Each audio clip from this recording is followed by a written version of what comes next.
76. When Qin Pingan approached the stone arch bridge, he swallowed his saliva and did not dare to move forward. After some hesitation, he continued to go up along the stream. When he reached the narrowest part of the stream, he ran up and jumped over it. Only then did he walk to the back of the green ox. Qin Pingan didn't know that his detour had caused him to miss Ruan Xiu. The girl in green was carrying a pot of peach blossom spring wine as she dashed across the bridge. This time, when she was buying wine in the small town, she lowered her head and walked quickly past the shop. She was afraid that her soul would be stolen by those dazzling pastries because she wanted to start accumulating her private savings. Qin Pingan first went to Lu Xianyang's house. He lit the oil lamp and walked around the house with the lamp. After making sure that there was nothing missing, he turned off the lamp and locked the door, returning to Mud Bottle Alley. After passing by the old house with a hole in it, Qin Pingan was relieved. The burden on his shoulders was still there, but it was much lighter than when he left Mud Bottle Alley.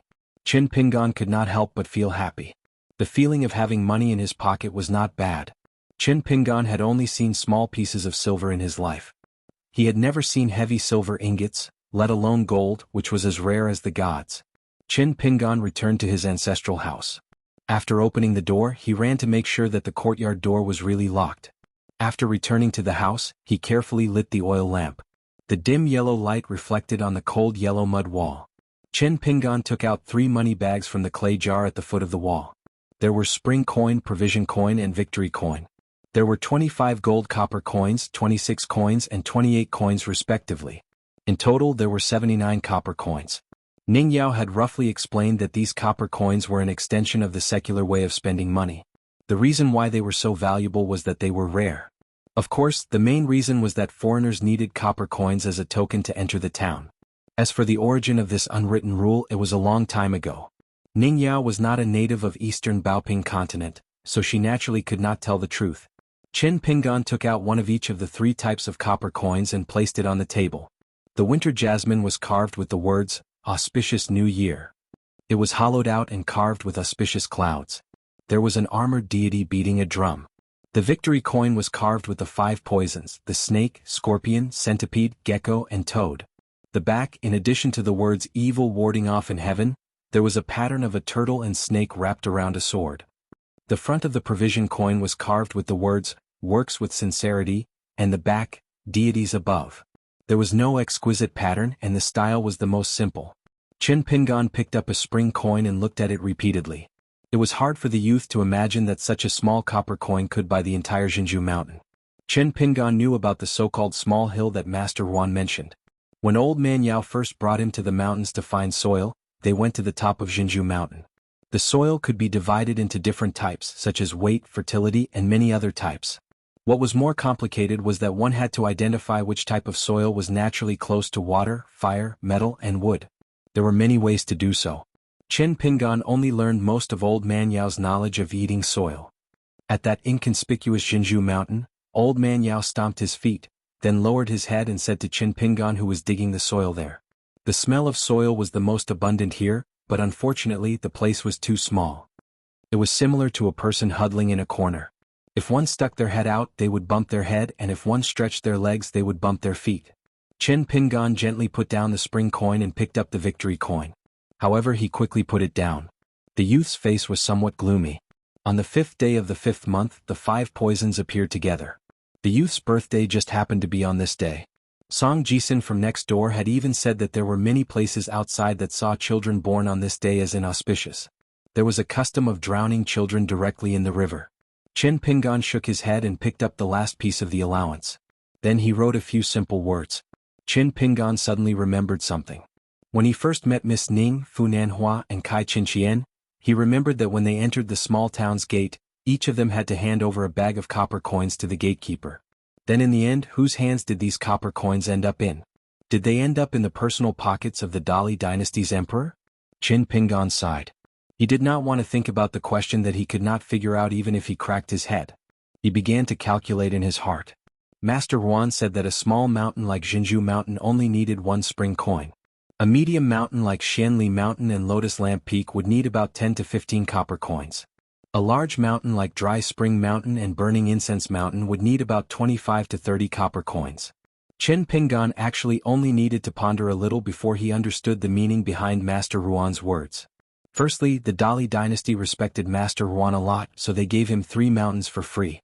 Secondly, since Master Ruan wanted to establish a sect, it would be best if the 3 mountains were connected together and adjacent to each other. Otherwise, it would not be appropriate to have one on the east and one on the west.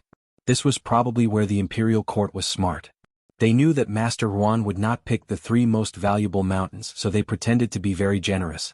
In the end, Chen Pinggan naturally had to follow Master Ruan to choose a mountain. Of course, Chen Pinggan felt that he could choose 1 or 2 smaller mountains elsewhere. For example, Jinzhou Mountain would be very suitable. A small mountain that no one cared about, but Chen Pinggan especially cared about it.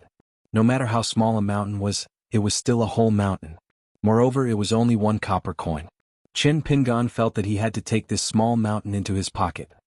It was not that Chen Pinggan was not interested in the most expensive mountains that Master Ruan had mentioned, the Dry Spring Mountain, Xinxiu Mountain, and Fragrant Volcano. He would strive to buy a big mountain that was not as good as them, but not by much.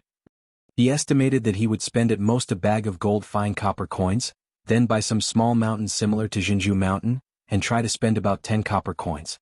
The rest would be used to bet with Master Ruan. After he picked the 3 mountains, Chen Pinggan would buy them nearby, and buy again and buy with all his might. As for the unknown mountain that had the dragon beheading platform, Chen Pinggan had completely given up. He warned himself that he must not touch it. Even if no one knew about it, Chen Pinggan would not buy such a great opportunity in front of him. Now there were guests coming from all over the town. It was no longer the small cave that was sealed off to the outside world. Even Chen Pinggan could walk down the hundreds of miles of mountain roads. In the future, who would be able to stop the footsteps of, let alone those immortals flying around on long swords in the sky? However, before he paid for the mountain, Chen Pinggan planned to personally go into the mountain again. Chen Pinggan would feel uncomfortable spending so much money without knowing what he had bought beforehand. Even if he knew that it was a profitable business with little capital. This was actually because he was used to hardships. Chen Pinggan now had 8 snake gallstones that had not faded at all. The rest of the snake gallstones were hidden in his house and Lu Xianyang's house. There were many of them. He did not know if it was because he had escaped from the stream early on. Although the color and gloss had faded to different degrees and they did not look as bright and comfortable as when they came out of the water, they more or less still had some spiritual energy. This kind of inexplicable feeling was like the first time Chen Pinggan saw Guqin in Clay Bottle Alley or Li Baoping in Fulu Street. He felt that they must be smart and clever children. Chen Pinggan put away the 3 bags of gold fine copper coins and put them back into the clay pot. Chen Pinggan had a headache when he thought about asking Master Ruan for leave to enter the mountain again. Old Man Yao was like this and so was Master Ruan. Chen Pinggan suspected that he did not have any affinity with elders, especially with masters. Chen Pinggan went to the corner and squatted beside the basket. He stared at the beheading dragon platform inside and reached out to touch the delicate texture of the black stone. It was slightly cold to the touch. He was very curious about how such an inconspicuous stone could be related to Miss Ning, who was an immortal who stepped on a sword. He could not imagine how sharp a sword could be made by the beheading dragon platform. Chen Pinggan suddenly remembered something and took out the 5 locust tree leaves. The red cotton-padded jacket girl had picked up 8 leaves from the old locust tree. Chen Pinggan had given her 3 leaves as a reward. Chen Pinggan carefully looked at the locust tree leaves. They looked thin but were actually quite tough. It was a pity that they had lost the green luster that flowed along the veins of the leaves. Chen Pinggan guessed that it was probably the so-called ancestral blessing. Only at some nodes, there would be a little bit of green luster remaining. Chen Pinggan carefully placed the 5 locust tree leaves into the mountain shaking fist manual. After Chen Pinggan finished, he went out and began to practice the stances in the yard. The neighbors on the left and right had moved away one after another. Chen Pinggan quickly immersed himself in the stance, completely forgetting himself. His fist intent flowed like a stream. Miss Ning Yao had said that practicing 1,000,000 times was only the beginning of martial arts. Chen Pinggan was not willing to be lazy. He inadvertently thought of the red ink characters on the wooden figurine in the legendary Qi Palace that allowed air to flow in and out. His entire body felt comfortable and hot. It was as if there was a fire dragon swimming quickly in his body, going down from head to toe. The process was bumpy and not smooth at all. Those aperture acupoints were like dilapidated and rough passes. The paths between the passes were definitely not the great path of the sun. Some were wide but uneven, some were narrow and steep. When the fire dragon passed by, It swayed like a pedestrian crossing an iron chain bridge. Finally, the fire dragon shuttled back and forth between the several Qi palaces near his lower dantian, as if it was searching for the most suitable place for it to occupy as the Dragon Palace. Ning Yao had once said that there were 3 realms in the martial way. The first realm was the clay embryo realm. When one reached the peak of perfection, they would produce qi. Like a clay bodhisattva sitting high up in a shrine, the qi would sink into the dantian, motionless like a mountain. The body would then have a new atmosphere beginning to nourish the flesh and bones. It would cause the entire person to be like a withered tree in spring. Qin Pingan was walking on this path. Without the guidance of a famous teacher, it could not be considered a fluke. He had relied on hard work to make up for his lack of talent. For 8 years he had climbed mountains and crossed rivers. Although it was crude, he had obtained a type of breathing technique. In 8 years he had not broken through the first realm of the martial way.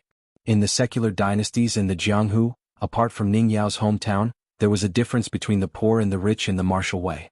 Fortunately, in the martial way there was no bad habit of comparing the speed of ascending realms. The more one entered the martial way, the more profound the martial master was, the more they looked at the weight of each step, the more solid each step of the martial way was. But for someone as slow as Qin Pingan, it could not be considered a disgrace. After all, there were countless young people from powerful families that were blocked at the first threshold. In their entire lives they could not find the existence of that qi. But from the current situation, Qin Pingan definitely could not be considered a martial arts genius. Qin Pingan abruptly woke up, lightly exhaling a breath of turbid qi. He slowly walked in the courtyard, gradually relaxing his 4 limbs. Qin Pingan lowered his head and looked at the locust tree branch at the foot of the wall. He suddenly had a whimsical idea. He wanted to carve a wooden sword for himself. When he was young, after his parents left, Qin Pingan would always watch his peers play from afar at the immortal's tomb. Most of the girls would fly kites, while the boys would use the wooden and bamboo swords their fathers helped to make. They would have a lot of fun. Qin Pingan had always wanted one at that time. But later he became an apprentice in the porcelain kiln. He was exhausted from running around all year round, so he gave up the idea. Qin Pingan squatted in front of the locust tree branch. He felt that it would be no problem to make a wooden sword, but it would be more difficult to make 2. Qin Pingan first moved the locust tree branch outside the house, then took the hatchet used to carve a path into the mountain. He was ready to make a wooden sword for himself. However, when Qin Pingan sat on the threshold with the hatchet, he was a little hesitant. After thinking about it, he put the hatchet back. He felt that the locust tree should not be regarded as just an old tree. After all, Mr. Qi and the locust tree had a conversation. Therefore, the locust tree branch in front of him made Qin Pingan feel a little awkward. Qin Pingan put the locust tree branch back at the foot of the wall again. He found that he really did not feel sleepy, so he left the courtyard. After locking the door, he walked all the way out of the mud bottle lane. He unexpectedly came to the stone arch bridge. Thinking that he could not always jump over the river in the future, he gritted his teeth and walked onto the stone bridge. He sat on the stone slab in the middle again, his feet hanging over the stream. Qin Pingan was a little nervous. He looked down at the quiet water and murmured, "Whether you are an immortal or a monster, we should have no grudge against each other. If you really have something to tell me, don't tell me in my dreams. I am here now, you can just tell me." 30 minutes, 15 minutes, 2 hours. Except for a little cold, Qin Pingan did not feel anything strange. Qin Pingan put his hands on the stone slab, shook his feet and looked into the distance. When he was very young, he was very curious about where the stream ended. Qin Pingan was in a daze. Lu Xianyang, Gu Qin, Miss Ning, Mr. Qi and Old Man Yao were all gone. Qin Pingan had never been so rich. But the teenager had never been so lonely. On the other side of the stone bridge where the teenager with straw sandals had his back, there was a tall figure in snow-white clothes. He looked like an immortal and a ghost. He also put his hands on the stone slab, shook his feet in the air and looked up at the sky. However, even Old Yang and Ruan Tan did not notice this scene, let alone Qin Pingan, who had started talking to himself. 77. After Ruan Xiu ran back to the blacksmith shop, she found her father sitting alone on the bamboo chair under the eaves. She handed the pot of wine to him and then sat on the other chair. "Father, have you finished your discussion?" Ruan Jiao opened the wine pot. He didn't drink it. He just sniffed it and felt a headache. It was indeed peach blossom spring roast, but it didn't cost 2 taels of silver. It was the cheapest peach blossom spring roast that only cost 8 taels of silver. Ruan Jiao caught a glimpse of his daughter, who had a guilty conscience. Her hands were twisting the corners of her clothes and her eyes were wandering. She was obviously afraid that he would expose her. Ruan Jiao sighed in his heart and had to pretend that he didn't notice anything. He raised his head and drank a mouthful of wine. He was really depressed and sullen. The man slowly said, "Yes, it was all right. I'll send someone to the brothel affairs office to find the Dali official named Wu Yuan and get the old and new maps of mountains and rivers. When Qin Pingan comes back to his senses, he will ask me for them." Ruan Xiao felt as if a heavy burden had been lifted off her shoulders. She smiled and said, "Oh." She stretched her legs out and comfortably leaned against the smooth and cool back of the small bamboo chair. Ruan Jiao thought that he was going to open the situation here. Everything was difficult at the beginning. The omen was good, so he was in a good mood. It was rare for him to say something good about Qin Pingan. The boy in Mud Bottle Alley is simple, but he is not stupid.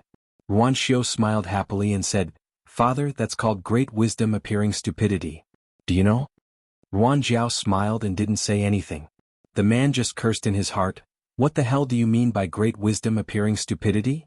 Ruan Jiao looked at the stream in the distance. He held the neck of the wine pot with 2 fingers and shook it gently. "There are some things that I can't tell him directly. I don't want him to think too much and make a fool of himself. When you see him tomorrow, you tell him." Ruan Xiao asked curiously, "What's the matter?" Ruan Teng was silent for a moment. He picked up the flagon and took a sip of the strong liquor. Then he said, "Tell him not to dream about Dragon Spine Mountain. Even some people in the upper 5 realms who have no background may not dare to ask for it. Wind Snow Temple and Martial Arts Mountain spent a lot of effort to get such a big piece of dragon beheading platform.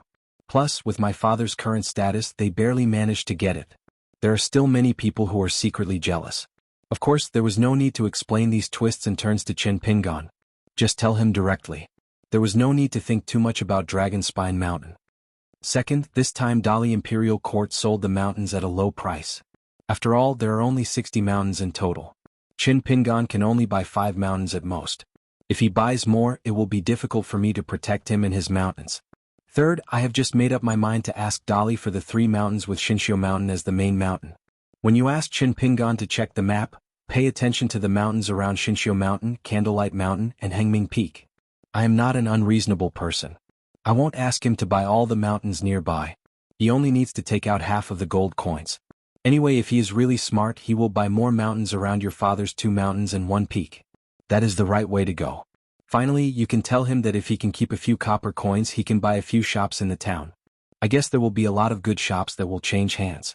Because many of the people in the town who have connections outside will move out, the price will definitely not be expensive. At most, it will be 1 copper coin. Ruan Xiao asked tentatively, "Father, why don't you buy the shops that are used to save money? Didn't you put away my 2 bags of copper coins? How about you give me 1 back first? Just 1. How about it?" Ruan Xiong was so angry that he put on a fake smile and said, "Don't even think about the copper coins that I saved up. I advise you to give up. Alright, you can ask Qin Pingan to pay for it. Right now, he is the richest person in our town." Ruan Xiao said without hesitation, "How can I do that? He is poor. He has to borrow a dozen taels of silver from others." The corner of Ruan Xiong's mouth twitched. He could not help but turn his head and ask, "Oh, father's money is not money. Only Qin Pingan is?" Ruan Xiao laughed and said, "I am not familiar with him." Ruan Xiong almost spat out a mouthful of old blood. "Not familiar? If you are not familiar, can you go against your conscience and let your father drink this kind of rotten wine and then fill your own pockets just to lend money to that bastard? Daughter, how familiar do you think is considered familiar?" Ruan Xiong fiercely gulped down a mouthful of the bland liquor and stood up. "In any case, father has said everything that needs to be said. You choose some things to say and tell Qin Pingan tomorrow." The man strode away. In fact, even if one used their buttocks to think, they would know that their daughter would say everything that should be said and what should not be said tomorrow. The more Ruan Xiong thought about it, the more sullen he felt. He could not scold his daughter and he could not hit that bastard who was digging in the corner with a hoe. The man could only curse his mother in a low voice and walk to an empty space with no one around. He threw away the empty wine jug that no matter how disgusting it was, he could not drink it. His figure rose from the ground and in the blink of an eye, he landed in front of the shop that sold peach blossoms in the small town. At this time, the shop was of course closed for business. He knocked hard on the door and soon, a woman sleepily got up from the backyard to open the door. She cursed, saying things like, "You are in a hurry to be reincarnated. drinking in the middle of the night? Why don't you drink urine and not spend money? You dare to knock on a widow's door at night? Aren't you afraid that I will break your 3 legs? She was not polite at all. Ruan Qiong stood at the door with a gloomy face and did not say a word. After seeing that it was the blacksmith shop's master Ruan, the woman took advantage of the moonlight and glanced at the middle-aged man's muscular arm. Suddenly her face changed. Her charming eyes were like silk and she passionately pulled the man's arm. It was really as hard as iron. The woman who had been dry for a long time smiled more and more eagerly. When she led the way, she stumbled and almost fell into the man's arms. Unfortunately, the blacksmith did not understand her feelings and gently held her shoulder. In the end, he threw down the silver, took 2 jugs of wine and strode away. The woman stood at the door, her face full of ridicule. She loudly teased, "Such a strong man, but in the end, he has the same surname as the bird. Master Ruan, oh no, Master Ruan, in the future if you come to my shop to buy wine, I will charge you double the price. If one day Master Ruan's waist is strong enough, I might not charge you a single cent. I will drink wine for free and sleep with you for free." Ruan Qiong walked all the way to the end of the street indifferently. His figure flashed and he did not return to the shop in the south of the town. Instead he went to the north and came to a small hill. It was full of broken porcelain piled up into a mountain. Ruan Qiong casually found a place 30 steps away from the small hill and sat down cross-legged. A voice sounded not far away. "What a coincidence, you're here too." Ruan Qiong nodded and threw over a jug of wine. The old man took the wine, waited and clicked his tongue. Going to Widow Lu's shop to buy wine now, any man would be at a disadvantage. Of course, Ruan Qiong did not want to talk about this. Instead he asked, "Old Mr. Yang, who is the young man beside the new supervisor, Wu Yuan? I can't see through him, but on the surface he is no different from an ordinary person." The old man was old Yang of the Yang family shop. He drank a mouthful of wine. "His identity is unknown, but as the old saying goes, those who come are not friendly, and those who are kind do not come, right?" After old Yang said this he smiled and looked up. At the peak of Porcelain Mountain, there was a young man in a green robe. He stood with his hands folded in his sleeves, a mole between his eyebrows and a spring breeze smile. The young man took out a hand from his sleeve and waved it. "When you enter, you greet people. When you enter the temple, you worship the gods. I know the rules. First, I greet Master Ruan, then I come to see old Mr. Yang. There's nothing wrong with my etiquette." Old Yang did not continue drinking. He found a rope from somewhere and tied the wine jug to his waist. He took a puff of his pipe and smiled. "Entering the mountains and entering the lakes, drawing talismans to intimidate people. But I don't know if you're drawing talismans or talismans of immortals." The young man withdrew his hand, leaned forward slightly and said with a smile, "No matter how old Mr. Yang and Master Ruan misunderstand, I promise that after greeting the 2 of you, we won't have any more interactions. If there really is any, I'm afraid it's just the establishment of the Xingwang Pavilion. I'm temporarily in charge, so I'll have some contact with the 2 of you. As for the Wenchang Pavilion and the Martial Saint Temple, I don't care. I'm only in charge of the Xingwang Pavilion, which is the size of a sesame seed." According to the sayings of the marketplace, within the boundaries of a county, the county magistrate had full authority over all affairs of the Yang realm. As for the high and mighty clay statue of Lord Xingwang, he was actually responsible for keeping an eye on the night and other worldly items under his jurisdiction. Master Ruan frowned. Was he a consecrator of the Dali Imperial Court's Ministry of Rites? Or was he a chi cultivator from Kintianjian? However, regardless of whether his roots were in the Ministry of Rites, Kintianjian, or somewhere in the Dali Imperial Palace, since he could stand so boldly at the peak of Porcelain Mountain, he must be at least a cultivator who stood on the 10th floor of the highest level of the Middle 5 realms. Therefore this young man was definitely not a young man. The delicate and pretty cultivator with a cinnabar dot between his eyebrows looked at old Yang and said, "Old mister, I have to say this first. It's better to be safe than sorry." Old Yang took a deep puff of his pipe, but in the end he only spat out an extremely fine wisp of smoke. Moreover, it quickly dissipated between heaven and earth without a sound. The cultivator, who looked like a delicate and pretty young man, still had his hands in his sleeves, but his sleeves moved slightly. He seemed to be making gestures with his 10 fingers. Master Ruan sighed heavily. "For my sake, the 2 of you should let it go. Otherwise, if the 3 of us fight, do you really want to destroy this area?" The young man immediately took his hands out of his sleeves and raised them high. He was very suspicious of changing his mind according to the wind. He smiled and said, "I have no problem." Old Yang sniffed. 2 wisps of imperceptible purple smoke quickly flew into the old man's nose. The old man sneered and said, "You know a lot." The young man reached out and pinched his nose. "Not too much, not too little. For example, I only know that I should call you Ching. Mr. First, not Mr. Yang." The young man deliberately left out a word.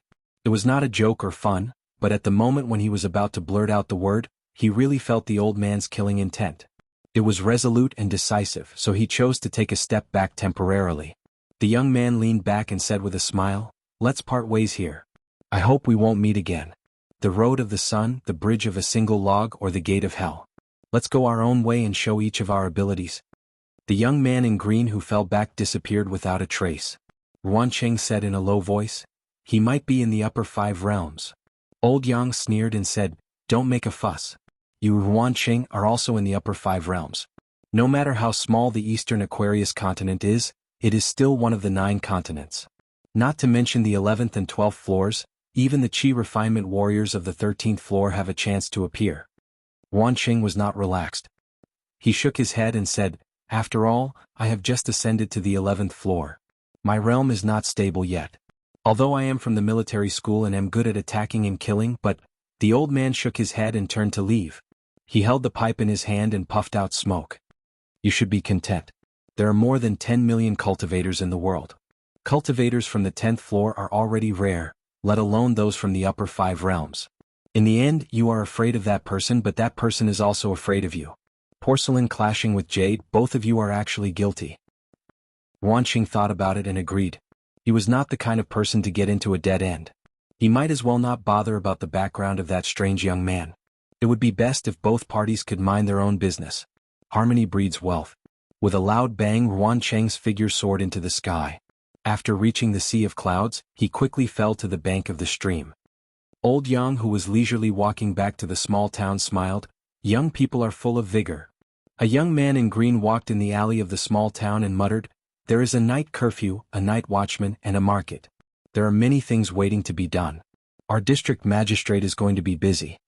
The delicate and pretty young man with a mole between his eyebrows gently twirled a bunch of old keys and walked into an alley called Erlang Alley.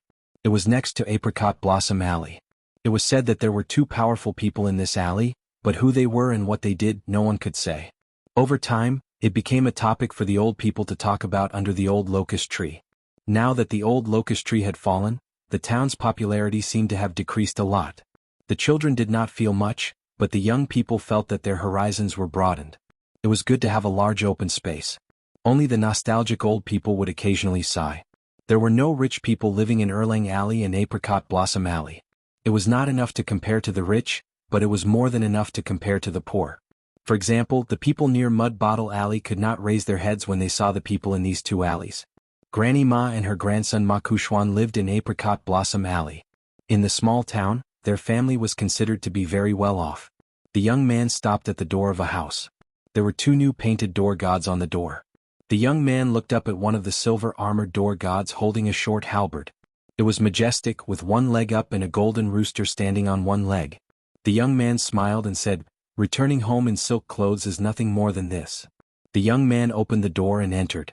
It was a small but exquisite house. There was a square patio above his head and a pool on the ground. The ventilation was excellent.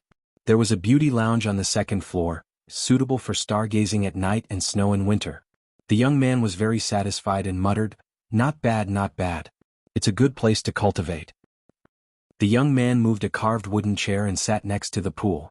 He shook his sleeves and a large pile of broken porcelain slid out. The pieces were as big as a fist and as small as a grain of rice. There were countless pieces. In the end it was full. It was estimated that a basket would not be able to hold them. All of them were suspended above the pool under the patio. This move was worthy of the name Heaven and Earth in one's sleeves. The young man looked around, rubbed his eyebrows and said to himself, "Where should I start?"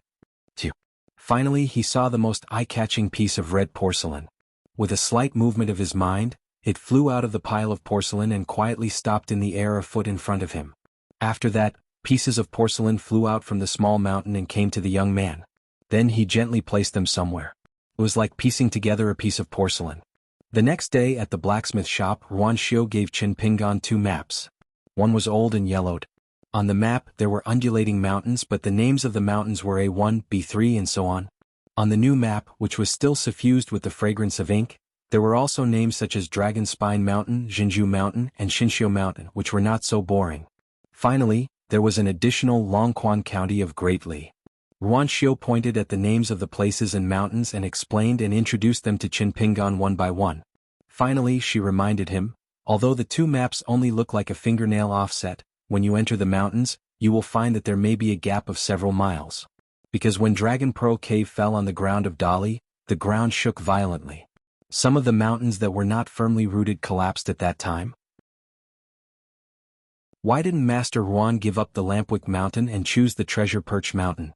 Qin Pingan estimated that the 3 peaks that he had chosen would cost him about 45 gold essence copper coins. For the remaining 35 gold essence copper coins, 1 winter jasmine coin would be used for the Jinju Mountain.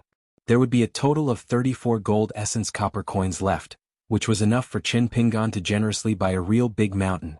After all, Master Ruan had said that even the Dry Spring Mountain Range, the Burning Incense Mountain Range, and the Spiritual Grace Mountain Range were only 25 to 30 gold essence copper coins.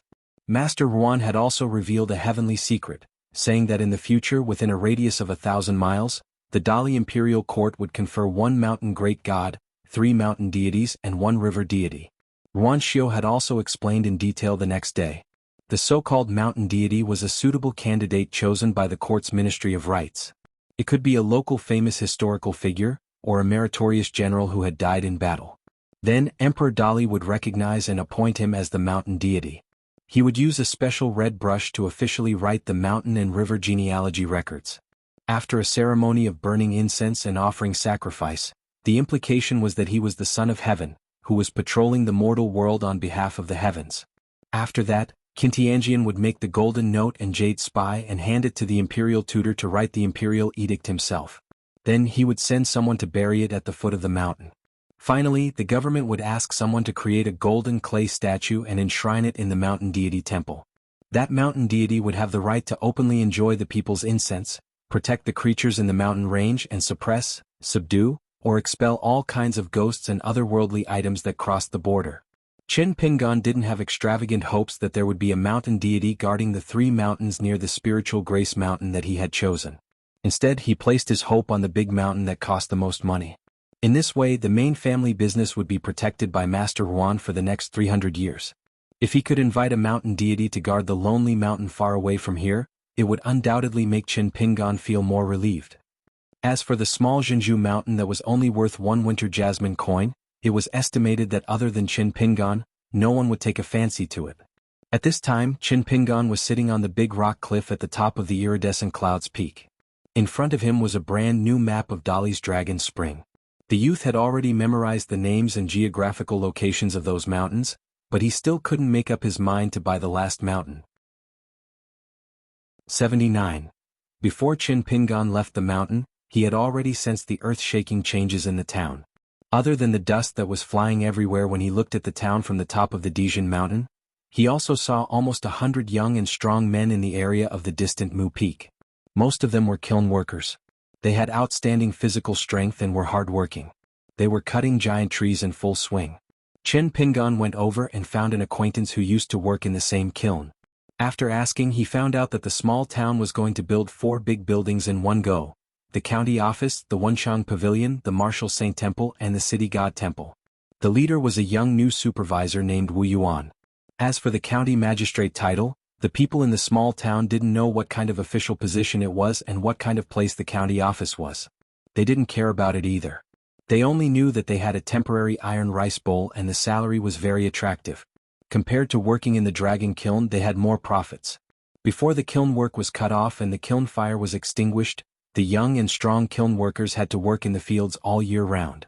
It was not easy for them to feed their families, let alone earn a few copper coins. So now the people in the town were excited and regarded Lord Wu Yuan as the god of wealth. Moreover, compared to the younger generation or even 2 generations of Sir Wu, the rich old masters of the 4 surnames and 10 clans who lived in seclusion behaved especially respectfully.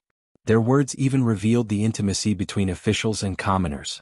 As for the more subtle looks in their eyes, they hid the intention of flattery. The people of the small town were not blind. Even if they were frogs at the bottom of a well, their ability to observe people's expressions was not bad.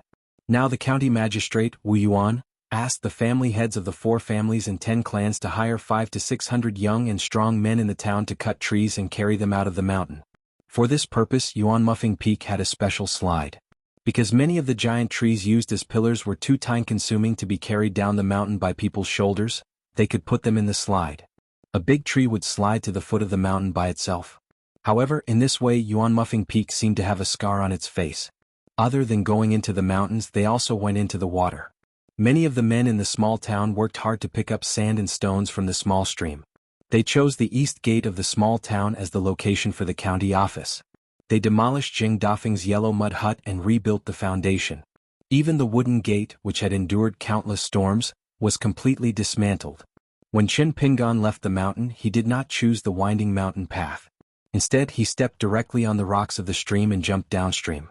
This could save a lot of time. Some townspeople were not surprised to see a young man with a basket on his back.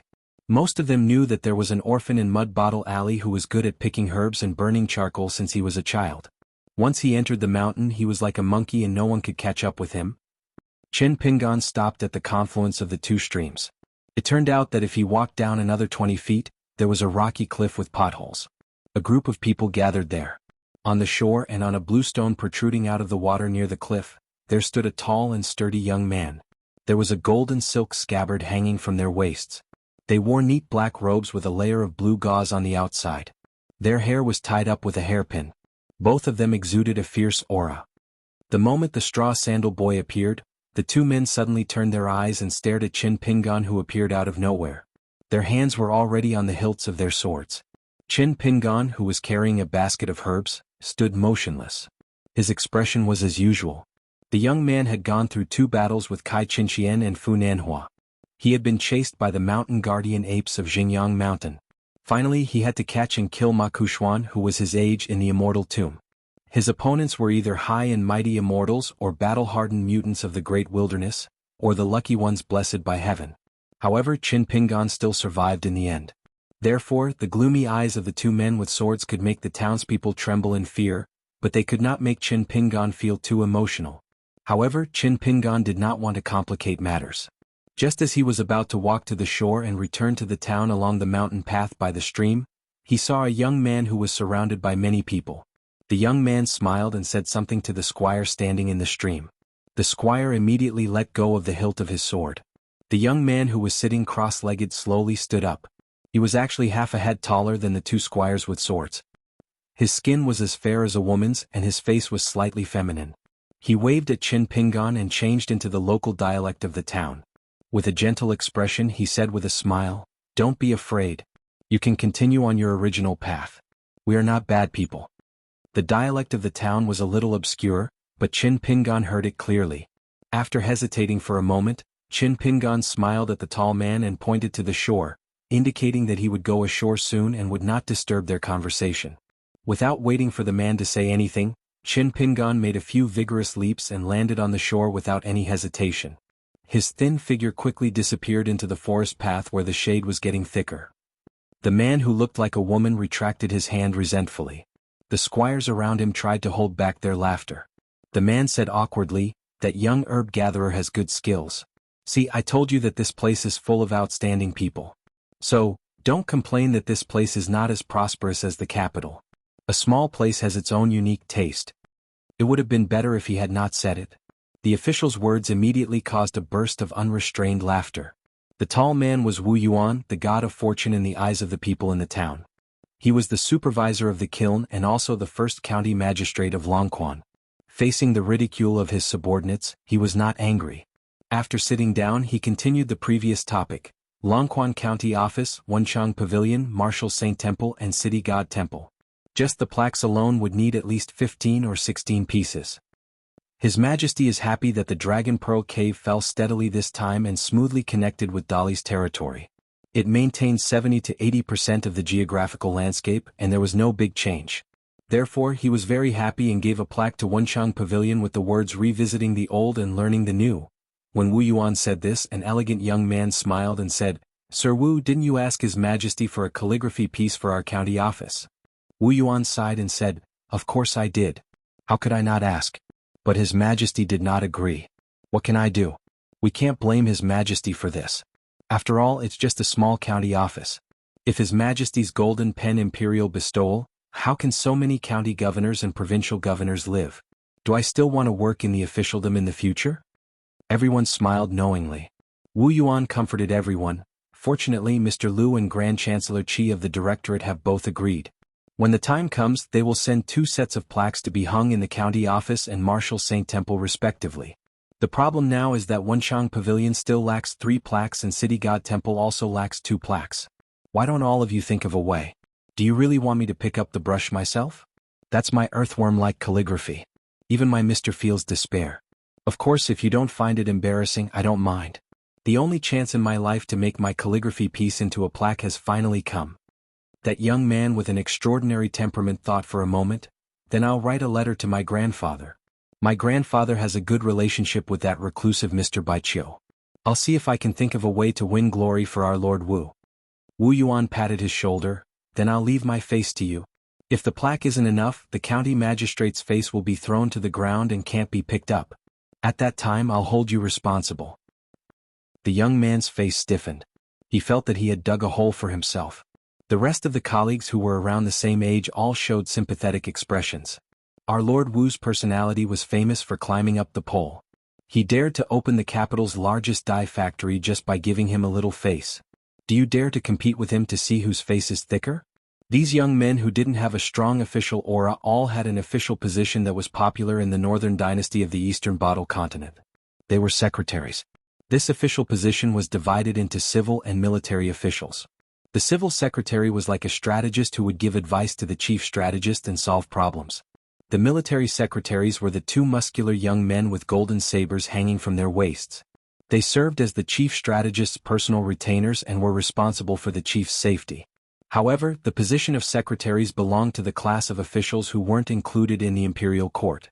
When the children of aristocratic families became officials, they were usually hired by their families to serve as civil and military secretaries. Of course, the imperial court also had a quota.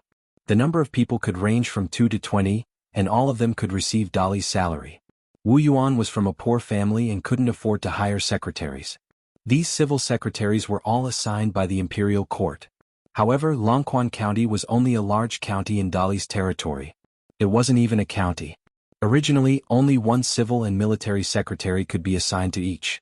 However, the 2 military secretaries who had golden sabers hanging from their sheaths were clearly Dali military experts who had obtained outstanding merits. Otherwise, they wouldn't have the qualifications to hang such sabers. In fact, the fact that Wu Yuan could be the first official of Longquan County in Dali was enough to explain many problems. The young county magistrate's teacher was Dali Imperial Tutor, nicknamed Embroidered Tiger. His future father-in-law was a pillar of the state who had spent half his life on the battlefield of Dali. After joking, Wu Yuan said seriously, "These 4 buildings already have a lot of work. Moreover, the location of the Immortal's tomb and the old porcelain mountain were all perfunctorily handled by the sage Ruan Tutor and the 4 families and 10 clans gathered in Fulu Street and Peachleaf Alley. Obviously, it won't be smooth from here on. However, the real big and troublesome thing is that the Ministry of Rights of the Imperial Court, Kintianjian, and the Academy will gather here to carry out the imperial bestowal of the God of Mountain and River. If it wasn't for the fact that the God of Mountain received too much resistance and made His Majesty hesitate, even His Majesty would come to our Longquan County in person." Wu Yuan saw that each of their faces was more serious than the other. She took out a dry biscuit and took a bite. She joked casually, "Whether the Temple of the God of Mountain can be built on the Padding Cloud Mountain in our territory and become the new North Peak of Dali is really not something we can interfere with. We are just small fish and shrimps in the county government. So, don't worry about the central officials while eating the dry biscuit. Let those officials in yellow and purple do what they want." The mood of the people around was slightly better. Wu Yuan silently nibbled on the dry biscuit. She hesitated for a moment and said vaguely, "There is a piece of news, both good and bad. After the fall of the Liu dynasty, how to settle the survivors of the perished country has always been a big problem. Our Longquan County will receive 5,000 to 10,000 felons. There will be all kinds of felons. Therefore, Dali's military will strictly supervise all the way and be responsible for the migration of these felons. For us, this move has both advantages and disadvantages. The advantage is that Longquan County finally has the embryonic form of a big county. The disadvantage is that it will make it more difficult for us, who are not familiar with the place, to start.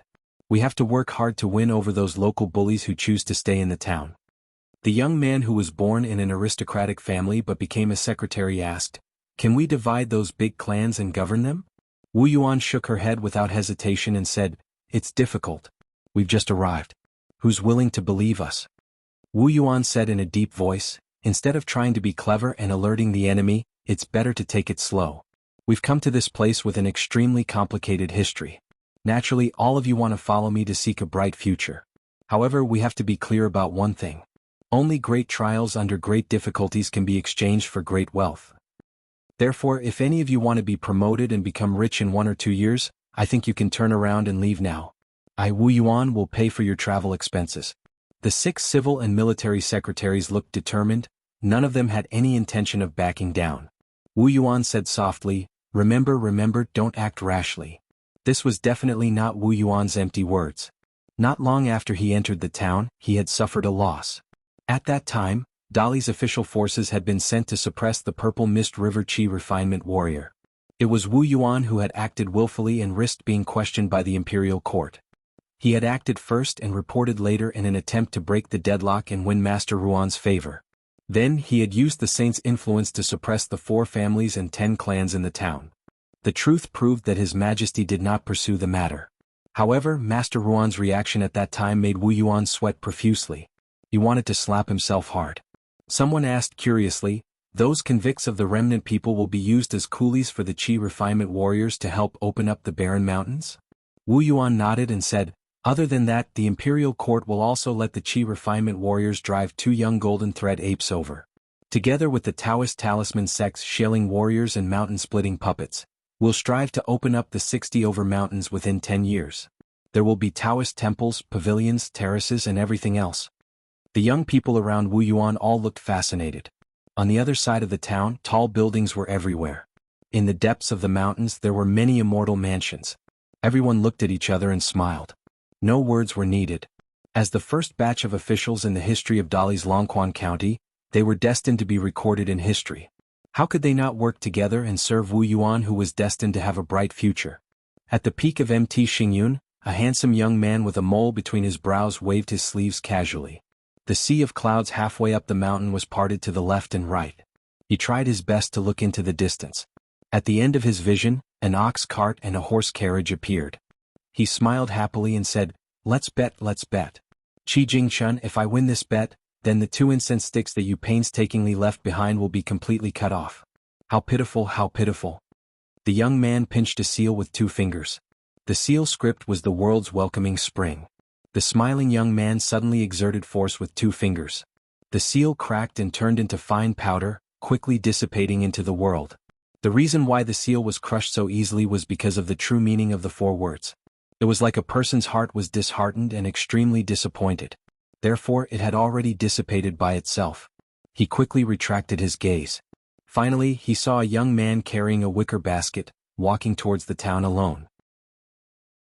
80. After Qin Pingan left the mountain, he first went to the blacksmith shop. When he walked across the stone arch bridge, the youth put his palms together and walked quickly with his head lowered. His expression was extremely solemn and sincere as he muttered, "Old immortal, if you have something to say, we can talk it out. Don't hit me. If you have any requests, you can come to me in my dreams at night. It's best if you don't do it in broad daylight. I'm really a little scared." Fortunately, when he reached the other end of the stone bridge, Qin Pingan was safe and sound. The youth immediately beamed with joy and went to find Master Ruan and Ruan Xiu. The youth did not know the taste of worry. Ruan Chang was still entertaining Qin Pingan under the roof. Each of them had a small bamboo chair. Ruan Xiu stood behind her father, her face full of unconcealable joy. When Ruan Chang saw the dust-covered youth carefully put the basket in front of him, he gently took out the cloth bag that contained the 2 maps of mountains and rivers from under the half-basket of herbs. When he handed it to him, he said guiltily, "When I was climbing Mount Lantern, the mountain path was blocked by a large waterfall. I found a place near the deep pool under the waterfall to hide the basket and built a small tree stand to block the wind and rain. I didn't expect that not long after I climbed to the top of the waterfall, it would rain heavily. The rain was really too heavy. When I hurried down, the tree stand had already collapsed. The basket and the cotton bag were soaked by the rain. Ruan Chang opened the cloth bag and the butter paper and found that the 2 maps were almost in perfect condition. The damage was negligible. Besides, it was only 2 copies of the maps. Therefore, the Bureau of Kiln Affairs and the Longquan County government had no intention of taking them back. However, Ruan Chang was not willing to comfort the youth with this truth. He glanced at the uneasy Qin Pingan standing in front of him and asked, "During a rainstorm, climbing up and down the Longqiu waterfall on Mount Lantern, are you courting death?" Qin Pingan smiled and did not speak. Ruan Qiong waved his hand, indicating for the youth to sit back down and not be an eyesore standing in front of him. Qin Pingan sat back on the lovely emerald green bamboo chair. When he returned the 2 maps to Master Ruan, he felt as if a heavy burden had been lifted from his shoulders. If he had not been afraid of ruining the 2 precious maps, he would have been able to save at least 3 or 4 days on this trip. Moreover, they had depended on each other for so long. The young man, who had always been nostalgic, actually felt a little reluctant to part with the 2 maps deep in his heart. Every time the weather was clear, Qin Pingan liked to choose a place with the widest field of vision and then spread out the 2 maps. He would raise his eyes to look at the mountains and rivers in the distance and then retract his gaze to look at the maps. For more than half a month, Qin Pingan had never felt so fulfilled. Ruan Ting suddenly tossed the 2 maps to Qin Pingan. "The chair is not bad. I'll make 2 more later. The maps are your reward. I'll give them to you." Although Ruan Ting still did not like this youth from Clay Bottle Alley, Ruan Ting would not completely reject Qin Pingan because of this. Ruan Ting could completely imagine the scene. In a torrential downpour, the thin youth burned with anxiety as he followed the waterfall down, only to look at the maps to be at ease. Of course, in Ruan Ting's eyes, this kind of behavior was not heroic at all. On the contrary, it was very rigid and pedantic. To be honest, compared to this miserable young man, Ruan Tong admired Song Jisin, the Prince of Greatly, who knew how to judge the situation at a young age, or Lu Xianying, who was cheerful and had nothing to worry about. Even Ma Kuxuan, who showed off his ability, had a lot of redeeming qualities. Even Zhao Yao, who had been following Qi Jingchun since childhood, was not as rigid and unenlightened as Qin Pingan. The reason why he suddenly changed his mind and found an excuse to give the maps to Qin Pingan was because he was determined to draw a clear line between him and this youth. The blacksmith shop could accept him as a sword-forging apprentice, but he would definitely not become his first disciple. In the future he would follow his promise and protect the mountain he bought, but this kid would definitely not want to have anything to do with his daughter. In the end, Ruan Ting did not look down on Qin Pingan because of his background. It was because their paths were different and they could not work together. Ruan Ting's disciple had to be someone who walked the same path as him. The 2 of them were teachers and friends who could work together to create 1,000 years of prosperity for the sect. Therefore, it was extremely important for their temperament to be compatible. Qin Pingan naturally did not know that Master Ruan's thoughts had taken such a big detour. The youth only took the map and hugged it to his chest. He asked, "Will the supervisor at the Yamen have any thoughts?" Ruan Ting sneered. "At least for the next 60 years, I will be the emperor of this Longquan County. Therefore my rules are the most important." Ruan Xiu muttered, "Father, how can there be someone who flatters himself like you?" Ruan Ting turned a deaf ear to his daughter's understatement. He said to Qin Pingan in a deep voice, "Let's talk about business. Which 5 mountains did you choose in the end?" Qin Pingan subconsciously sat up straight. "Around the Shinxiu Mountain I chose 3 mountains. Treasure Stem Mountain, Rosy Clouds Peak and Immortal Grass Mountain." Ruan Ting nodded. "You have a good eye. Treasure Stem Mountain occupies a large area and ranks among the best of the 60 or so mountains. Moreover, it is not an empty shell. If it were not for the consideration of the great mountain protecting formation in the future, I would have given up Hungming Peak and chosen Treasure Stem Mountain. After all, in these 1,000 miles of mountains and rivers, unless there is a mountain god overseeing or a secret treasure hidden, whoever occupies a larger territory and has more spiritual energy will definitely have an advantage. Immortal Grass Mountain is the only feng shui treasure land that has a chance of giving birth to a plant spirit. Unfortunately, the place is really too small. Even if one appears, its foundation and appearance should not be too good. The reason is very simple. How can a small pond raise a great flood dragon? As for Rosy Clouds Peak, it is relatively ordinary. Apart from its high terrain and beautiful scenery, it does not have many benefits for cultivation. Unless you have the ability to obtain cloud root stones from Yunxia Mountain and place them in the aperture points of several mountain ranges on Rosy Clouds Peak, then it might be a good deal. You haven't seen the lake on Yellow Lake Mountain? Ruan Ting's last question stunned Qin Pingan. I have. Continue. What are the other two mountains? Ruan Ting did not continue the previous topic. It could be considered that he had done his duty and did not continue to reveal the secrets. It was because the small lake on Yellow Lake Mountain was similar to Immortal Grass Mountain. The difference was that there was a chance for a plant spirit to appear in Immortal Grass Mountain, while there was a python as thick as the mouth of a well in Yellow Lake Mountain. It was a veritable local snake, but unfortunately, it was defeated in the battle for water, with a certain little loach and lost the opportunity of Great Tao that was close at hand. However, the wonder of Great Tao was that it did not cut off all paths. The golden carp that was captured by the Dragon King's basket to the Great Sui Kingdom, the fire dragon that turned into the bracelet on Ruan Xiu's wrist, the loach next to Lu Jimao, the wooden dragon that was the finishing touch of Zhao Yao, and the yellow four-legged snake that followed Wang Zhu at all costs. Those 5 little things were the 5 great opportunities that Li Xiaozhu's heavenly abode had accumulated before it was about to die after 3,000 years. As for the sword-nourishing gourd, demon-revealing mirror, and other magical treasures and spiritual artifacts, they were certainly not bad, but they were still much inferior to the 5 living blessings and destinies. The giant python on Yellow Lake Mountain, on the other hand, had benefited from the disaster.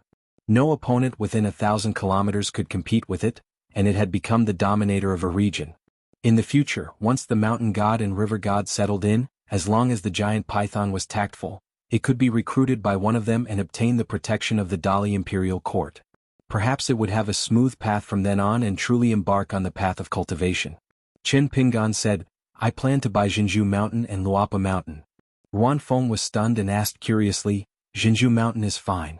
It's only the price of a winter jasmine. It can be said that it's a treasure that can't be bought with money.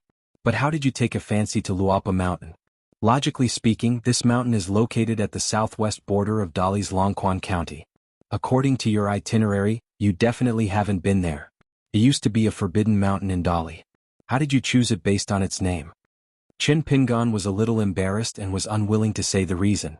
At that time, Qin Pingan spread out the map and hesitated on which mountain to choose. In the end, a flying bird flew over his head and actually pooped on the map. Qin Pingan hurriedly wiped it clean and found that the position of the poop just happened to be on the 3 words Luapa Mountain. Qin Pingan didn't think much and resolutely chose Luapa Mountain, regardless of whether the mountain's name was unlucky or not. Old Man Yao once said that there were gods between mountains and rivers. Therefore, Qin Pingan took it as a hint from the mountain god. Ruan Feng thought for a moment. It's not impossible to choose Luapa Mountain. Then it's settled.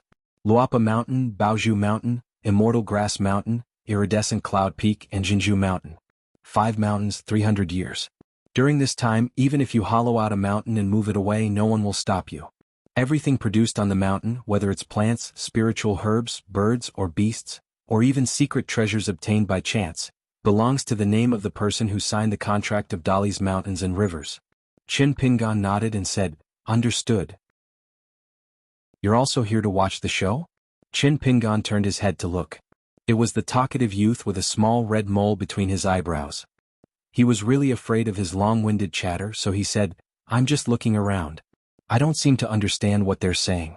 I'll go home immediately. The elegant youth smiled and said, Don't. If you don't understand, I can explain it to you. This matter is very interesting. If you miss it, you'll regret it in the future. Your Lord Wu Yuan, the parent official of this small town, is having a conflict with the masters from the Ministry of Rights, who are of a higher rank. The man standing on the stairs is the right assistant minister of the Ministry of Rights, and he can be considered as an important minister of greatly. On the other side, it's probably the experienced supervisor, Lord Song, who patted his chest to take credit for the plaque. He said that he would definitely keep the plaque for you. He wouldn't dare to say that he would send it back to your hometown, but he would definitely send it to the Ministry of Rights. Thus he became a 5th-rank doctor. This time, the officials from the Ministry of Rights took advantage of the imperial conferment of the mountain god and river god to come over and take the plaque. On the other side, it's Lord Wu who regarded all the treasures of the town as his own. When he heard that someone wanted to take away the few remaining treasures of the town, how could he agree? Taking a step back, even if he was willing to pinch his nose and endure this annoyance, he had to know that there were so many old foxes from the 4 families and 10 clans. They were all holding back and watching him make a fool of himself. If he pretended to be a grandson now, it would probably be very difficult for him to become a grandfather of those big clans in the future. The location of the civil and martial temples was originally not going well, so it would definitely be ruined. After Qin Pingan listened carefully to the youth's explanation, he asked, "Who are you? How do you know so much?" The youth stretched out a finger and pointed at himself. He smiled and said, "Me? Haha, I'm not an official of the Dali Imperial Court.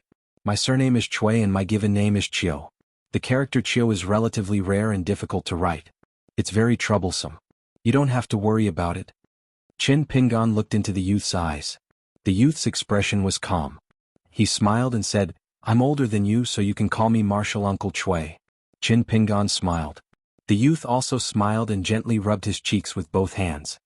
"It's okay. I have a nickname that should be easier to call. Xiuhu."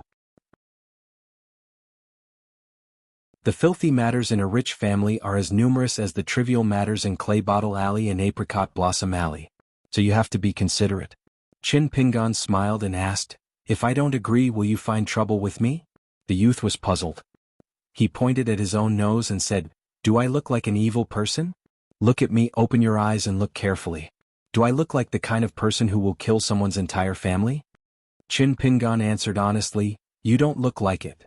The youth sucked in a breath of cold air. "Why do you sound like you are saying something bad?"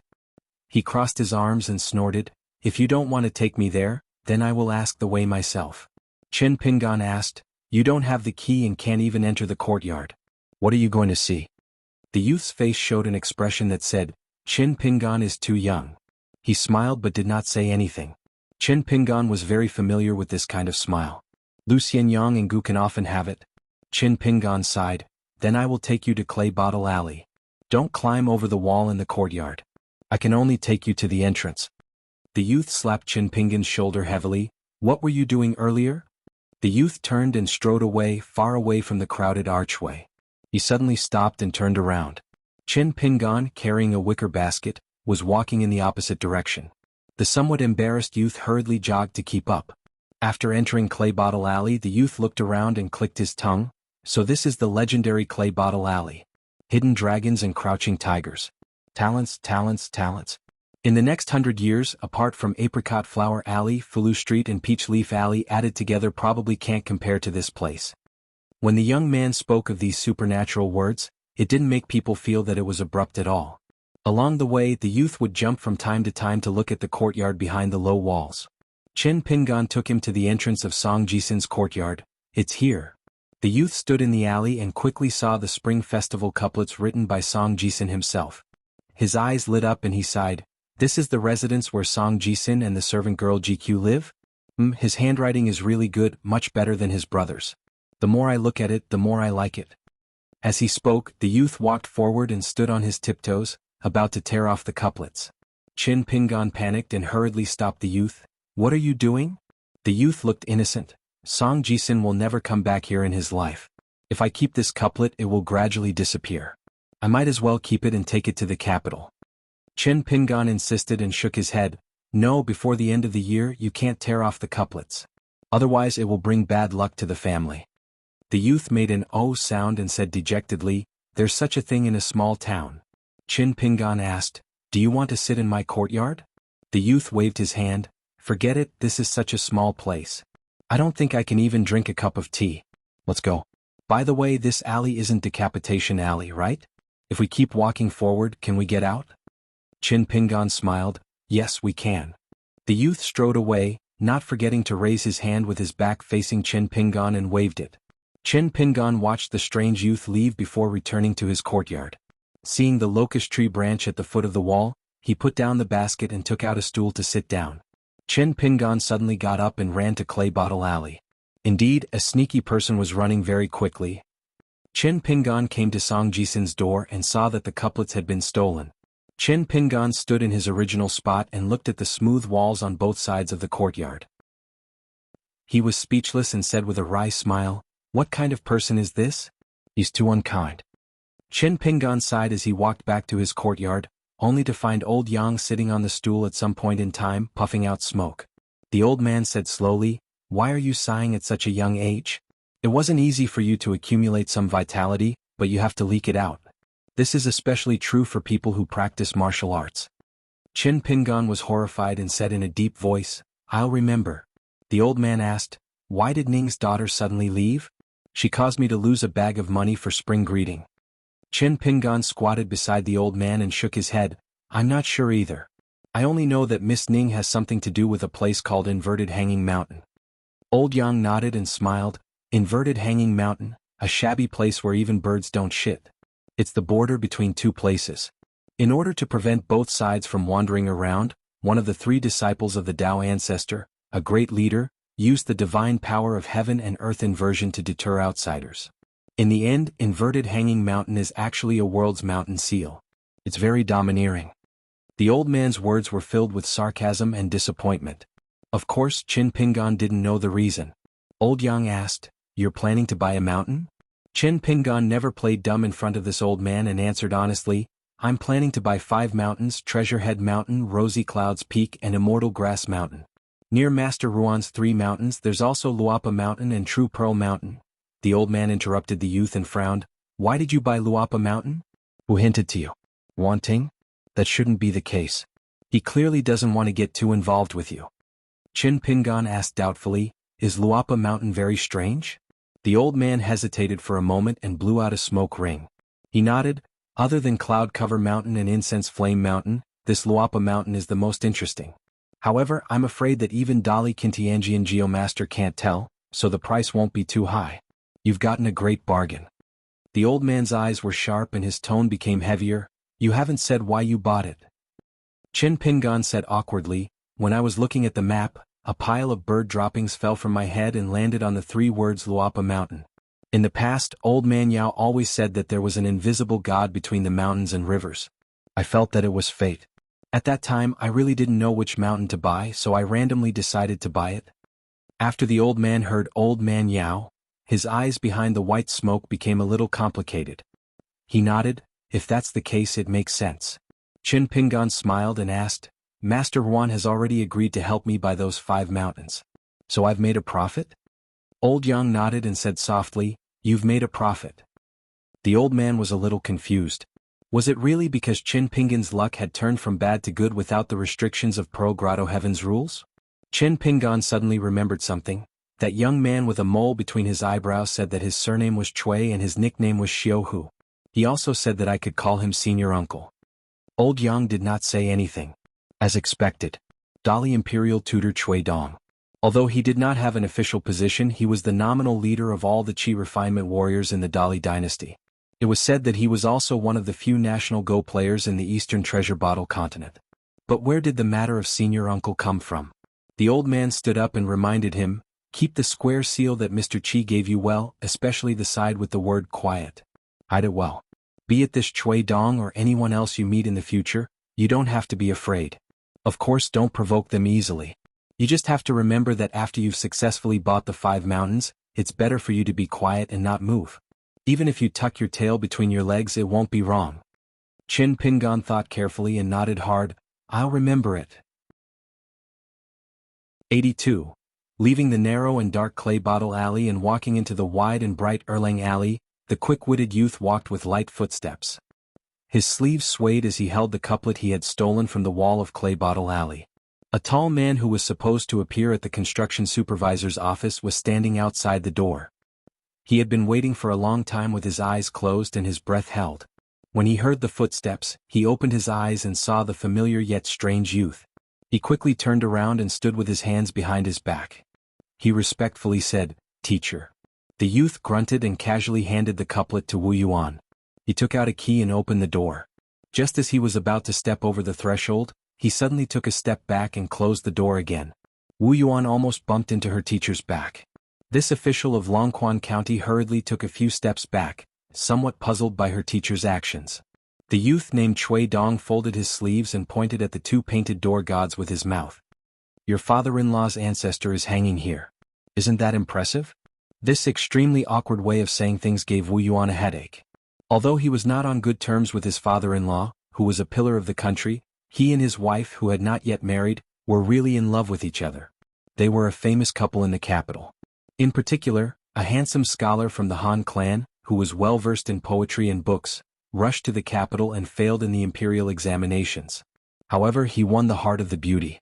In a situation where no one was optimistic about this marriage, he became the personal disciple of the greatly imperial preceptor in one fell swoop. His name shook the court and instantly became a story of praise. It even alarmed the emperor, who went to the Yang Jingzhai to summon Wu Yuan. After that, the future father-in-law turned a blind eye to Wu Yuan and no longer threatened to break Wu Yuan's 3 legs in front of his daughter. Cui Dong stepped over the threshold and casually said, "I've been thinking about a question. Our Confucian schools vow to sincerely believe in righteousness, honor merit and rule the world, whether or not it has a chance to be realized." Wu Yuan softly asked, "Teacher, have you thought of an answer?" Cui Dong curled his lips. "It's very difficult." Wu Yuan was speechless. Cui Dong smiled and asked, "Do you think you asked a useless question?" Wu Yuan honestly replied, "A little." Perhaps it was because the conversation between a teacher and a student was always so frank. Cui Shi did not get angry. He only glanced at Wu Yuan from the corner of his eyes and said regretfully, "There are many things in this world that are precious not in the outcome but in the process." Wu Yuan gathered her courage and asked, "Teacher, can you give an example?" Cui Dong led Wu Yuan to the table and said, "For example, you and Yuan Shangzhu is the daughter of the country. Now you are in love with each other. You can be happy to hold her hand, but when you finally marry her and have sex with her, you to be happy. You." Cui Shi motioned for Wu Yuan to find a place to sit while he continued to stand and look up at the board. He said, "But will you give up the chance to roll in the sheets with the eldest daughter of the Yuan family because of this boring result?" "Obviously not." Cui Dong himself also felt that this saying was not very mainstream. "Then let me put it another way. Take cultivation for example. The goal of an ordinary qi refinement warrior is definitely the middle 5 states. Those who are more talented will choose the upper 5 states. Another example is to be an official. Those who are less ambitious will be a low-ranking official. Those who are more ambitious will be a high-ranking official. Then, on the long journey up the mountain, many people will keep looking up at the scenery at the top of the mountain. They can't see the lush trees around them or the beautiful spring flowers under their feet. Even if they see them, they won't stop to admire them. It's a waste of the saint's earnest teachings. There are so many beautiful things in the world." Wu Yuan was deep in thought. Cui Dong suddenly laughed. "You even believe in this kind of nonsense? The most boring thing in the world is logic." Wu Yuan said helplessly, "If it was in the past, I definitely wouldn't think deeply about this kind of problem. But this time, sir, you came out of seclusion. First, you changed into this outfit. Then you came to this small town to meet an old friend for no reason. I'm really not sure." After laughing, Cui Shi leaned lazily on the wide chair. "Speaking of which, these great principles aren't all nonsense. Although I value achievements more than knowledge, it doesn't mean that knowledge doesn't need to be treated with effort. To be honest, if an ordinary person doesn't put in hard work and work hard to achieve something, he doesn't have the right to talk about talent." Cui Dong tapped a finger on the chair's armrest. His face was calm and composed. He smiled and said, "Only people who really work hard will have feelings of despair towards those who are really talented. At that time, they will suddenly wake up and tell themselves with tears that they really can't compare to that genius." Wu Yuan smiled. "In Go, all the national players and chess players in the Eastern Aquarius continent must have this kind of mentality when facing Sir." Cui Dong twitched the corner of his mouth. "But in some matters, a genius like me also looks at some people with this kind of gaze." Wu Yuan shook his head. "I don't believe it." Cui Dong stretched out his finger and pointed at the supervisor who was full of righteousness. He smiled and said, "Little Wu, this method of provocation is clumsy." Wu Yuan laughed and cupped his fist to beg for mercy. "Sir, you have a sharp eye." From the corner of Wu Yuan's eyes, he would occasionally see a wooden youth with crystal clear skin. He was in a daze and his eyes were empty. He was sitting on a small bench not far away from the courtyard. His hands were gently placed on his knees and his head was slightly raised. His posture was like a frog in a well. In fact, when Wu Yuan entered the room and saw him, he felt uncomfortable all over. But since Sir wasn't willing to take the initiative to speak, he didn't ask anything. Wu Yuan looked at the Spring Festival couplets on the table. He took one back and carefully studied it. He raised his head and asked, "Sir, who wrote this couplet? This person is very interesting." Cui Shi yawned and shifted into a more comfortable and languid position as he curled up in the chair. For the time being, he'll still be called Song Jisin. But I reckon that in a few years, he'll change back to the old name that was crossed out on the files of the imperial clan court, Song Mu. Wu Yuan immediately felt that this light couplet was very troublesome. He couldn't help but ask, Sir, what do you want this couplet for? Chui Dong smiled. It's for your precious senior brother to broaden his horizons. Otherwise, he'll always say that I can write better than him because I'm older. But now this couplet was written by his twin brother. I don't believe that he can find any excuses. Wu Yuan thought for a moment and held back his laughter. He said softly, for example, Song Jisin is in the countryside and has nothing to do all day. He only cares about practicing his calligraphy so he can make up for his lack of talent with hard work. Is that why his calligraphy is better? Chui Dong was shocked. That works? Wu Yuan smiled and nodded. Little senior brother can do that. Chui Dong shook his head. No matter how much you say, you still don't hit enough. Rules are rules. Wu Yuan put the couplet back on the table and said casually, Sir, your teacher must be very strict with rules. Wu Yuan had never known who her teacher was. She didn't even know the general history of her teacher. The number of people in Dali who knew about this could be counted on one hand. Chui Shi suddenly sat up straight and said, That's wrong. When teacher teaches me, it's almost the same as when I teach you. That's why my teacher taught me to be a student who forgets his roots and roots. Yes, he even deceives his teacher and destroys his ancestors. Wu Yuan thought that he had misheard. Chui Dong said calmly, You didn't mishear. Chui Dong stretched his back. When I was studying, I wasn't as radical as I am now. I only dared to say that knowledge and merit are two things. Sir rewarded me with the words the main culprit of the degeneration of public morals. Chui Dong sat up straighter and looked directly into his student's eyes. Do you know what's the most infuriating thing? It's my teacher. He didn't wait for me to finish talking about the topic and interrupted me. Sir, who has always been known for his rigorous scholarship, didn't even want to think about this question for a day. He didn't even take 2 hours or a stick of incense to burn before he threw those words at me. I have a junior brother.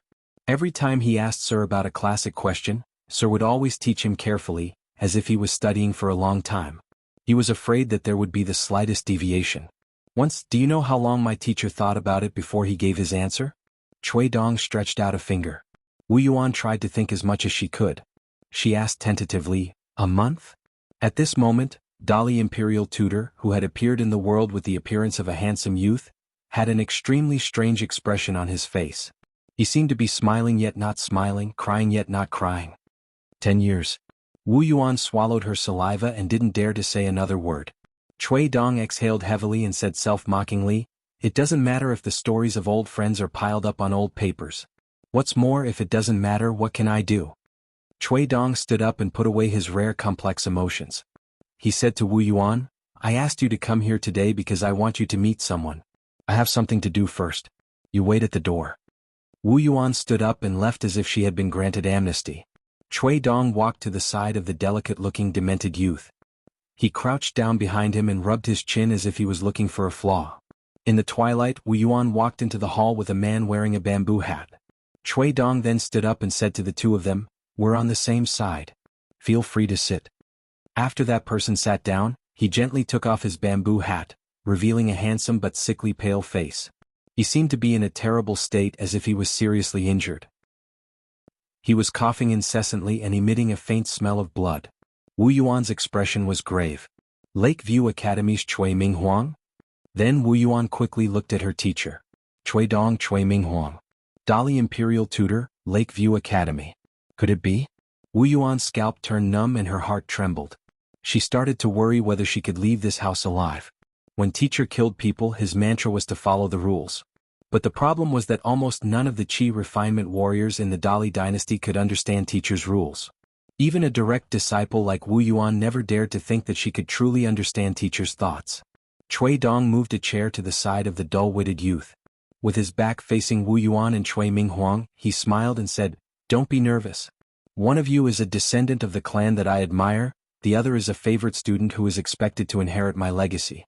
So, the two of you don't have to guess. You can think positively. Wu Yuan plucked up her courage and asked, Teacher, are you from the Chui clan? Chui Dong ignored her. Chui Minghuang smiled bitterly. My uncle-granduncle was expelled from the Chui clan long ago. He even ordered us to live in different ancestral halls and die in different graves. Wu Yuan's expression was gloomy and uncertain. Chui Dong, who did not turn around, smiled and said, Don't worry. Our wise and mighty emperor has known about these filthy pasts since the beginning. Oh right, Chui Minghuang, answer all of Wu Yuan's questions without reserve. Wu Yuan was quick-witted and directly asked the most important question. Qi Jingquan's death, was it teacher's doing? Cui Dong was unwilling to speak. Cui Minghuang's expression was normal as he replied, Qi Jingquan received a secret letter from the Cliff Academy. The person who wrote the letter told Qi Jingquan that their teacher, who was imprisoned in a certain academy, was really dead. Wu Yuan frowned. This was a huge secret that she had never heard of before. Most likely, only the leaders of the 3 major academies of the Confucian School and the 72 academies were qualified to know the inside story. However, Wu Yuan, like many scholars from aristocratic families, had heard of most of the other rumors. In less than 100 years, the statue of the 4th deity that was enshrined in the Confucian temple was removed from the position of the sage of literature and moved to one of the 72 sages. Then, it was moved down from the position of the sage of literature until it was at the bottom of the list. At the beginning of spring this year, it was moved out of the Confucian temple. Moreover, someone tried to enshrine it in a Taoist temple secretly, but it was discovered. In the end, it was destroyed by a group of ignorant people. The classic articles that this sage wrote with his life's work were all banned and destroyed. The laws and policies that he implemented were all overturned by the dynasties, and his name was removed from the official history. First, it went from bad to worse. Then it was on the verge of collapse. In the end, it disappeared without a trace overnight. Cui Minghuang told Wu Yuan a shocking conspiracy. Cliff Academy has been removed from the 72 academies. Although Dali is unwilling to accept this, Qi Jingquan and the academy have contributed a lot in educating the commoners and helping Dali to get rid of his identity as a northern barbarian. Moreover, without the academy to attract the scholars from the northern eastern treasure bottle continent, Dali's civil service system will be greatly impacted. However, the general trend is irresistible. Dali can't stop it. Emperor Dali won't be so stupid as to offend so many powerful forces on and off the mountain for Qi Jingquan. Since external aid is no longer reliable, Qi Jingquan will have to rely on his own strength to prevent the Cliff Academy from being removed after receiving the letter. This huge problem will be placed on Qi Jingquan's desk along with the secret letter. However, he is well aware that once the 60-year period is over and he walks out of Liju Grotto Heaven, the shocking truth that he has been hibernating here and that his cultivation state has increased instead of falling will inevitably lead to greater suppression from some important figures within the Confucian school. Of course, it won't be just the Confucian school and Taoist school. Some other important figures from the 100 schools of thought will also be restless. After all, it wasn't easy to suppress an old one. If a new one comes along, it will be too ridiculous. Cui Minghuang revealed a smile and subconsciously looked at the senior of his family who was still staring at the youth, Cui Dong. Cui Minghuang's eyes were full of admiration. At this time, Ruan Cheng's early appearance has become a decisive move. He has completely cut off Qi Jingquan's most likely path of retreat. Cui Dong had unknowingly stood up and was gently opening the youth's eyes with his finger. After hearing Cui Minghuang's words, he muttered, "Where's the wine? I should have bought a few jugs when I passed by the tavern." Cui Minghuang saw that Wu Yuan was somewhat puzzled and explained, "Ruan Cheng arrived at Liju Grotto Heaven long ago. Although this military grandmaster doesn't interfere with the town's affairs and maintains absolute neutrality, Ruan Cheng's existence itself is meaningful. This means that Qi Jingquan can no longer open his mouth to bargain with the 4 sages of the 3 schools and 1 school to continue staying in the town and be imprisoned for another 60 years in exchange for another 60 years of the Cliff Academy's feeble existence." Cui Minghuang smiled and said, "Their teacher is dead. No one reads his moral essays and no one promotes his policies. After Qi Jingquan came to the eastern Aquarius continent, the Cliff Academy that he painstakingly built in the barbarian land is also gone. There's no place for him to stand in the secular world. The place of peace that supported him to this step seems to be gone too. Why not die? Only when Qi Jingquan is dead can some people feel that there's no threat at all. As for the broken Cliff Academy, they naturally can't be bothered to take another look. In fact, if it wasn't for Qi Jingquan, let alone becoming one of the 72 academies, the Cliff Academy in Dali might not even have half of the foundation of our Lakeview Academy." Cui Dong commented, "Lakeview Academy has plenty of foundation, but lacks vitality. If it wasn't for the existence of the Cliff Academy, which forced Lakeview Academy to make many changes, I'm afraid it would be even worse. In the upcoming great changes, it will only be one step slower and slower, gradually dying out." Cui Minghuang praised from the bottom of his heart, "Martial Granduncle's insight is penetrating, hitting the nail on the head." Cui Dong finally stopped tormenting the youth who didn't have any human spirit. He stood beside the pool without any water and looked up at the blue sky with the youth. After retracting his gaze, he said a very strange conclusion. So I carefully arranged a big exam. There's only one candidate, the orphan called Chin Pingon from the Mud Bottle Alley. He only has a very ordinary background, but he has a very interesting growth experience. Wu Yuan was even more confused. What was the meaning of this? Cui Dong began to pace slowly around the pool with his hands behind his back. He lowered his head and muttered to himself, logically speaking, when Qi Jingchun is bound to die, he will make a last-ditch struggle. Then there are 3 people that we have to pay attention to. His junior brother Ma Zhan, who suffered with him in the Lizhu Cave Heaven, Zhao Yao, who taught him knowledge step by step, and Song Jisin, who seemed to have an ordinary relationship with him. Because these 3 people are most likely to be Qi Jingchun's hope. I want Ma Zhan to continue the legacy of the Cliff Academy. It doesn't matter even if there's only one disciple. I want Zhao Yao to carry forward the legacy of the school. It doesn't matter whether it's in the Dali dynasty, or even in the Eastern Aquarius continent. In the beginning, when I learned that Qi Jingchun had left all his books to Song Jisin, I thought that Song Jisin would be one of his inheritors. But soon I realized that it was a smokescreen. When Cui Dong reached this point, he became silent for a long time. He seemed to be deducing step by step in reverse to make sure that there were no mistakes. Wu Yuan cautiously interrupted, behind the smoke screen is that person called Chin Pingon hiding? Cui Dong, whose thoughts were interrupted, stopped in his tracks. He abruptly raised his head and looked coldly at Wu Yuan. Wu Yuan immediately stood up. Cold sweat seeped out of her forehead. She bowed and said, "Please forgive me, mister." Cui Dong continued to stroll. Ma Zhan can be considered half a disciple of that person. But compared to Qi Jingchun, he's too far behind. His heart is higher than the sky, but his life is thinner than paper. I asked Cui Minghuang to deceive Ma Zhan, to trick him into replacing Qi Jingchun as the next Hill Master of Cliff Academy. Although the title of one of the 72 academies is gone, the academy itself still exists. The academy needs a Hill Master. In this way, for Qi Jingchun's literary lineage and our Dali Emperor, it's still acceptable. This is also the result that the various factions have tacitly agreed upon. But I don't like it. Such a happy ending is too boring. In any case, there are already voices within the Confucian faction that want the sage of literature, Qi Jingchun, and Cliff Academy to disappear altogether, lest the people's hearts change and rise from the ashes. So I propose to build a new academy in Cloud-Splitting Mountain, and the 3 Confucian academies also agreed to promote this academy to one of the 72 academies within 50 years. Our emperor heard this and thought it was a good idea. Compared to Qi Jingchun, who is of little value, it's better to replace him with a puppet who listens to Dali. Of course, it's more suitable for Dali's southern hegemony. So Cui Minghuang lied to Ma Zhan again. He told him that since things had come to this, he might as well change his allegiance and cut ties with the Cliff Academy. After returning to the small town, he would be able to become the new Hill Master of the new academy. Moreover, he would be the first Hill Master of the new academy. Wouldn't it be better than learning from the Cliff Academy and relying on others?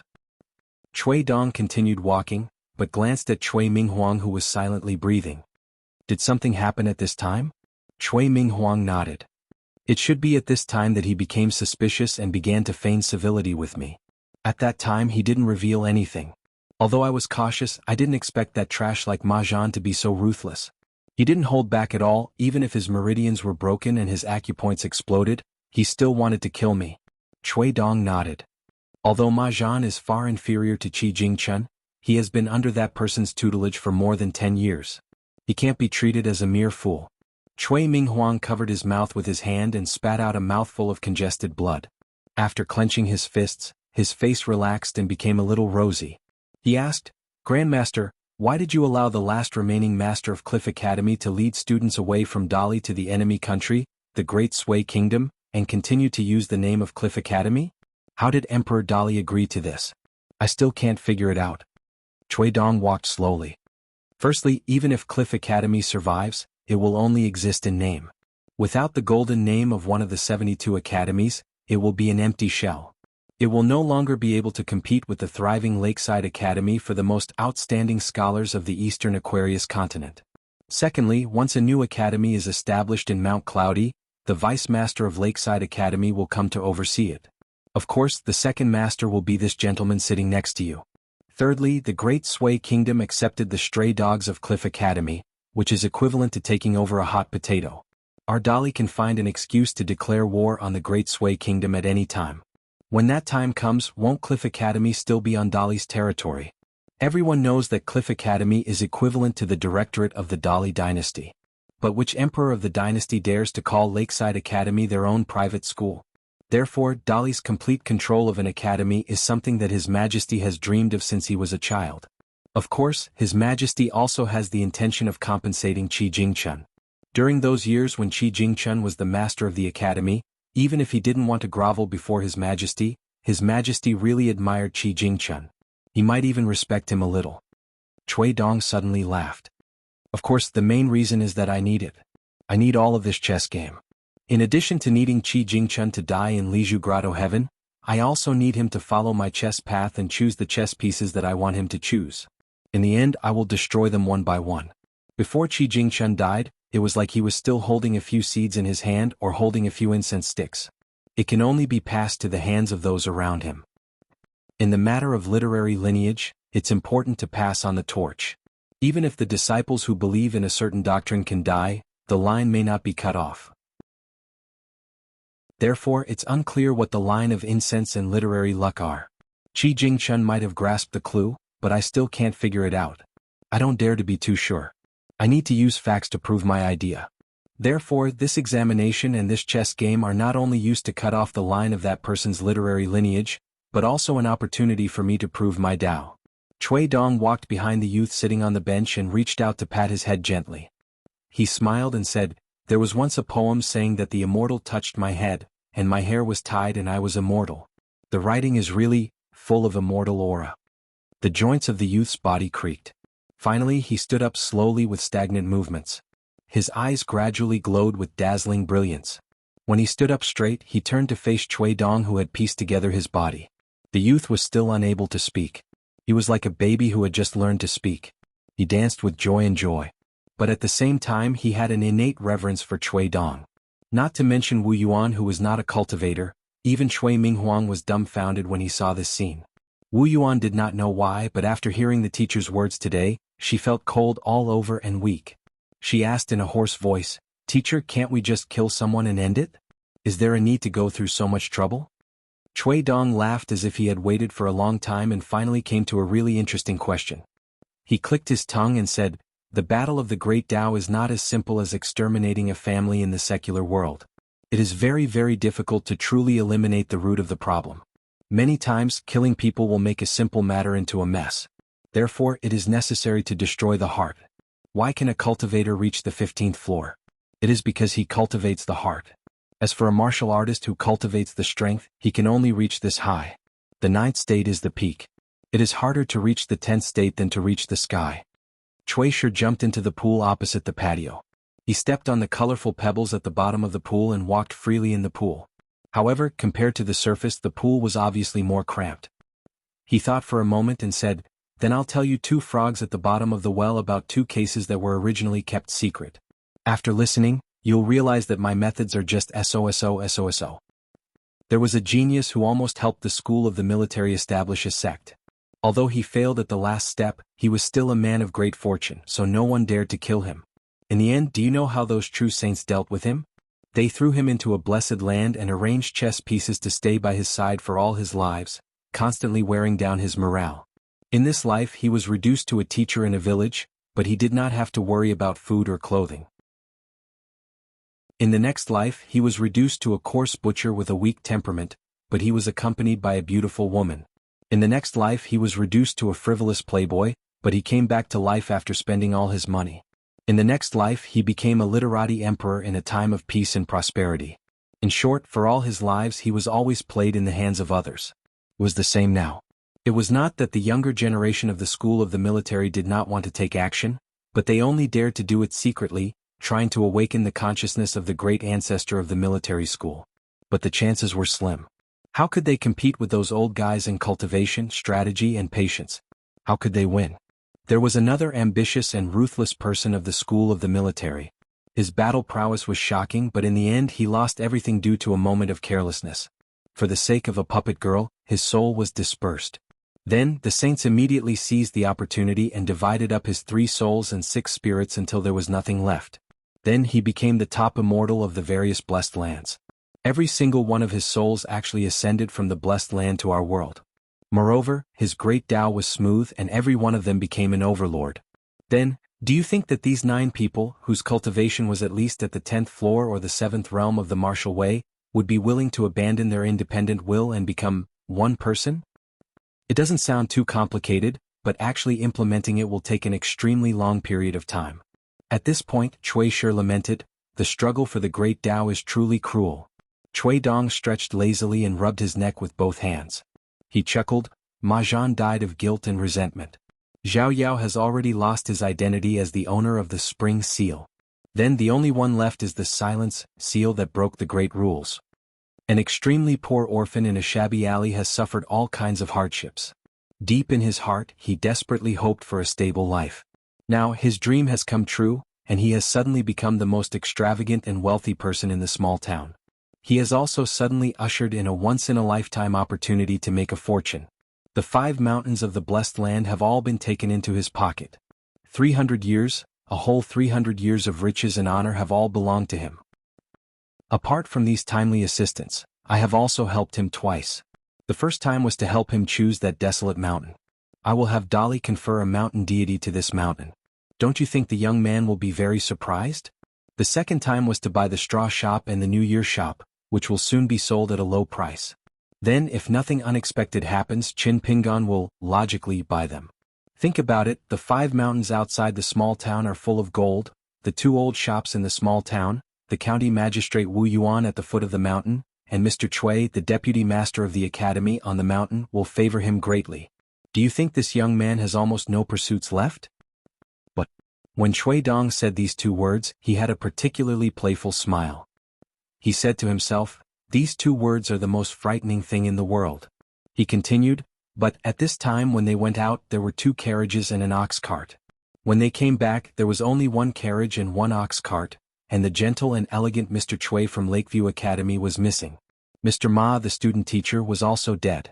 Then the coachman will find Qin Pingan and tell the young man that Mr. Qi and Mr. Ma, when they were alive, both hoped that he could take the 6 children to the enemy of the Dali dynasty, the Cliff Academy, which had moved to the Great Sui Kingdom, to continue his studies. This trip will be difficult and dangerous. In the end, the coachman will considerately persuade the young man that if Mr. Qi is still alive, he will definitely not want you to take the risk to go to the Cliff Academy of the Great Sui Kingdom." Wu Yuan asked carefully, "If those frightened children want to stay at home in the small town, won't Qin Pingan justifiably not have to go out? Isn't Mr. Cui's plan this time?" Cui Minghuang smiled and said, "Not long after these children left the small town, their families had been forcibly moved to the capital of Dali. Of course, Dali will not lack their wealth and glory. But each family will leave a few people behind to tell those children how rare it is to enter the Cliff Academy, and how their parents and elders earnestly hope that they can go to the academy and return." Cui Dong stood directly below the courtyard, expressionless. Wu Yuan became more cautious and asked, "Mr. Cui, how can you be sure that this examination will completely cut off Qi Jingquan's line of literature?"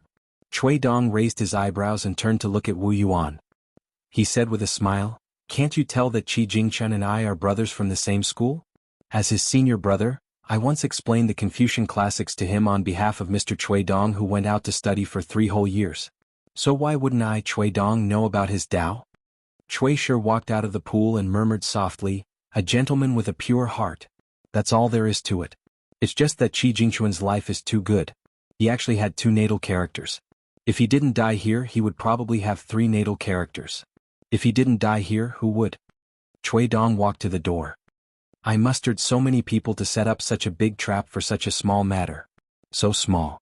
Cui Dong raised his hand and pressed his thumb against his index finger.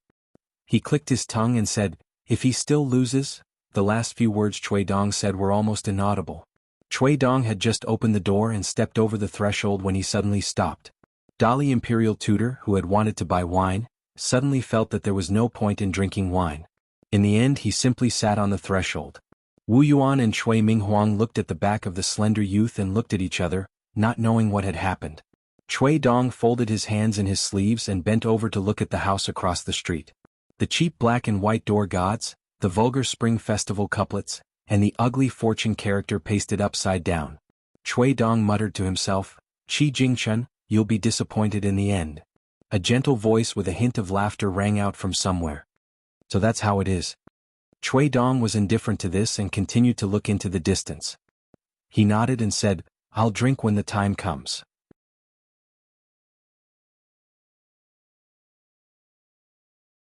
Lord Song, who was proficient in the small town's dialect, had no intention of helping this yamen official. Because the two of them belonged to different mountains and not long ago, the two sides had completely fallen out with each other. If the emperor had not personally appointed Song Yuzhang to accompany him to the south, he would not have had a chance at this cushy job. The Ministry of Rights yamen was full of scholars, and they were the seeds of scholars who had fought with thousands of men and horses on a single log bridge. Therefore the war of words in this yamen was refined and brilliant. Fortunately, Song Yuzhang was a strange person who could get used to living in a small town. After returning to the capital, he did not say a word and did not feel any resentment. Assistant Minister Dong had cultivated for most of his life in the Ministry of Rights yamen. The Ministry of Rights was the only yamen in the Dali imperial court that could compete with the Ministry of War. Dong, who became the third in command of the Ministry of Rights. Clearly he was a shrewd old fox. He immediately realized his mistake and wanted to find a way out. He turned his head and smiled at the only daughter of Master Ruan, hoping that she could pass on a message for him. However, Dong who almost immediately dismissed the idea. Even the emperor had to treat the saint of the military school of Wind and Snow Temple as a guest of honor. As the assistant minister of the Ministry of Rights, he dared to ask Master Ruan's daughter to do this and that. If the girl was a difficult person who did not understand etiquette and felt that he had neglected her, she could go back and complain to her father. Then Master Ruan would only need to lightly send a word or two to the capital. He guessed that he could still be a third-level official, but it would definitely not be comfortable. The old man's mind raced, but in fact, it was only a matter of a moment. Assistant Minister Dong decided to change his original intention. He smiled at the girl and was about to ask if Miss Ruan was comfortable living here. Did she need the Ministry of Rights to help her get a simple and elegant residence on Fulu Street or Peach Leaf Alley in the small town? However, in the next moment something shocking happened. The daughter of Master Ruan, who was unattainable in the eyes of all the officials of the Ministry of Rights, quickly walked to the side of the bumpkin boy and probably told him what Assistant Minister Dong had said. The boy listened to the girl's words with a calm expression, which really shocked the officials of the Ministry of Rights. How could Qin Pingan have known that such a small matter could cause the minds of these distinguished people in the capital to wander thousands of miles away? After listening carefully to Ruan Xiu's words, Qin Pingan smiled and said to her, Xiu, please tell this old gentleman that I am a dragon kiln worker. Now I am doing odd jobs in the blacksmith shop. The reason why I was able to buy those mountains was because of Master Ruan. When the green-clothed girl heard the name Xiu, she smiled until her limpid eyes turned into a pair of crescent moons.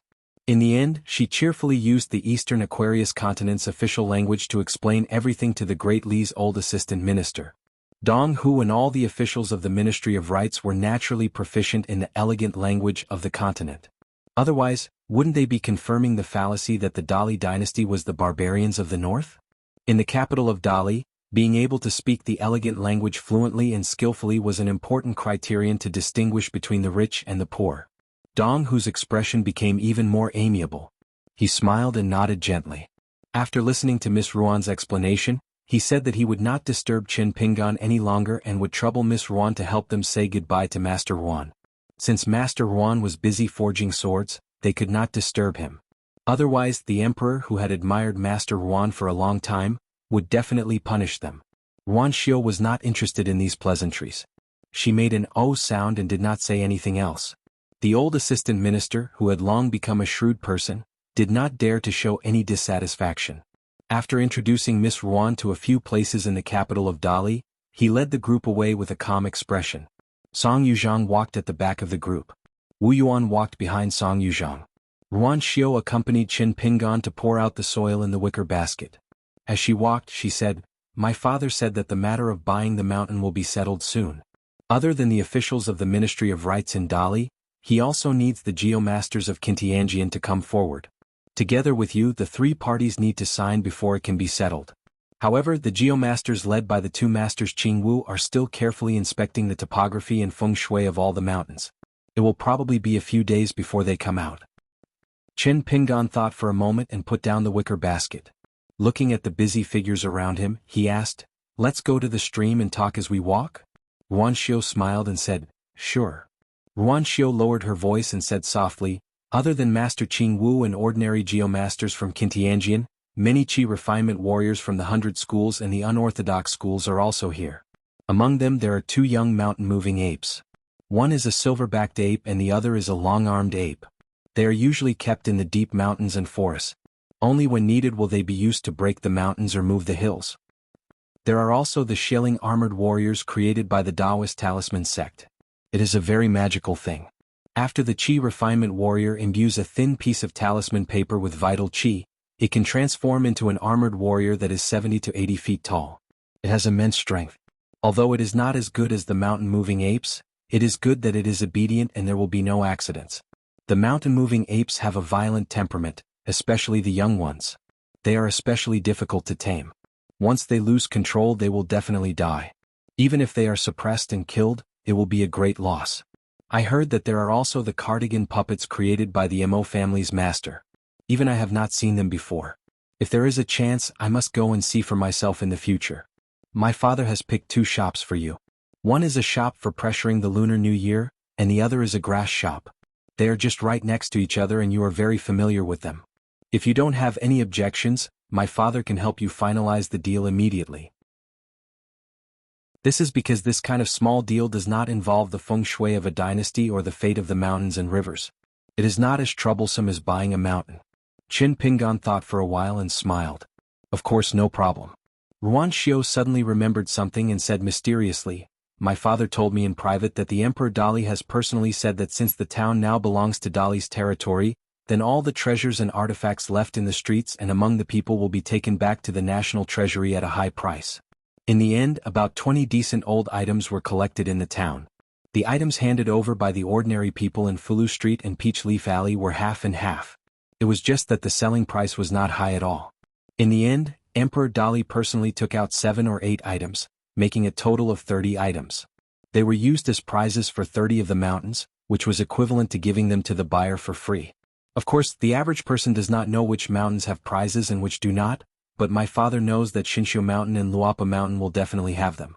Moreover, they are of excellent quality and are one of the best. In addition, my family's Lantern Mountain and your Luapa Mountain may each be conferred a mountain god by the Dali Imperial Court to oversee them. Chen Pingan took a deep breath and squatted by the stream, frowning. It seemed somewhat unreal. The Clay Bottle Alley youth had never dreamed that he would have such a day. The Straw Sandals youth's dream was at most related to festive couplets, majestic door gods, fragrant meat buns, and a bag full of clattering copper coins. Ruan Xiu squatted down with him and asked curiously, "What's wrong?" Chen Pingan wanted to say something but hesitated. It seemed that he could not say why, so he could only shake his head. He picked up a licorice and chewed it in his mouth like he was familiar with it. After a moment of silence, Chen Pingan turned his head and smiled. "Miss Ruan, just now I called you Xiu in front of outsiders. Don't be angry. I saw so many high-ranking officials and was very nervous, so I wanted to pretend to be very familiar with you." Ruan Xiu blinked and asked an irrelevant question. "Well, is there any news about your friend recently? The one who carries a saber and a sword." Chen Pingan was confused and said, "You mean Miss Ning? After she left, I don't know any news about her." Ruan Xiu smiled. Chen Pingan suddenly raised his head and turned towards the stone arch bridge. A familiar red figure was running towards him, its 2 legs moving like the wheels of a car. Chen Pingan had a bad premonition and hurriedly stood up. The little girl wearing a dirty and wrinkled red cotton-padded jacket came in front of him and looked up at him. Her face was actually full of tears. She was heartbroken and wrinkled her tan little face. Choking with sobs, she said, "Mr. Ma died. Before he died, he asked me to come and find you. Tomorrow, Swords of the Future will be on the shelves. Welcome to subscribe. Chen Pingan will also leave the town tomorrow." 84. Published.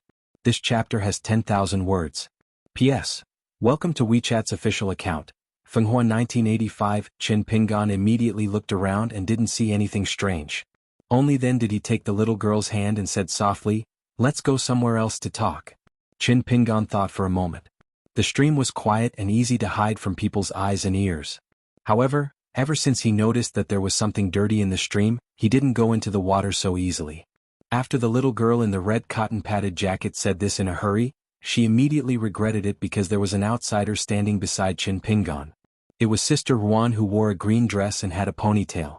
Although Li Baoping had already met Ruan Xiu on the back of the green ox, at that time there was also the golden boy and jade girl from the Taoist school present.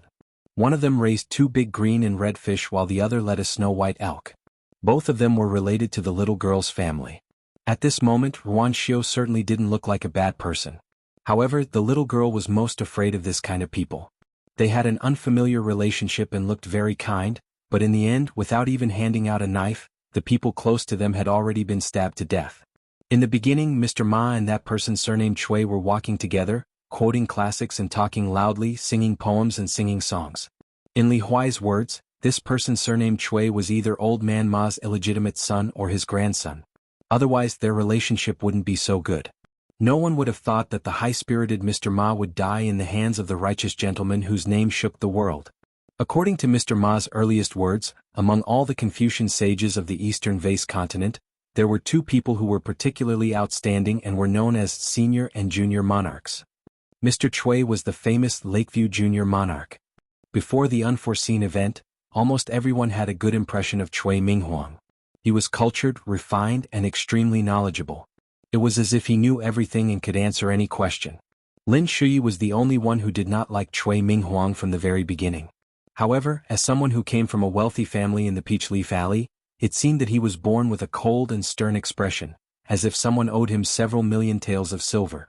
Because he was estranged from the other 4 children, he had mocked and ridiculed Chui Junzi many times in the beginning, but no one understood what he meant. They only thought that Lin Shuyi was jealous that Chui Minghuang was more graceful and elegant than him. Although Ruan Xiu did not understand why the young lady was looking at her with such unfriendly eyes, she still suggested, "Why don't we go to our newly built sword forging room?" The frightened young lady held onto Chin Pingan's hand tightly and shook her head vigorously. Her eyes were filled with pleading. "Chin Pingan, let's not go to places with strangers, okay?" Chin Pingan gently held onto Li Baoping's hand and said gently, "Trust me, the sword forging room in the blacksmith shop is the safest place." The young lady raised her head and looked at Chin Pingan's eyes. They were like the clear stream she saw when she first walked to the river by herself when she was young. The flowing water was so slow that she could see the bottom. At that time the child felt that she would never grow up. At this moment, the young lady who was in a life and death situation was filled with grievances. She cried again and sobbed, "Chin Pingan, don't lie to me." Chin Pingan's eyes were firm. "I won't lie to you." Ruan Xiu brought the 2 of them to the sword forging room and took out the key to open the door. She stood on the spot and smiled, "I won't go in. I'll keep a lookout outside. Even if my father comes, he's not allowed to enter." Chin Pingan was a little embarrassed and explained in a low voice, "Can you bring her something to eat and drink? I think when she's not so nervous, her spirit will collapse all of a sudden. At that time, filling her stomach is more important than anything else. I was always like this when I was young." Ruan Xiu nodded her head and turned her body slightly. She flipped her wrist and a small silk bag appeared out of nowhere. She handed it over to Chin Pingan and said, "These are 5 pieces of peach blossom cakes made by the shop. Take them first. I'll go get a pot of water so that she won't choke." Chin Pingan and Li Baoping sat opposite each other. Although the young lady took the peach blossom cakes, she did not show any signs of eating them. Chin Pingan said softly, "What's going on? Tell me." Li Baoping spoke very slowly, which seemed to be contradictory to her usual impatient personality. However, the young lady spoke slowly, which allowed Chin Pingan to sort out his thoughts and put himself in her shoes to think about the problem. Before the old Mr. Ma from the school died, the journey of the 5 children to study abroad was very smooth. The ox cart and 2 horse carriages traveled hundreds of miles. Mr. Ma and Chui Minghuang from Lakeview Academy had a good chat and became friends despite the difference in age. However, one day when Mr. Ma was checking on their homework, he suddenly said that he wanted to discuss the itinerary with Chui Minghuang. It was possible that they would part ways and part ways. After all good things must come to an end. However, the children waited for a long time and did not see Mr. Ma and Chui Minghuang return. Thus, Li Baoping and Li Huai ran to look for them. In the end, Li Huai was the first to find Mr. Ma lying in a pool of blood. Not to mention his hands and feet, The old man's injuries were so serious that even his eyes and ears were bleeding. It felt like the old man's body was like a bamboo basket that had been lifted from a stream. The dying Mr. Ma asked Li Huai to only bring Li Baoping to his side.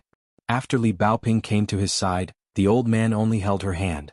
For some reason the old man, who was originally unable to say a single word, finally gave Li Baoping a simple explanation. Perhaps it was the final radiance of the setting sun, or perhaps it was a last-ditch effort. At this point, the young lady in the red cotton-padded jacket was already sobbing uncontrollably. Qin Pingan was not the kind of person who knew how to comfort people. He could only silently move a stool closer to the young lady and reach out to wipe her tears. He repeated, "Don't cry, don't cry." The young lady sniffled hard and continued, "Mr. Ma held my hand and told me that I must find you alone. He told me to be careful of the people from Lakeview Academy and Dali's capital. Don't trust anyone." Qin Pingan's expression was solemn as he asked, "Where are Shi Chuanjia and the others?" Li Baoping, whose face was full of tears, suddenly grinned and said, "The four of them are taking the out-of-towner coachman around Mud Bottle Alley." Lin Shuyi felt that the coachman was not a good person. Maybe he and Mr. Cui worked together to kill Mr. Ma. After we found a place to bury Mr. Ma, the coachman said that we couldn't go to Cliff Academy because Mr. Ma and Mr. Cui had just received news that the academy where Mr. Chi was the hill master had moved from Dali to the enemy country, the Great Sui Kingdom. Without Mr. Ma to lead the way, we would be killed by the border army for treason before we could reach the Great Sui Kingdom. We didn't have any ideas at that time. In the end, Mr. Ma didn't tell us what to do. Should we go back to the town school and wait for the next teacher, or go to the Great Sui Kingdom and continue to study at Cliff Academy? Mr. Ma also told us. So we had to follow the coachman back here.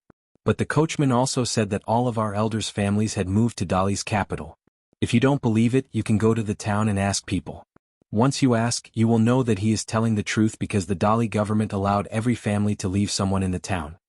Ruan Xiu took a pot of water and knocked on the door before entering the sword-casting room. Li Baoping immediately shut up. Ruan Xiu didn't forget to close the door after she left.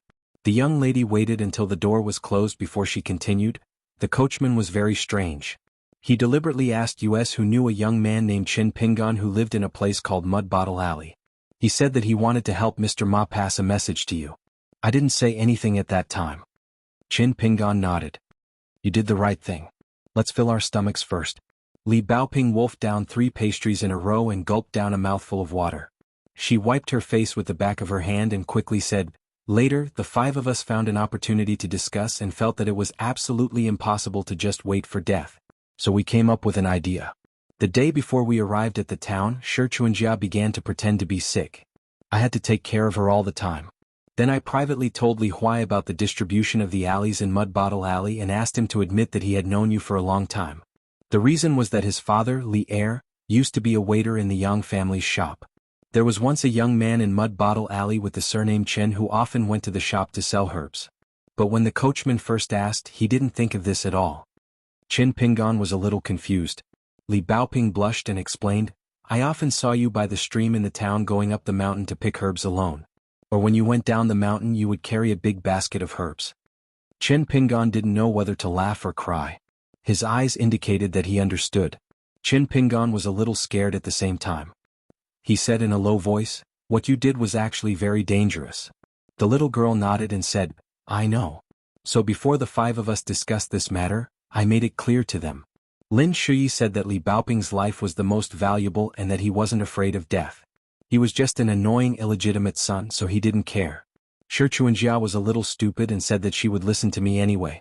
Li Huai said that what was there to be afraid of? He was dead.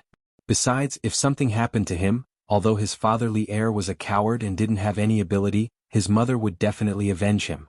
Dong Shuijing was the most straightforward and said that he was strong. If the matter was exposed, he would let the 4 of us run first and he would fight the coachman to the death. But I don't think it was that dangerous. If the coachman really wanted to kill us, he didn't have to wait until we reached the town. He must have some ulterior motives. I guess one of the mastermind's motives must be related to you." Li Baoping ate the last 2 pieces of peach blossom cake and took a deep breath. Later we finally arrived at the town's apricot blossom lane. I asked Dong Shuijing and Li Huai to bring the coachman down and said that we could take a shortcut to Mud Bottle Lane. In fact, Li Huai had to take him in a big circle. As soon as they left, I immediately ran out of the carriage and went to Mud Bottle Lane to look for you. But I found that your house's door was locked. Fortunately, a neighbor passed by and I asked him. Only then did I know that you were an apprentice at the blacksmith's shop. I was so worried." Chin Pingan was a little shocked this time. He asked, "You came up with this series of plans?" Li Baoping shook her head. Lin Shui also came up with ideas. For example, we couldn't casually find a place far from Mud Bottle Lane and casually say that this is Mud Bottle Lane. That would easily expose us and I wouldn't be able to run far. It's best to park the carriage in Dong Shuijing's house's Apricot Blossom Lane. It's not far from Mud Bottle Lane and there's room to take a detour. Moreover, when the coachman arrived at Apricot Blossom Lane, he would definitely ask his ancestors. After confirming that it's true, it would be much easier for us to deceive him. Li Baoping said in a deep voice. In the end, it was proven to be true. Chin Pingan couldn't help rubbing the little girl's head and praised, "You're amazing." Li Baoping smiled. If you weren't at home, Li Huai and Dong Shuijing would be even more safe. They wouldn't have to worry about being forced to confront each other and expose the truth. Li Baoping asked curiously, "Why did Mr. Ma and the coachman who couldn't speak the dialect of the small town, all want to find you?" Chin Pingan shook his head and said, "I'm also curious. For now, I only know that it might be related to the few things that Mr. Qi gave me. Mr. Qi once took him to ask for locust tree leaves, but the last locust tree leaf with the word, Yao, on it had already been used. That jasper hairpin? However, Mr. Qi and Ning Yao both said that the hairpin was made of ordinary material and was just an ordinary hairpin used to hold up hair. Seal? Chin Pingan's mood was heavy. That was most likely the case. Mr. Qi gave him 2 seals which totaled to 4. Many years ago, Old Yang told him to treasure the seal with the word Jing on it. The complete seal had the 4 words calm and proud. In addition, Mr. Qi also casually said that if he found an interesting landscape map in the future, he could use the pair of seals to mark it. Thinking about the thousands of miles of mountains and rivers after Liju Cave landed, there would really be gods of mountains and rivers. Among them, the Luapa mountain that he was about to buy was one. Li Baoping suddenly took out 3 withered locust tree leaves and showed them to Chin Pingan. She said sadly, "The green leaves have turned yellow." Chin Pingan suddenly understood. At that time, it must have been these 3 locust tree leaves that helped Mr. Ma to prolong his life. That was why he could speak a few more words. In fact, this was the truth. If Li Baoping hadn't been so lucky and kept the 3 ancestral shade scholar tree leaves with him, the old man probably wouldn't have been able to say a single word and would have died unwillingly. Chin Pingan had now deposited all his valuable belongings in the blacksmith shop. Master Huan gave him the yellow mud hut where Ning Yao lived before. Not to mention the 8 snake gallstones that were still the same color, the rest of the 100 or so common snake gallstones were moved out from the ancestral house in Nipping Lane and the courtyard of Lu Xianyang's house. They were all piled up at the foot of the wall of this house. However, Chin Pingan always carried the Fang Jing seal and the Hanshan repertoire with him. Chin Pingan pondered for a moment, then slowly said, "The coachman should be on his way to the blacksmith shop. Why don't you hide here first, and I'll go and secretly bring Shi Chuanjia and Lin Shui, who were left by the ox cart. If the coachman asks, I can ask someone here to tell him that I have a habit of going out for a walk. Also, when the coachman arrives at my house in Clay Bottle Alley, he should be aware of your detour.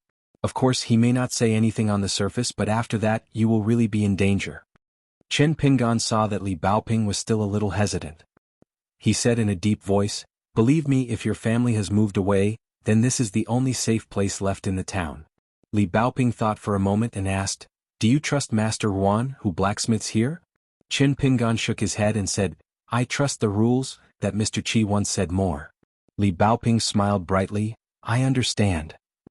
Once Li Baoping made up her mind, she instantly burst out with amazing decisiveness. "Since you trust Sister Huan, then I'll ask her to bring Shi Chuanjia and Lin Shui here. Then we'll find a place to hide. You can talk with the bad coachman at ease. Let's see what he's up to first." Chin Pingan smiled and said, "Okay." Chin Pingan walked out of the sword-casting room with Li Baoping. Probably to avoid suspicion, Ruan Xiu sat a little farther away from the door on a small green bamboo chair, swaying her body from side to side in boredom. After Chin Pingan finished his request, Ruan Xiu said without hesitation, "No problem."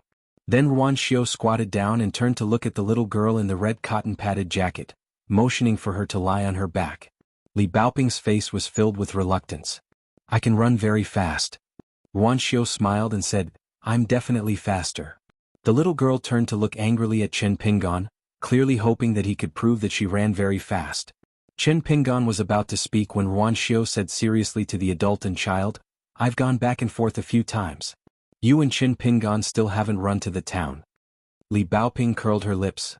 "I know there are immortals and ghosts in the world, but do you think it's so easy to be an immortal?" Chen Pingan made the final decision. "Listen to Sister Ruan quick."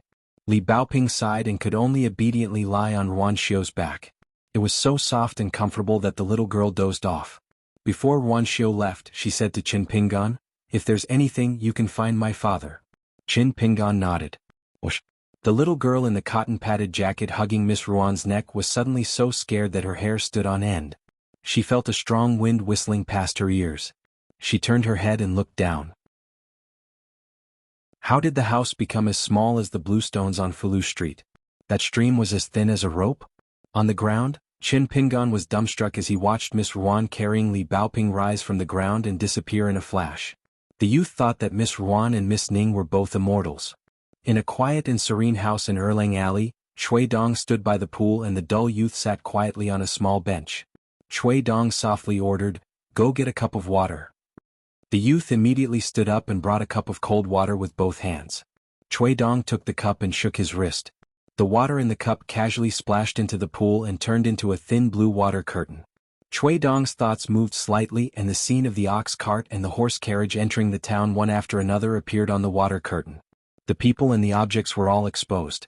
Chui Dong folded his hands in his sleeves and appeared to be very relaxed. He exerted strength from the tip of his toes and the heel of his feet respectively. His entire body swayed back and forth like a roly-poly toy. There was none of the nervousness and anxiety that a Qi refinement warrior should have when the opportunity to attain Tao was approaching. Chui Dong saw the little girl in the red cotton-padded jacket bid farewell to her peers with two red cheeks, jump off the horse carriage and run on the streets. Then the coachman was tricked by the two youths to go to Apricot Blossom Alley. This Dali imperial tutor clicked his tongue and said, "Previously I even mocked Song Jiankyung's spies that grew up eating feces. I didn't expect that the spies that I trained were more or less the same. They grew up drinking urine." However, Chui Dong was soon relieved. The water curtain kept showing the running figure of Li Baoping. He muttered to himself, "The children here are smart to begin with, especially Song Jisin and Zhao Yao's group. They are slightly older. Then there is the second group including this little girl. They are outstanding people. They are very intelligent at a very early age and are quick to understand.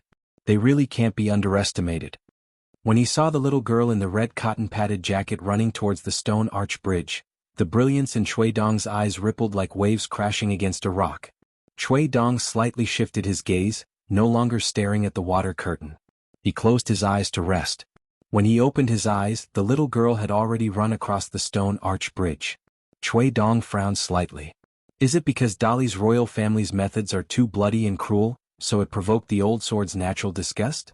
So much so that it developed some feelings of disgust towards me, the person who raised the dragon in Dali? But logically speaking, although the true history of this sword is already untraceable, and there are only some illusory rumors, since it is an ancient sword, what kind of killing scene has it not experienced? It shouldn't be so stingy, right? The scene on the water curtain was getting closer and closer to the blacksmith's shop. The water curtain created by the cup of water shattered without warning. The countless water droplets that splashed out in all directions hit the walls, windows, and pillars of the house, and exploded into countless holes. However, the water droplets that shot towards Chui Dong and the young man seemed to hit an invisible wall, instantly exploding into even finer water droplets. Ruan Cheng's voice came from the courtyard. "Don't push your luck." Chui Dong raised his head and laughed. "Saints are really stingy. If you don't want to look, then don't look. If you have something to say, let's talk nicely. After all, this is the ancestral home of the Yuan family. What if I return to the capital and get punished for it?" Chui Dong muttered to himself, "The felons of the Lu dynasty should be here by now." Chui Dong lowered his head and glanced at the young man. After retracting his gaze, the left and right index fingers hidden in his sleeves tapped lightly. He said softly, just in case. When Li Huai and Dong Shuijing brought the coachman to Qin Pingan, the latter was building a house with someone. Li Huai's eyes darted around furtively. Dong Shuijing's expression was normal, and he had the demeanor of a general. Qin Pingan, who was covered in dust, walked to the three of them and asked in confusion, "Are you looking for me?" The coachman's appearance was ordinary, and he looked like an honest farmer.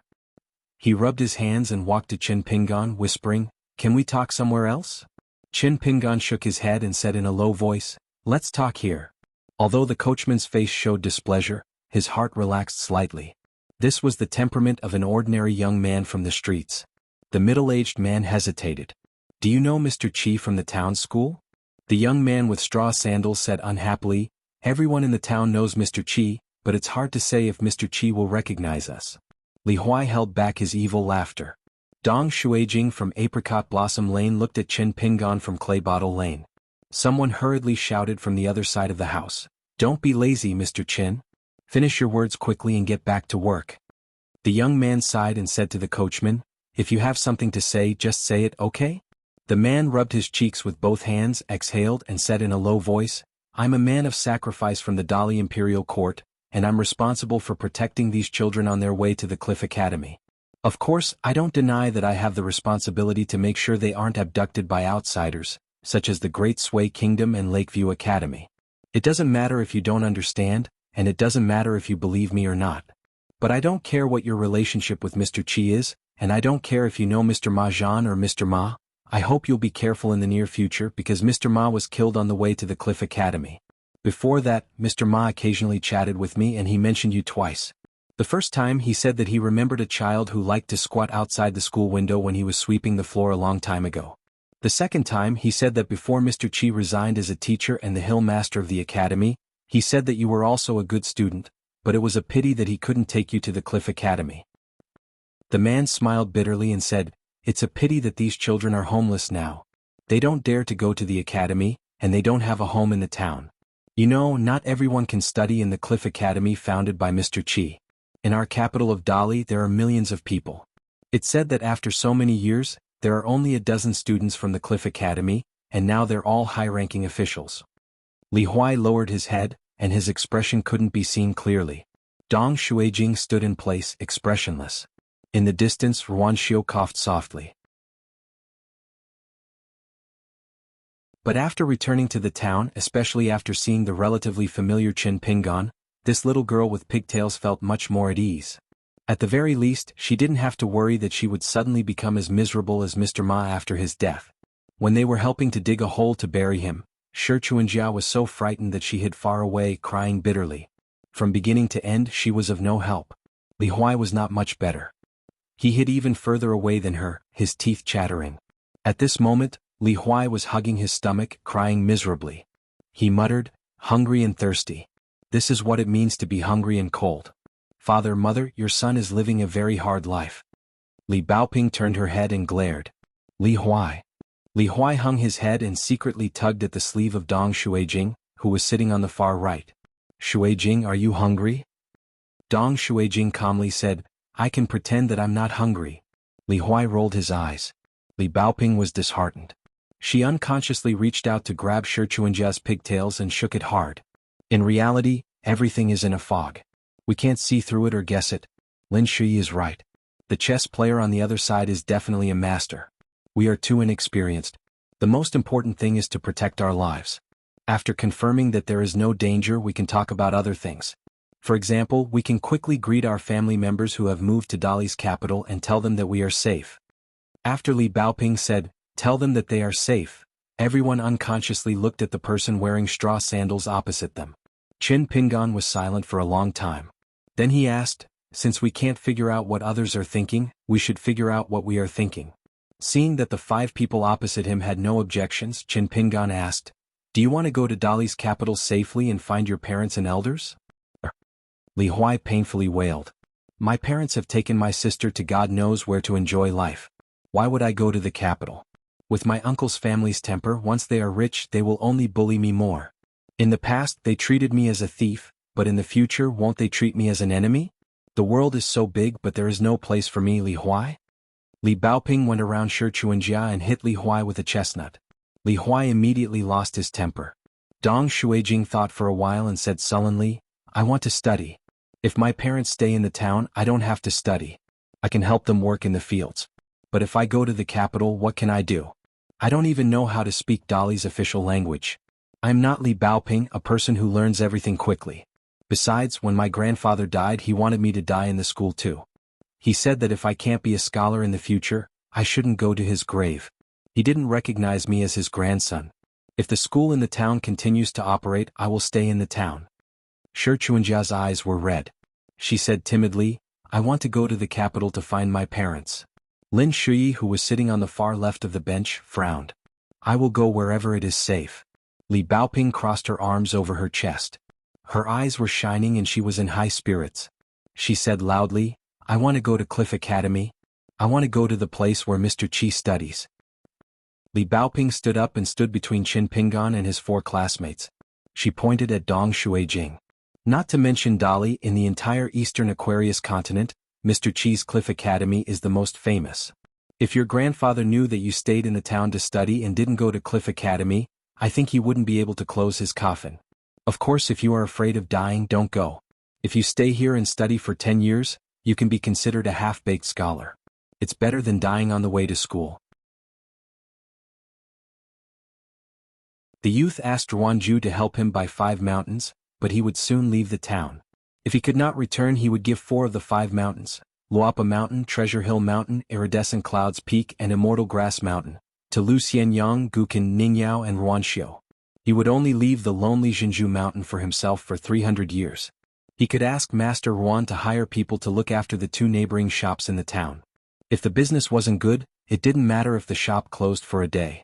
However, he would keep the 100 or so ordinary snake gallstones and let Master Ruan sell them there. The money he earned would be used to maintain the shop's operation.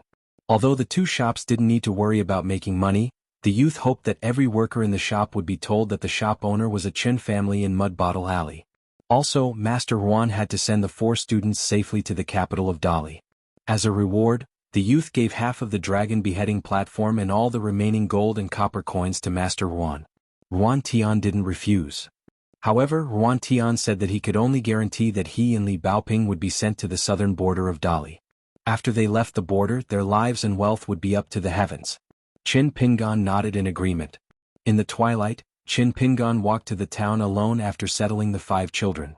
He walked across the stone arch bridge into the town, into Mud Bottle Alley and back to his house. Night fell. The youth looked calm as he lit a lamp. The youth faced the lamp and didn't sleep, just like he did every year during the spring festival. The lamp flickered, reflecting the youth's silent and persevering eyes. On the stone arch bridge, someone laughed and asked, The 1,000-year-old dark room is lit up with a light. Senior, what do you think? Someone replied, yes. When Qin Pingan woke up, he found that he saw that person for the 4th time. She was hovering in the air, her snow-white sleeves fluttering in the wind. That person's toes touched the ground gently as she walked towards Qin Pingan. With every step, that person's face became clearer. That person was still tall, but she didn't look bloated at all. That person was actually a woman. To the youth, she could only be said to be extremely beautiful, so beautiful that she couldn't be more beautiful. She stood in front of the youth and finally stopped. She lowered her head and bent down, staring into the youth's clear eyes. She said softly, I have waited for 8,000 years. Qin Pingan, although your cultivation talent is far from my previous master's, it doesn't matter. She lowered her head and moved closer, almost touching Qin Pingan's forehead with her forehead. Qin Pingan, I want to ask you to help me say a word to the 4 heavens outside. Is that okay? Qin Pingan nodded subconsciously. The tall woman suddenly smiled. She suddenly knelt on one knee. Even so, she only needed to raise her head slightly to meet the eyes of the thin Qin Pingan. Okay, from today onwards, Qin Pingan, you are my second and last master. Qin Pingan was stunned. The tall woman covered in snow-white light narrowed her eyes, a smile on her lips. She knelt on one knee towards the ignorant youth. She was in high spirits, and her eyes seemed to contain the scenery of mountains and rivers. She said in a deep voice, Qin Pingan, please repeat that oath with me. Is that okay? She stretched out a hand and gently placed it in front of the youth. Qin Pingan also stretched out a hand and gently placed it together. She closed her eyes and said slowly, the heavenly Tao has collapsed. I, Qin Pingan, only have one sword. I can move mountains, break rivers, overturn seas, subdue demons, suppress demons, order gods, pluck stars, destroy cities and split open the heavens. The youth followed her and said in his heart, the heavenly Tao has collapsed. I, Qin Pingan, only have one sword. I can move mountains, break rivers, overturn seas, subdue demons, suppress demons, order gods, pluck stars, destroy cities, and split open the heavens.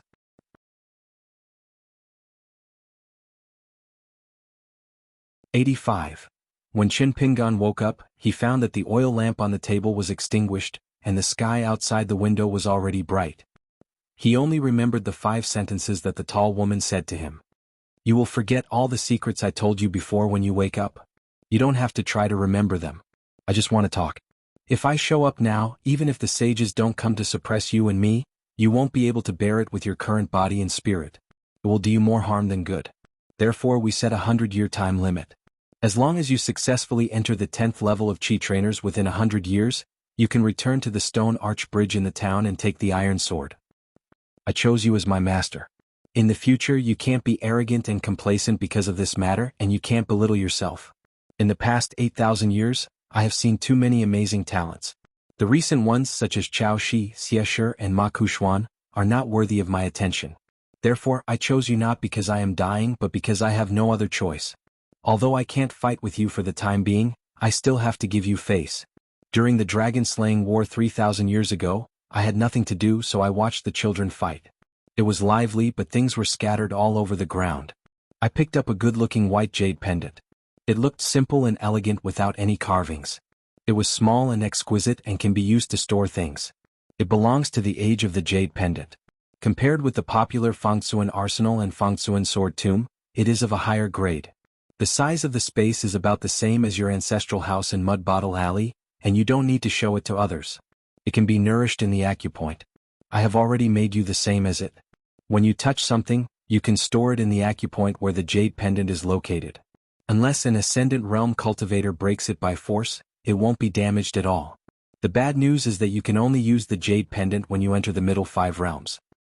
Well, the last name is Immortal Sister. I like it very much so I put 3 very small wisps of sword chi on you. Qin Pingan was in a daze. It felt like a lifetime ago. He just wanted to go back to his house and light up the lamp until dawn before leaving the town.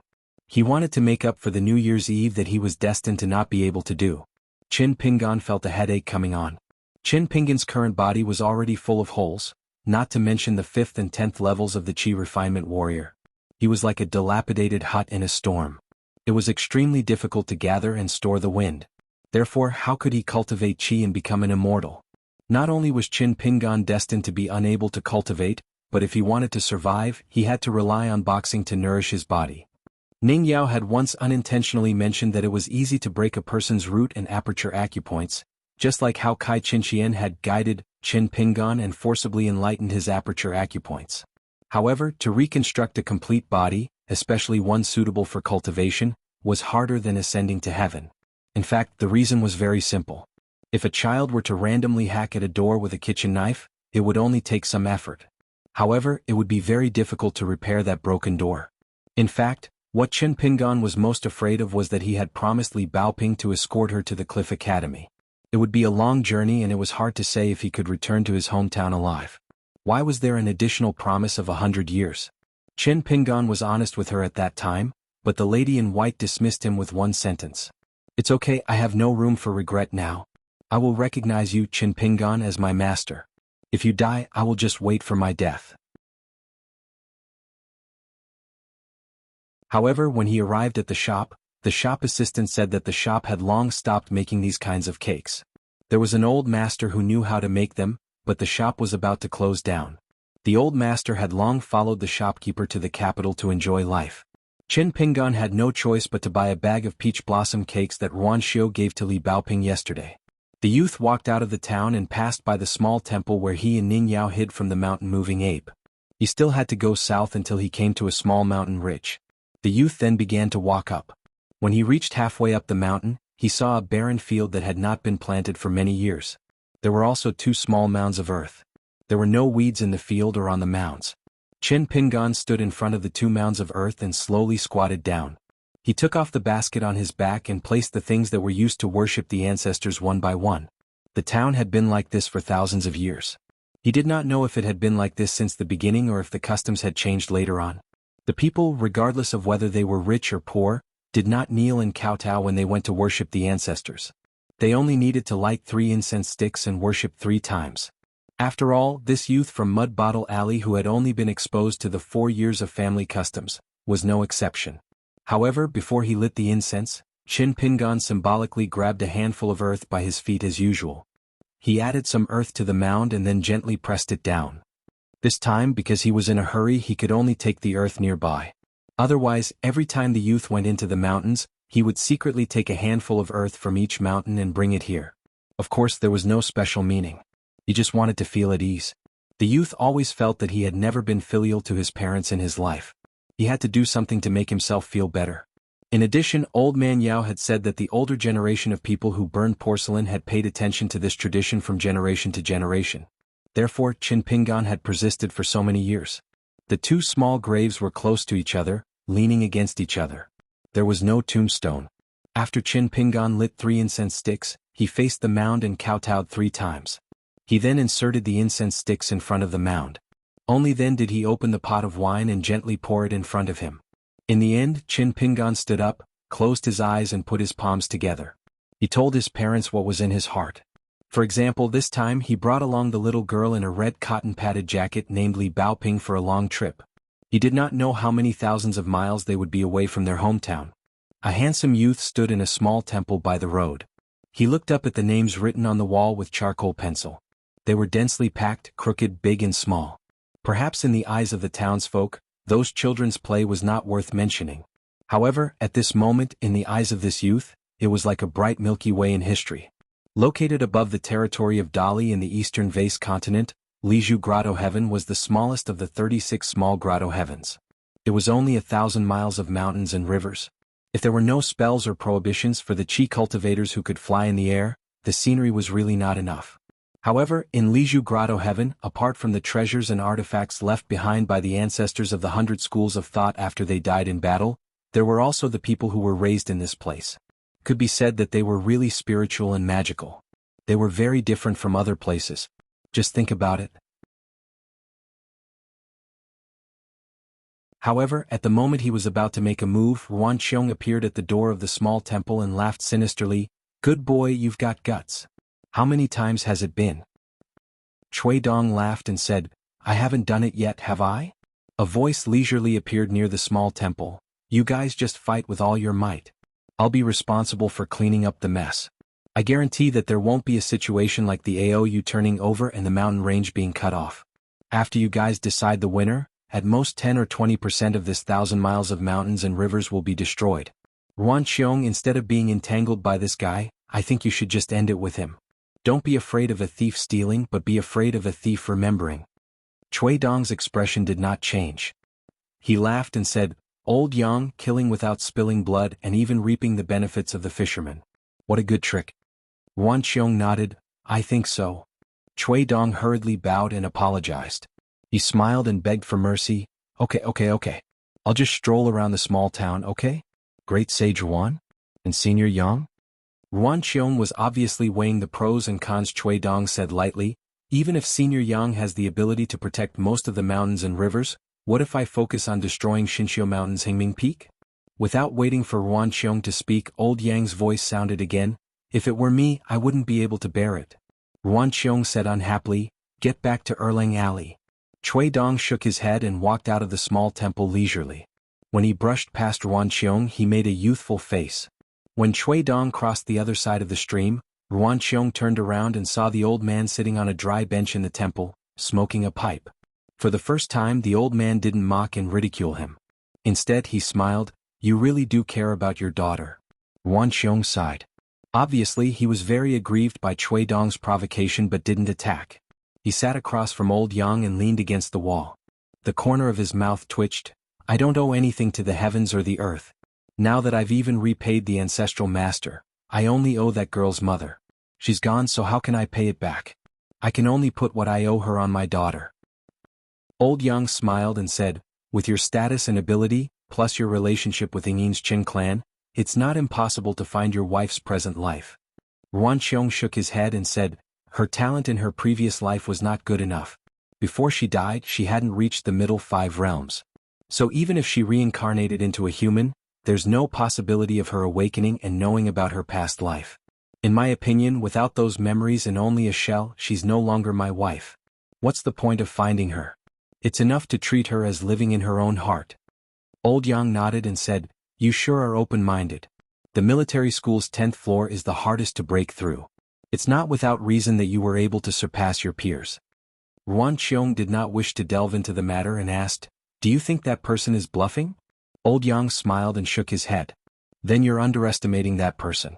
A good man from the grasslands is willing to sacrifice himself to drag the emperor down from his horse. This person is probably someone who is willing to sacrifice himself to drag the Tao ancestors and Buddhist ancestors down from their horses. Of course, I'm only talking about his temperament, not his ability." Ruan Qiong was skeptical. Old Yang used his pipe to point at the ground in front of the temple's entrance. There was a path that had been stepped on especially firmly by pedestrians. He said slowly, "This fellow is different from us. He feels that he's walking on a single plank bridge. So once he meets someone on a narrow path, he feels that he's letting himself down if he doesn't kill the other party. Or if someone behind him tries to cross him, it's also a path to death. You can't simply say that such a person is a good person or a bad person." Ruan Qiong suddenly jumped to another question and said slowly, "Qin Pingan's parents and ancestors were only ordinary people born and raised in a small town. How did his father know of the wonders of the intrinsic porcelain? Furthermore, why did he insist on breaking it at the cost of his life? Clearly, someone deliberately revealed the secrets of heaven to make him do such a thing." Old Yang fell silent for a long time. He exhaled a puff of smoke and finally said, "In the beginning I thought it was just an ordinary family feud. By the time I realized that something was amiss, it was already too late. However, I couldn't be bothered to get involved in these murky schemes. It's just something I used to think about when I'm bored." Thinking about it, this was all targeted at Qi Jingchun. It seemed like a small move, but in the end, it was discovered that this move was the true killer move. In the words of a Go expert, it was a divine move. To be precise, it was not only to deal with Qi Jingchun, who was too lucky, but also to deal with the literary luck of the sage of literature. But now, Qi Jingchun's last battle was too dazzling. Everyone is used to equating Qi Jingchun's life and death with the survival of that literary lineage. In fact, it's not far off. The old man glanced at the solemn military saint and said, "When you entered the Black Pearl Grotto heaven in advance, I suspected that you were one of the people behind the scenes. Either the Wind Snow Temple and the Qin family of Yingyin had reached a deal, and you had to contribute to your sect, or you had secretly benefited from the Qin family of Yingyin, who was known as a worldly scholar, and thus established your sect here." Ruan Qiong smiled calmly and said, "Senior Yang, you're overthinking it." The old man sneered and said, "Overthinking it doesn't mean that you're wrong. The reason why you can still have a clear conscience is that you military swordsmen are good at simplifying. Maybe when the truth comes out in the future, you'll realize that you're just one of the chess pieces." Ruan Qiong's mind was still as firm as a rock. He laughed and said, "It doesn't matter. If it's really the Qin family of Yingyin or any other force that dares to use me as a chess piece, then I'll make arrangements for my daughter's retreat. One day I'll kill all the way." Ruan Qiong sneered in his heart, "If that's really the case, it's exactly what I want. 100 years, at most 100 years, I'll be able to forge that sword. Where can I go? Who can I kill?" Ruan Qiong collected his thoughts and asked curiously, "Could it be that the young man from Mud Bottle Alley is really the successor of Qi Jingchun?" Old Yang lifted his smoking pipe and knocked on the wooden chair gently. He took out some tobacco leaves from the cloth bag at his waist and said angrily, "God knows." Ruan Qiong knew that this old man in front of him had hidden a lot of secrets in his stomach over the long years. Ruan Qiong smiled and asked, "If you want to enter the town, everyone has to first hand over a bag of gold and copper coins to the town's gatekeeper. This gatekeeper is that man called Jing Dafeng. I know that these priceless copper coins didn't fall into Emperor Dali's pocket. So senior, you're the one who put them in the bag? What do you want to do with the money?" The old man asked in return, "If I ask you, Ruan Qiong, how do you forge the sword in your heart, will you answer?" Ruan Qiong laughed heartily. Old Yang said indifferently, "I want to move this temple." Ruan Qiong was stunned but quickly replied, "As long as you don't move it outside, I have no objections." The old man nodded and smiled. "Since you're so straightforward, I can tell you a little secret." Ruan Qiong nodded, indicating that he was willing to listen. The old man exhaled a mouthful of thick smoke. After it dissipated, wisps of smoke wrapped around the entire small temple. Actually, before this, the small temple had already been enveloped in a thin layer of white fog. Clearly, the old man had increased the concealment of the small temple for safety's sake. The old man sighed and slowly said, "Do you know what Qi Jingquan's most formidable aspect is?" Yuan Xiong smiled and said, "Naturally, it's his good talent, high perception, and terrifying cultivation. Otherwise, how could those great personages in the heavens be willing to face Qi Jingquan together?" The old man shook his head. If Qin Pingan is really the person chosen by Qi Jingquan, then someone outside is using Qin Pingan as a masterstroke. On the surface, it's been idle for 10 whole years, but in reality, it's been carefully operating in secret. Even I have been used in this period of time. The wonderful thing is that that person is playing chess outside of the chessboard. After the chess piece leaves the hand, that person is not a rigid chess piece after all. He will gradually grow his own life. Thus, he will become less and less like a chess piece, and his killing move will become more and more hidden. Moreover, next to this chess piece, there's another chess piece that seems to be extremely powerful. It's Song Jisun, the person that Emperor Dali has entrusted the hopes of the entire Song clan. He helps to attract attention from all sides and ultimately creates a great situation where the light is in the dark. Yuan Xiong's expression was heavy as he asked, "Qi Jingquan is said to be the person who has the potential to establish a sect. Although someone is deliberately flattering Qi Jingquan, it's definitely not all nonsense. How can you not see some clues? I've only just figured out these twists and turns. Interesting, really interesting. If the bystanders are like this, what about the people involved?" The old man suddenly laughed and even coughed a little. He slapped his thigh and clicked his tongue. "But the people involved have long seen through it. Qi Jingquan, this scholar, is really not honest at all. Do you know what he did before he died? He deliberately ran over to my side. Other than giving Qin Pingan 2 very learned Shueishan seals, in the end Qi Jingquan and Qin Pingan traveled together for a period of time. He said a few words and finally left them for Qin Pingan. Yuan Xiong, take a guess?" Yuan Xiong's interest was completely piqued, but he said, "I can't guess Qi Jingquan's thoughts." Old Yang sighed and said, "Qi Jingquan said that a gentleman can be deceived."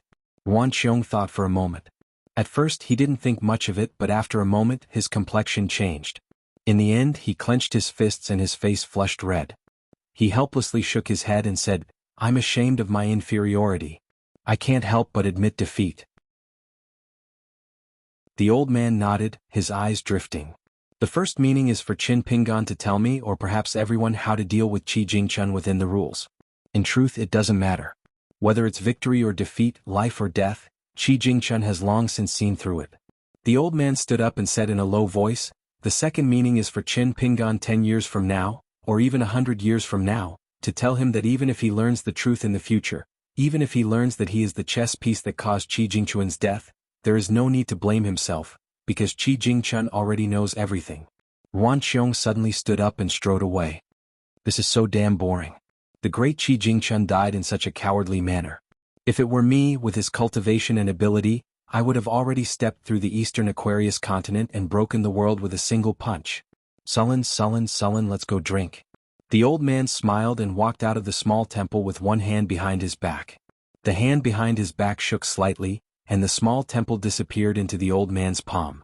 He held it gently. Dali Imperial Tutor Cui Dong, the former first disciple of the Confucian sage of literature. I feel that your cultivation is also not limited to this, right? Then I will wait and see. Old Yang, who rarely left the small town, walked onto the stone arch bridge. His figure became more and more hunchbacked, and his expression was solemn. He did not say a word. He walked back and forth across the stone bridge twice, and both times he walked across it were calm and relaxed. After the old man walked down the stone bridge, he walked towards the small town with a sad expression. He thought to himself, is this really an opportunity that cannot be missed and will never come again? Even Ma Kuxuan, who was born with destiny, is not qualified to meet you? Even if he is just a comrade of yours, not your master, he is still not qualified? What kind of person do you want to find before you are willing to nod your head? Not to mention the 5,000 years of accumulation, just the existence of the Pearl Grotto heaven alone is a full 3,000 years. 3,000 years. In such a long period of time, how many heroes that would dazzle the eyes of the eastern Aquarius continent in the future had appeared? If they have your help, how could they not have the possibility to go up a few levels? Above the 11th or 12th level, even if it is only 2 levels, what kind of realm would that be? The stone bridge was silent. The iron sword hanging at the bottom of the bridge did not move at all.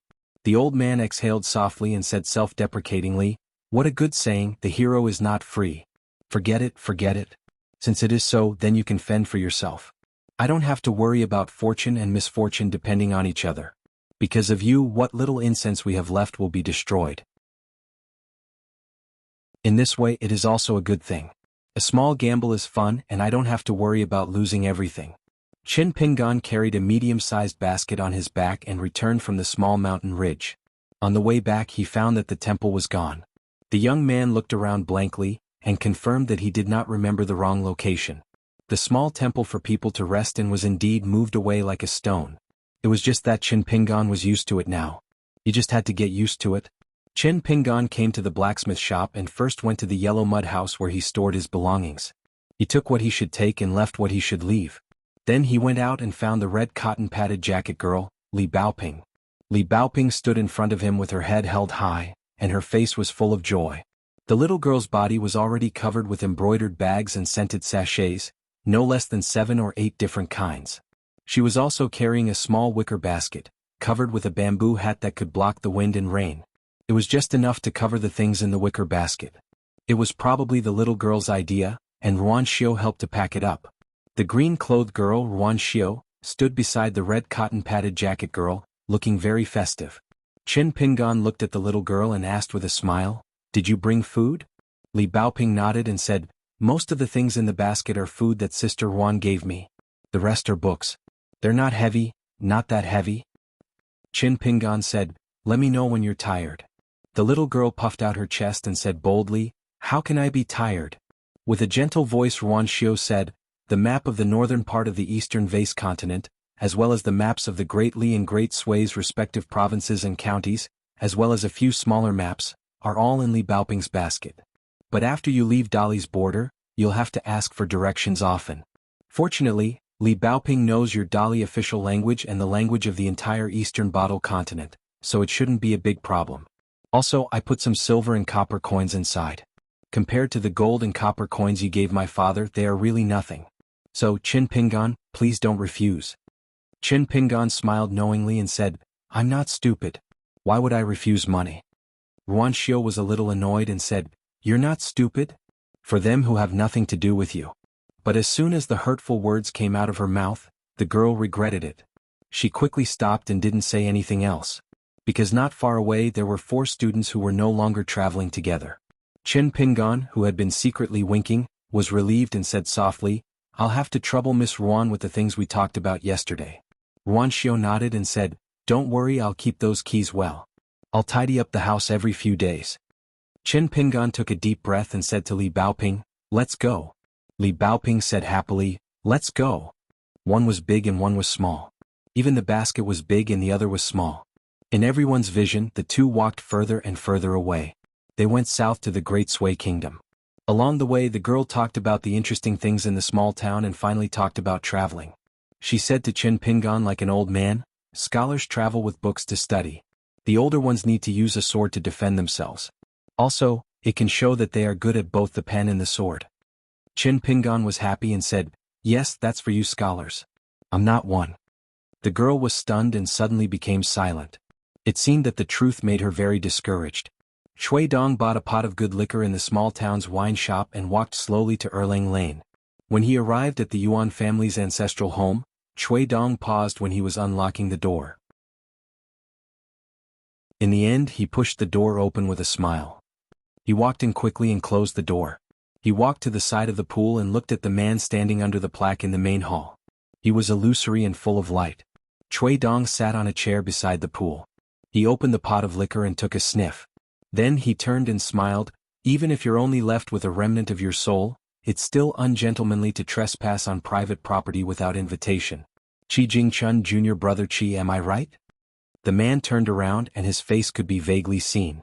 It was the elegant teacher of the school, Qi Jingchun.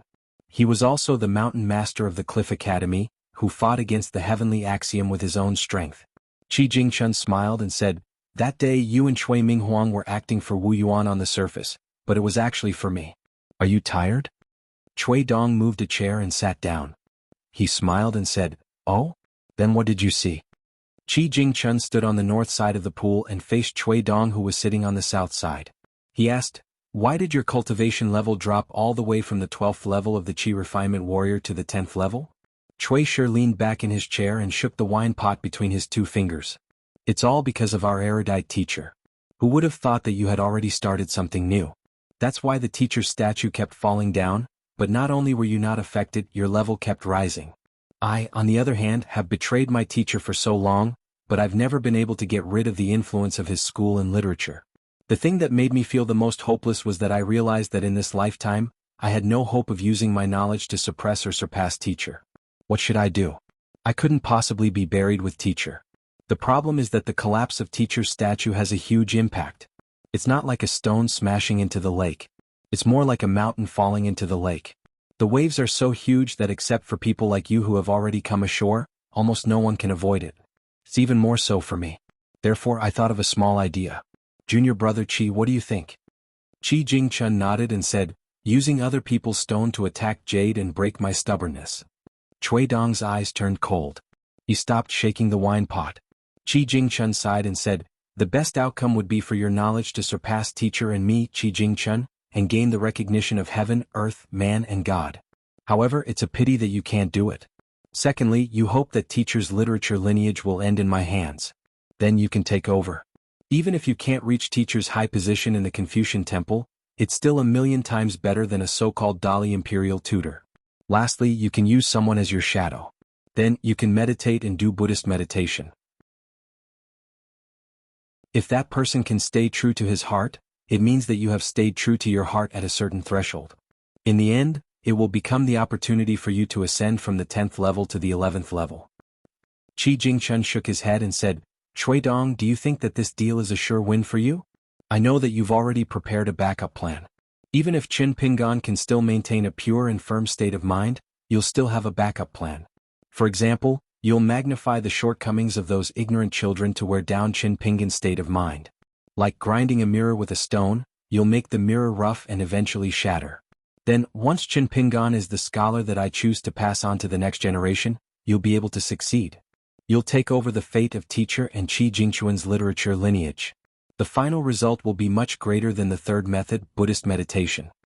Cui Dong's face turned pale. Qi Jingchun smiled and said, if you're willing to let go now, I can promise you that you'll achieve the third result. Although it's the worst, it's still a great thing for you, Cui Dong. After so many years of scheming, you'll finally get what you want. Cui Dong stood up and sneered, Qi Jingchun, you're a thing that's about to die. You're half human and half ghost. Do you think you're qualified to negotiate with me? Qi Jingchun's face was as usual, I'll give you one last chance. Cui Dong's face was ferocious, how dare you ruin my state of mind? Qi Jingchun looked sad and said softly, Senior brother Cui. Cui Dong suddenly smashed the wine pot in his hand on the ground and took a step forward. He pointed his finger at Qi Jingchun, who was separated by a pool on the ground and a patio in the sky, and said sternly, I don't believe that you, Qi Jingchun, can beat me. Qi Jingchun put one hand behind his back and flicked his sleeve with the other. The wine flowing around Cui Dong's feet slid into the pool and formed a mysterious water curtain with ripples. It was exactly the same as Cui Dong's previous actions. They were indeed brothers from the same sect in the past. Every move he made was filled with the elegance of a scholar. In the water curtain, there was a young man and a young girl with a basket on their backs. The young girl in the red cotton-padded jacket walked sideways. She was raising her head and asking the young man questions. The young man in straw sandals smiled and patiently answered the young girl's strange and imaginative questions. If he encountered a difficult problem, the young man would say that he didn't know. The young man didn't feel embarrassed and the young girl didn't feel bored. Qi Jingchun asked, Cui Dong, do you still not understand? Cui Dong stared at the scene. His face was pale and his lips trembled. He muttered, this is impossible. Finally he raised his head. The young imperial tutor with a mole between his eyebrows had his delicate face twisted to a terrifying degree. Qi Jingchun, you actually chose a woman to be your only direct disciple. Qi Jingchun looked at the young man's face, which was already unfamiliar to him, and asked with a smile, why not? Cui Dong took a deep breath and the corners of his mouth curled up. But the young man's temperament doesn't change. If worst comes to worst, I'll withdraw all my backup plans and help him find whetstones along the way. I can still win. It's just that I won't win as much. What, Qi Jingchun, do you want to turn around and harm Qin Pingan in order to block my path? Chui Dong's face was crazy and he was extremely proud. Haha, I share honor and disgrace with that young man in Mud Bottle Alley. Qi Jingchun, how can you fight with me? Qi Jingchun said calmly, I advise you to cut off this connection now. It's not too late to stop now. At most, you'll fall from the 10th floor to the 6th floor and still be considered to be in the middle 5 realms. Chui Dong's face was gloomy. Qi Jingchun, have you lost your mind? Qi Jingchun glanced at Chui Dong and sighed. He stretched out 2 fingers and shook them lightly. The young man in straw sandals and the young lady in the red cotton-padded jacket did not notice at all.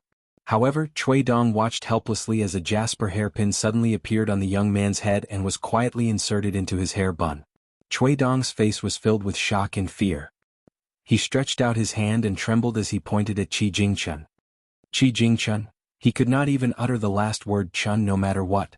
In an instant, Chui Dong, whose Dao heart was on the verge of collapse, was bleeding from his 7 orifices.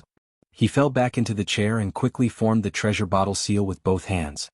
He said hoarsely, calm the soul and settle the spirit. Qi Jingchun raised his head and looked at the courtyard. He did not look at Chui Dong, who was in a terrible state. He said, you must remember that you have suffered a loss. If you dare to secretly trip me up again within 60 years, I have my ways to make you fall from the 5th level of Qi Refinement Warrior to an ordinary person. Of course, given your character, you will definitely not believe me. It's okay. It's up to you whether you believe me or not. The first time I told you not to lose confidence in me, you did not believe me and ended up falling. Before I came to the Black Pearl Grotto Heaven, I told you not to do anything to Cliff Academy. You still did not believe me. So this time it's still up to you. Qi Jingchun left the Yuan family's ancestral residence in Erlang Alley and walked in the human world for the last time. He first went to the school, then to the Stone Arch Bridge, then to the grave of his junior brother, Majan. Finally, Qi Jingchun went to the heavens. Finally, at the very end, Qi Jingchun returned to the ground and quietly walked beside the young man in straw sandals and the young lady in the red cotton-padded jacket. He walked side by side with them. It was just that they did not know. With every step the 3 of them took, Mr. Qi's figure dissipated a little. He finally stopped in his tracks and looked at the backs of the 2 children who were heading south. This scholar was worried, regretful, reluctant, gratified and proud. He waved his hand gently and bid farewell silently. That was it. Pretty good. Yeah? Why is there a jade hairpin on your head? Huh. I don't know. When did this happen? Qin Pingan. You're actually a rich man, right? I'm really not. At least I'm not anymore. I'm only rich for a few days.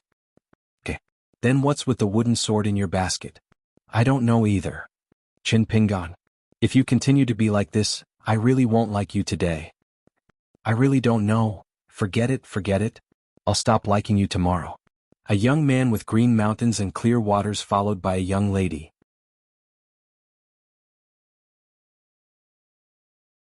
86. In the Yuan family's ancestral home in Erlang Alley, Chui Dong sat on a chair bathed in blood. His hands formed the seal of Aquarius, and he struggled to protect this body from collapsing. This was not only because this body was extremely difficult to find, but also because this body was like a cage that locked up his soul. In a short period of time, not to mention traveling between the capital of Dali and the mountains and rivers of Longquan like before, once his body was destroyed, his soul would be completely separated and incomplete. He would really be reduced to a fish in a pond at the bottom of the middle 5 realms for the rest of his life. Those wolves, tigers, and leopards that used to tremble and crawl under his feet could now easily kill him. Although both his body and mind were heavily injured, after Chui Shi spat out a mouthful of blood, he still held onto the armrest of the chair and stood up with trembling hands and feet. He knew very well that the more it was like this, the more difficult it was for him to breathe. Chui Shi raised his head and looked towards the sky. Well, there had once been the voice of the military saint Ruan Teng. However, right now he had already lost the ability to whisper to Ruan Teng. Chui Dong said hoarsely, "Come out." A young man with an exquisite appearance walked out from the side room. His face was full of fear. He walked in front of Chui Dong, not knowing what to do. Chui Dong trusted the spies and death warriors under his command in the small town, but he only trusted their loyalty to him, the imperial tutor of Dali. However, Chui Dong did not trust their strength at all. He did not have the extravagant hope that they could safely escort him back to the capital. Perhaps before he even left the small town, one of the chess pieces that Song Jianqiang or that woman had placed in the 4 families and 10 clans would be waiting for an opportunity to act. Therefore Chui Dong ordered the young man, "Go to the blacksmith shop and find Master Huan. Invite him to come here. Just say that I, Chui Dong, have a favor to ask of him and am willing to make a big deal with him. It has to do with the bestowal of the mountain god of Shinshio Mountain. Don't forget it's invite. If Huan Ting refuses to come, then you don't need to return to this house in the future. The Yin spirit that I have temporarily placed in your body will not be able to withstand the erosion of the Yang Qi astral wind for a few days." The young man's face was pale as he nodded vigorously. Chui Dong slumped back into his chair and warned, "When you go out, look more natural. Don't look like your parents are dead. Otherwise, even an idiot will know that something is wrong with me." The young man nodded timidly and quickly left. However, Chui Dong had just closed his eyes. It was truly comical. He had been reduced to a situation where the soul's exit was sealed. Now he actually had to help sew and mend it, becoming the tinkerer of this cage. A series of familiar footsteps sounded. Chui Dong suddenly opened his eyes and was about to scold the puppet for its incompetence. However, when he saw the uninvited guest beside the porcelain young man, Chui Dong immediately changed his expression. He smiled at the young man and said, "Go and bring a chair for Elder Yang and a cup of tea." The old man smoked a pipe with one hand behind his back. He looked around, not looking at the young imperial tutor who had met a miserable end. He chuckled and said, "The restriction here was personally set up by you, Chui Dong. Now I feel like someone has broken in but the owner is still sleeping. Imperial tutor Darren, have you encountered some trouble? Do you need me to help?" Chui Dong's expression was normal. He shook his head and said, "No need." The old man sat on the chair that the young man had brought over. He was to the east, while Chui Dong was to the south, facing the north. He was facing the plaque of the Yuan clan's main hall. The old man glanced at the cautious and curious young man and said emotionally, "When it comes to the matter of the soul, your attainments are truly not bad." Chui Dong asked, "If we speak now, can Ruanju hear us?" Old Yang smiled and said, "Ruanju has a bad temper. He has nothing better to do than to peep at your movements. If you didn't provoke him time and time again, do you think he would be willing to talk to you?" Chui Dong said in a low voice, "Caution is the parent of safety." This was the second time that Chui Dong had said this to this elder Yang. The first time was at the old porcelain mountain. The old man smoked his pipe and said, "That makes sense." Chui Dong waited for a moment and said, "Is that okay?" The old man nodded gently. "Imperial tutor Chui, speak freely." Chui Dong wiped the blood from the corner of his mouth with the back of his hand and asked, "Should I call Mr. First Heavenly Monarch Qing Tong? Or the more famous one?" The old man expressionlessly interrupted Chui Dong, "Enough." As expected, Chui sure did not continue speaking. He sighed with emotion and said, "To be honest, this junior is fascinated by that battle." Chui Dong laughed inexplicably. "I don't hate that I didn't meet the divine monarchs. I only hate that the divine monarchs didn't meet me. When I was studying under Mr., this was the first time I came into contact with the inside story. At that time, Mr. criticized me for not knowing the immensity of heaven and earth and speaking without thinking. Now that I think about it, Mr. was right and I was wrong." The old man waved his hand and said, "I'm not interested in the quarrel between master and disciple in your sect." Chui Dong sneered and said, "Then did you come here just to laugh at me?" Old Yang asked, "I'm a little curious. Song Jianqiang, the king of Dali, is a martial artist who aspires to reach the 11th realm of martial arts. Why are you so incompatible with him?" Chui Dong shook his head and said, "It's not that Song Jianqiang and I want to fight to the death. It's just that there's a powerful woman in Dali who can't tolerate him. When Qin Pingan's life porcelain was broken, it was her who personally planned it behind the scenes. Even the greedy Ma family of Apricot Blossom Alley was not willing to take action. There were also the Liu family, the Song family and so on. The purpose was to make it easier for her son to seize the opportunity. Of course, I don't deny that I used Qin Pingan to deal with Qi Jingchun. It's indeed one of the few miraculous moves that I, Chui Dong, have in my life. Qi Jingchun is one step ahead, so I admit defeat. But I still don't think this move is bad." Old Yang exhaled smoke and squinted his eyes, saying, "When the life porcelain was broken, the young man in Clay Bottle Alley was like a candle flame, especially eye-catching. Naturally, it was easy to create a situation where moths flew to the flame. The woman you mentioned was right. If not, the girl who was condensed from the remnant of the real dragon's spirit and essence would have rushed to Qin Pingan instinctively. But when she escaped from the dragon locking well and arrived at Clay Bottle Alley, she realized that there was a strong dragon chi in Song Jisun's house. To her, it was the most delicious food in the world. So she tried her best to knock on his door. Unfortunately, she was too weak and fell into the snow pile in front of Chin Pingan's house. Later it was Chin Pingan who saved her. But when she woke up, she was unwilling to sign a contract with such an ordinary person. After all, it was tantamount to suicide. So she claimed to be the new maidservant of Song Jisun's house. Chin Pingan stupidly gave away the biggest opportunity of the Great Way in Liju Cave Heaven with both hands.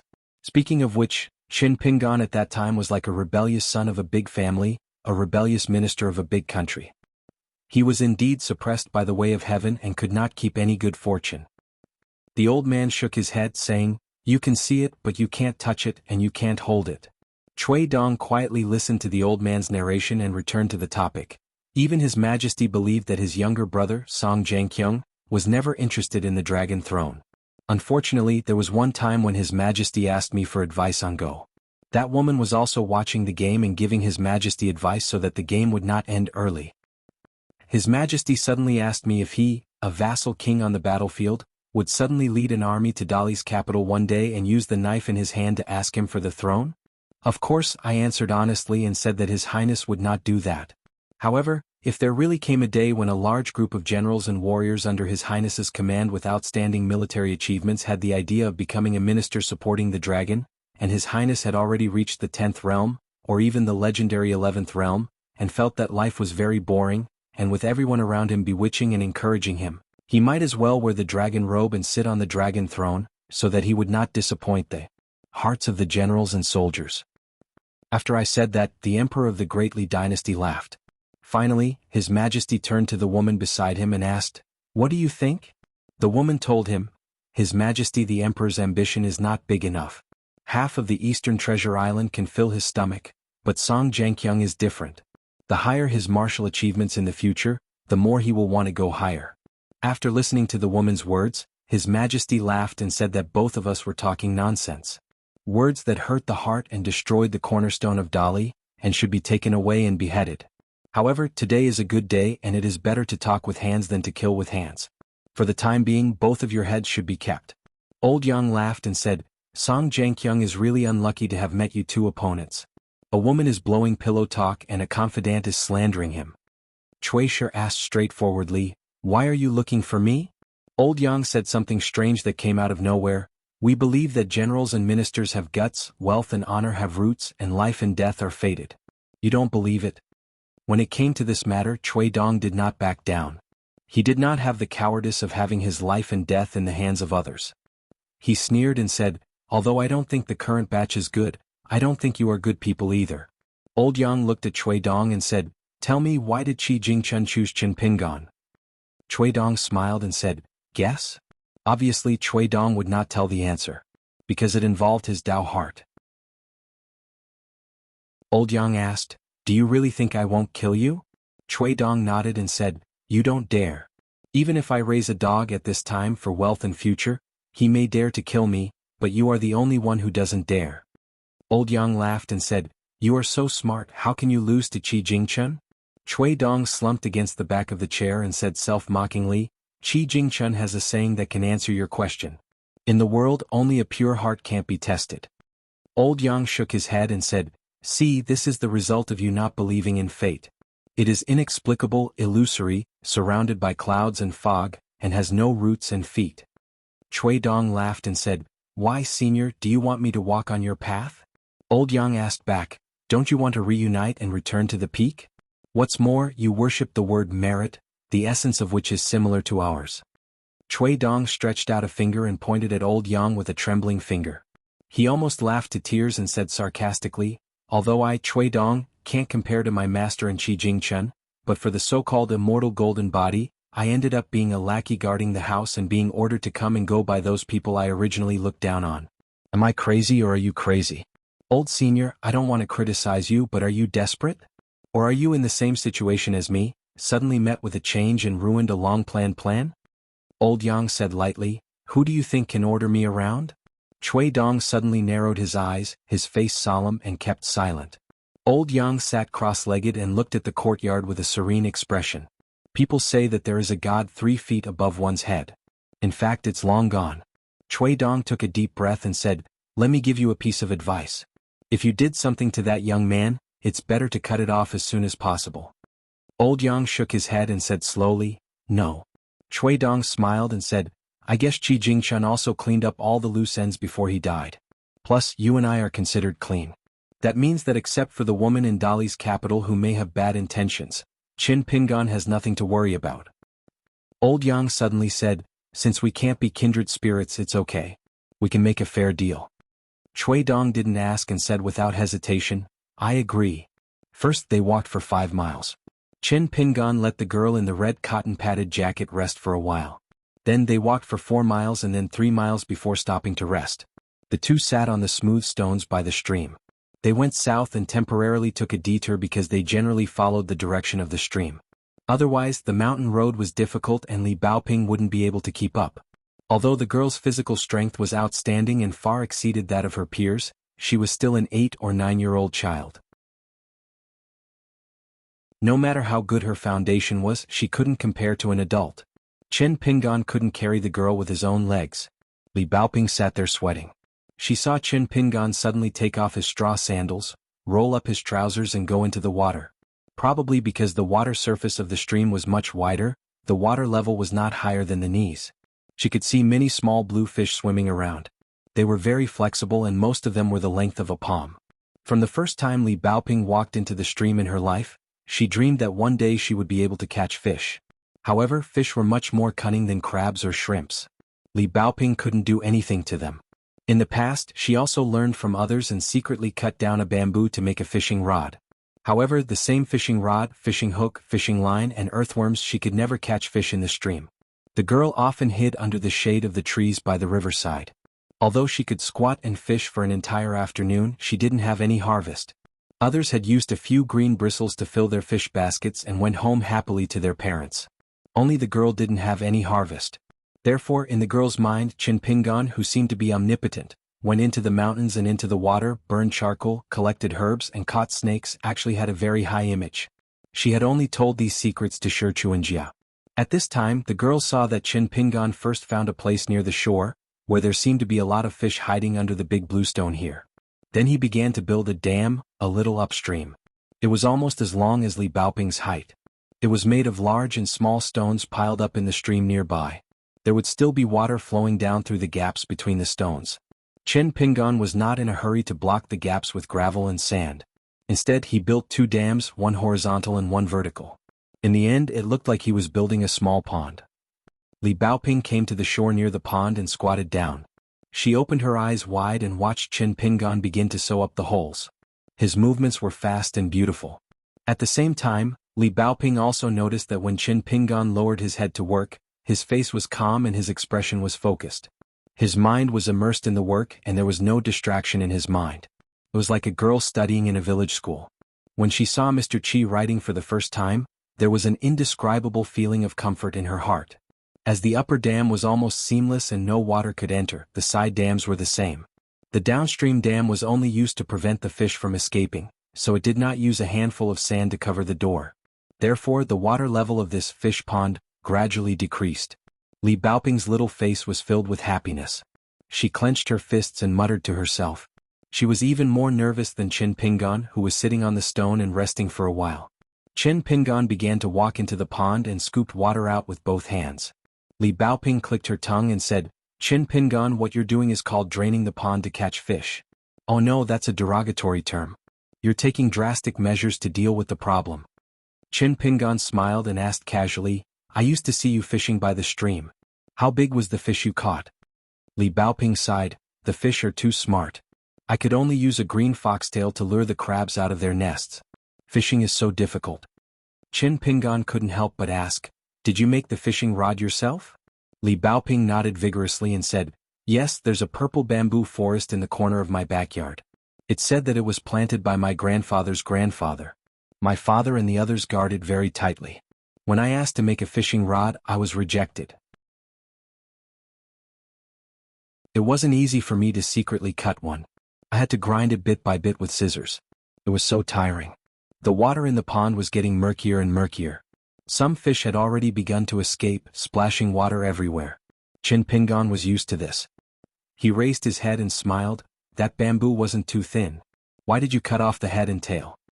Li Baoping said blankly, yes. I was afraid that if the fishing rod was too thin, the fish I caught would be too big. What if it broke? If I went to the purple bamboo forest to find a fishing rod again, even if my father didn't beat me, I didn't want to use scissors to deal with the bamboo anymore. Qin Pingan helplessly said, how can there be someone who uses a bamboo rod to fish? The fish in our stream aren't that big. Once the fishing rod is thick, you won't be able to tell if it's hooked or if it's just rubbing against the bait. They definitely won't bite the hook the first few times. The fish aren't stupid. If you cast the fishing rod too early, you definitely won't be able to catch it. When fishing, you have to make a fishing rod with a suitable thickness. It also depends on the season and whether it's sunny or rainy weather. You also have to find a fish nest and a fish nest. The hook and bait are also very particular. The red cotton-padded jacket girl's mouth was wide open. She was a little embarrassed. In fact, there was one thing that she didn't tell Qin Pingan. The hook at the end of the fishing line hanging on the bamboo rod was made by her with an embroidery needle at home. Maybe it was a little too big, but it was difficult for the fish to swallow the hook. Li Baoping told herself in her heart that it's okay. I'm young and ignorant. It's understandable. Qin Pingan saw that the little girl was a little unhappy. He had to comfort her, but after so many years, you haven't caught a single fish. I think it's even more amazing. Li Baoping's eyes lit up. The little girl seemed to have opened up a knot in her heart for many years. She suddenly became energetic. She curiously asked, why do we have to catch fish? We still have so much to eat. Qin Pingan explained, think about it. There's a saying that's sitting and eating until the mountain is empty. Even a mountain can be eaten until it's empty, let alone two small backpacks like us. So we have to save a little. The road ahead is long. Li Baoping thought deeply and eagerly said, teach a man to fish rather than give him a fish. Things like cutting bamboo to make a fishing rod and catching fish, you can teach me in the future. Good. Qin Pingan easily caught a blue and red slate fish and gently threw it to the little girl with a smile. Looking at Li Baoping, who was in a hurry, he said, you're too young. Just do what you can. You don't have to compete with me in everything. I'm taking care of you to go to Cliff Academy to study. The little girl finally caught the fish with both hands and said righteously, wrong. Mr. Chi said that we have to read thousands of books and travel thousands of miles. I only have 5 books in my backpack, so I need to go to the library of the academy to read the rest. But traveling thousands of miles is also something that a scholar must do. Traveling with a book means traveling with a book box. Traveling with a book box means traveling with great rivers and mountains while practicing moral knowledge. One of the two is indispensable. Otherwise you'll be a cripple. You have a lot of green bristles around you. They can be strung together by passing through the gills. If you're afraid of breaking them, you can put 2 or 3 green bristles together. Qin Pingan taught her how to deal with the trophies and asked, traveling with a book box means carrying a book box, right? Is it the kind that Qin Songfeng from Dragon Tail Commandery carries? It's made of bamboo and is very beautiful. If we pass by a bamboo forest in the future, I can make one for you. I also need to make a fishing rod. It's close to the water. If we go further down, the water will be deep. You can't catch fish like you did today. The little girl squatted on the shore and strung up the slate fish one by one. After hearing these words, she was so happy that she jumped up and said, really? Qin Pingan said with a smile, why would I lie to you? Alas, be careful. Don't jump. Be careful not to fall into the stream with the fish. The fish can't run away, but what if you catch a cold? The little girl in the red cotton-padded jacket squatted down and said with a bright smile, I'm happy. I'm finally going to have my own little book box. Qin Pingan squatted in the almost dry stream. His head was close to the stone, and he reached under the stone to fish. This kind of fish can be eaten raw after being dried. If you think it's dirty, I can remove the internal organs. I didn't need them before. Li Baoping hesitated for a while and said timidly, how about removing the internal organs? Qin Pingan took out another slate fish and gently threw it into the grass on the shore. It's up to you. I'll do it later.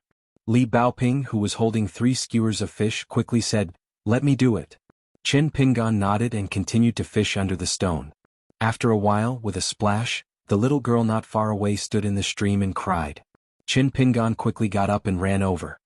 He asked nervously, what's wrong? The little girl cried heartbreakingly. There's a fish. I just took it from the dog's tail grass. It looked like it was dying. I didn't expect that when I put it in the water, it would shake its tail and run away. I couldn't catch it. Chen Pingan couldn't help laughing. He bent down to help her roll up her wet trousers and gently carried her to the shore. He asked her to take off her shoes and said that he would deal with the fish. The little girl obediently took off her shoes, but she was still crying sadly. She always felt that she had done something very wrong to him. She felt that the sky was about to fall. Chen Pingan skillfully opened the fish's stomach and squeezed out the internal organs. He tried hard to hold back his laughter, thinking that it was better not to sprinkle salt on the little girl's wound. Chen Pingan finally turned to the little girl and gently picked up the 3 skewers of cleaned fish. It was a big harvest. The little girl smiled through her tears and said with a tear-stained face, "One ran away but there's still so many left." Chen Pingan walked to her side and sat down.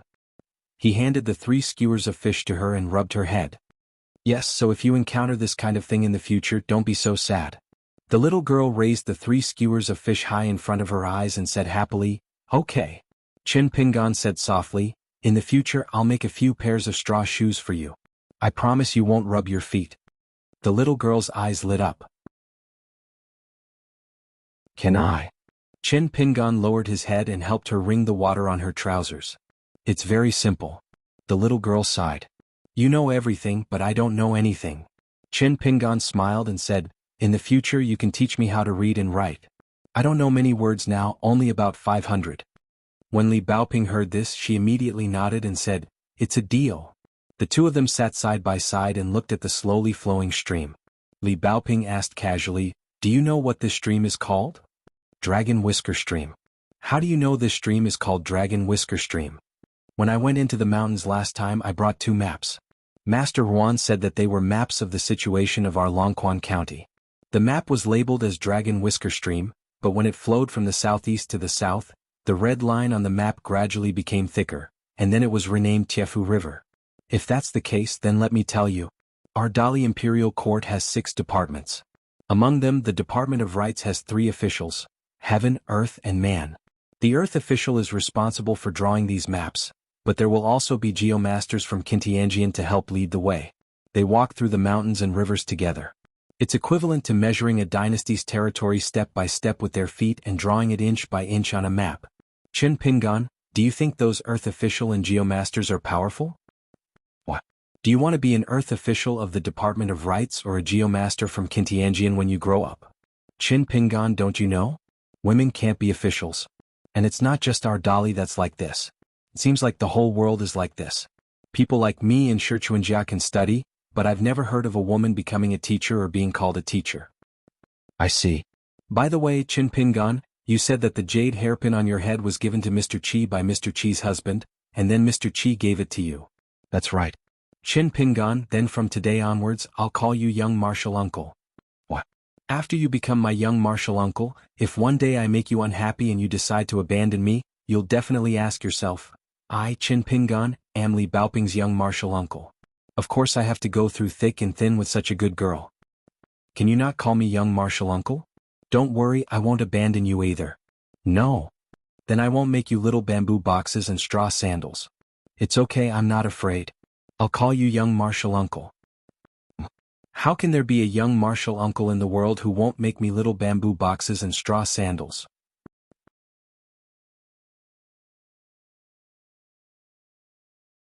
'87.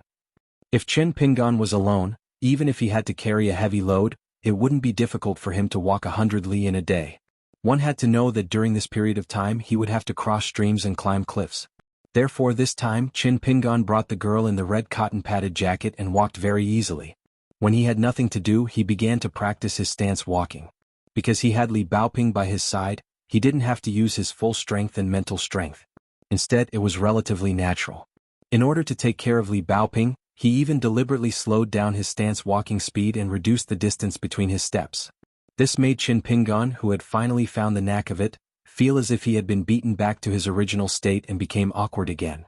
At this time, the two of them had already walked about 20 li. Li Baoping still had some strength left and didn't seem to be suffering.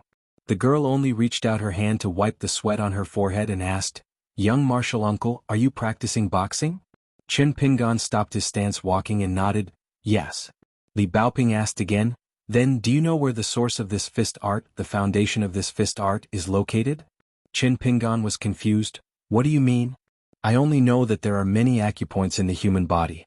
The reason why I can remember a few hundred words is mainly because I want to remember the names of those acupoints. However, I haven't had the time to ask what they have to do with boxing. There was a Miss Ning who saw my boxing manual but didn't tell me. She only said that when it comes to boxing, you can't take shortcuts. You have to rely on hard work bit by bit. The sister Juan said that she practiced swordsmanship. Her family's method of qi was passed down in her family and it wasn't good for her to tell others. Therefore, I didn't have a deep conversation with her at that time. In fact, at that time, the straw sandal youth felt that he was destined to walk around this small town for the rest of his life. Therefore he had plenty of time and opportunities to ask Yuan Xiu. Li Baoping widened her eyes in disbelief. She said in a heavier tone, "Young martial uncle. You don't even know this and you dare to practice boxing? Don't you know that practicing martial arts carelessly, especially external martial arts, can easily harm one's vitality?" Practicing martial arts was actually similar to searching for dragons and acupoints by geomasters. However, while geomasters searched for acupoints in mountains and rivers, martial cultivators searched for and excavated the treasures in their bodies. After one found them, one had to use the appropriate method before one could be considered to have reached a higher level on the path of martial arts. No, young martial uncle, I have to explain this to you. You can only learn it after you understand it. Looking at her determined expression, Qin Pingan thought for a while. It was not a bad thing. Coincidentally, there was an old willow tree with a crooked neck in front of them. Most of it was leaning towards the stream like an unfinished arch bridge.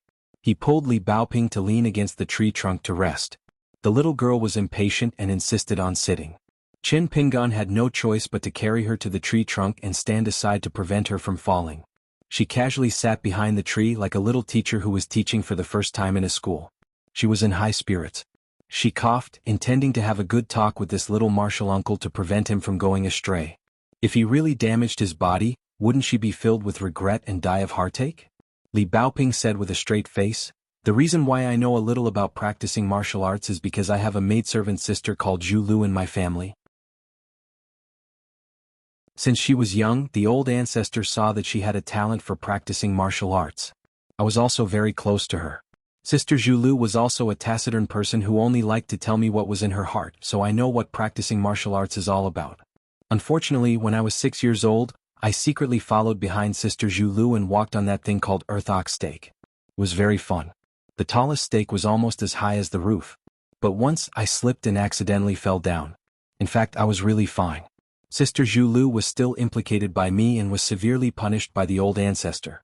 After that, Sister Zhu Lu never took me to play anymore when she practiced martial arts in the morning and evening or when she hid in the room to soak in the medicine bucket. Qin Pingan felt a little guilty. The so-called Sister Zhu Lu mentioned by the little girl might be the vigorous girl whose chest and head were hit by his 2 tiles that day. At that time, he secretly broke into the Li family's mansion and used a slingshot to break 2 porcelain bird food jars. The maidservant who protected the little girl in Jingyang Mountain was the first to discover his trace. She quickly climbed over the wall to the roof and finally jumped toward the roof where he was. Every time Qin Pingan thought about it afterward, he still felt that she was very powerful. Li Baoping could not wait to tell this guy who was still unwilling to admit that he was her youngest martial uncle. For example, the coward Shi Chuanjia's family has a shop. If they do well in business, they can make money and have a lot of money. Therefore, Shi Chuanjia's shop can be one of the oldest shops in our town. But if they only make money and don't know how to attract customers, they will soon be short of money and have to close the shop, right? As soon as he heard that doing business and making money, the money grubber Qin Pingan was immediately enlightened. He suddenly said, "Everyone has some family property. If they practice martial arts well, they can make money and make money. If they don't practice martial arts, they will lose money. If they don't practice martial arts at all, they will just keep their ancestral property dutifully." Li Baoping thought for a while and nodded. "Something like that. Youngest martial uncle, have you heard of a saying?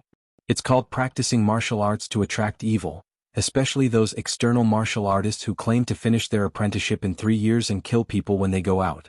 Their punches are fierce and powerful. They look awe-inspiring and shout when they hit people. In fact, it's the most harmful to the body because they don't find the meridian at all. They don't know the method to enter. Many people will fall ill when they reach middle age. It's hard to say whether they will live to old age. Even if they do, they will be very miserable. Because from the first day they practice martial arts, they are not cultivating their qi and body. Instead, they are being prodigals and squandering their ancestral property. In the words of the ancestors of the Li family, Li Baoping was born with no buttocks.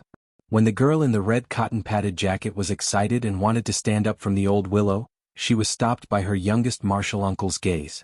She continued resentfully, "So, youngest martial uncle, you must take this as a warning. You must find the real method of practicing martial arts. There are thousands of kinds of martial arts in the world. The reason why there are high and low achievements and big and small prospects is that each martial arts has at least 2 natal aperture acupoints.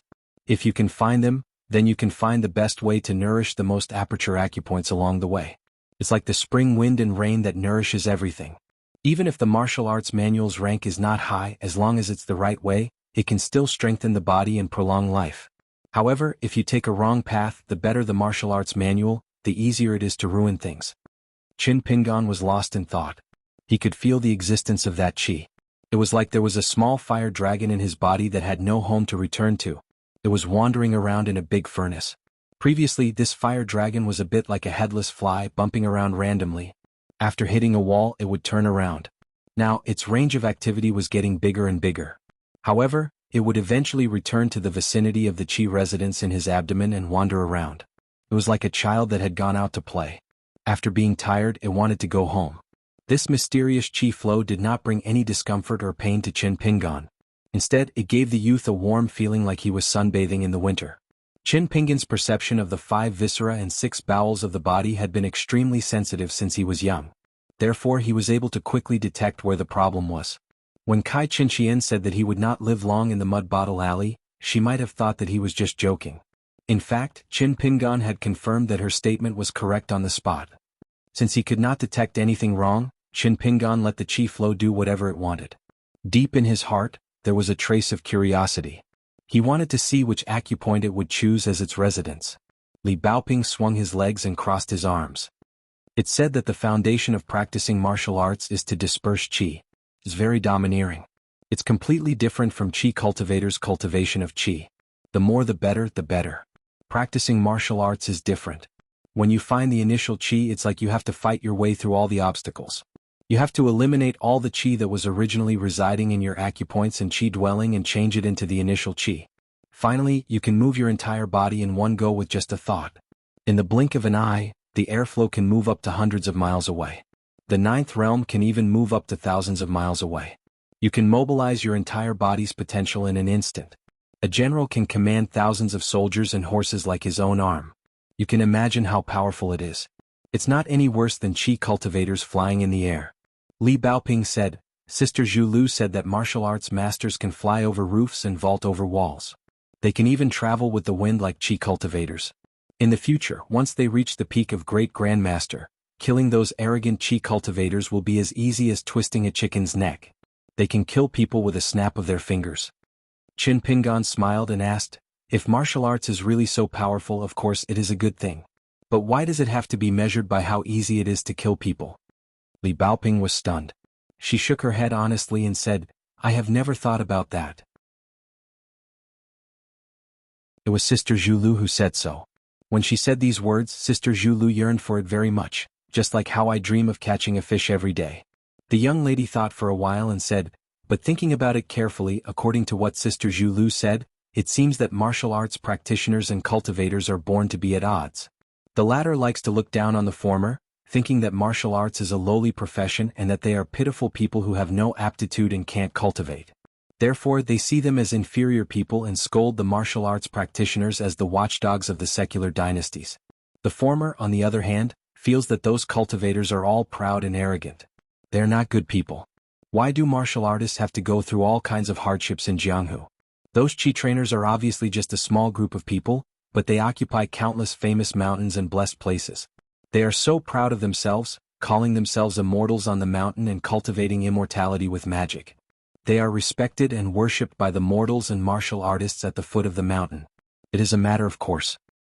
Li Baoping suddenly laughed and said, "But youngest uncle, you don't have to care about these disputes. It is very boring."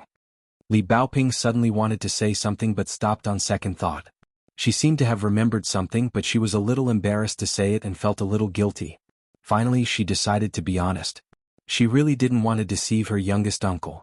The young lady apologized with a sad face and said, Sister Zhu Lu and her father, Uncle Zhu He, were supposed to go to the southern border of the Great Sui Kingdom with us.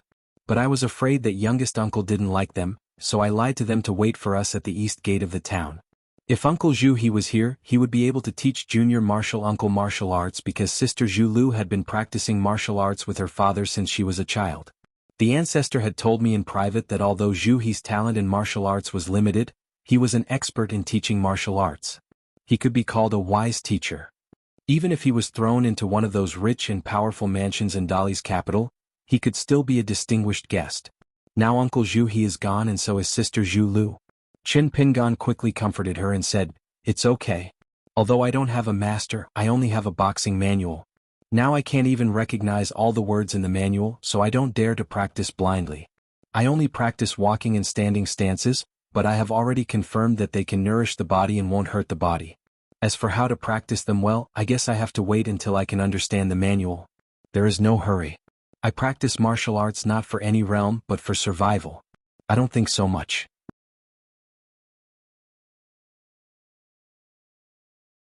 Qin Pingan placed his hands on the tree trunk and crossed his legs.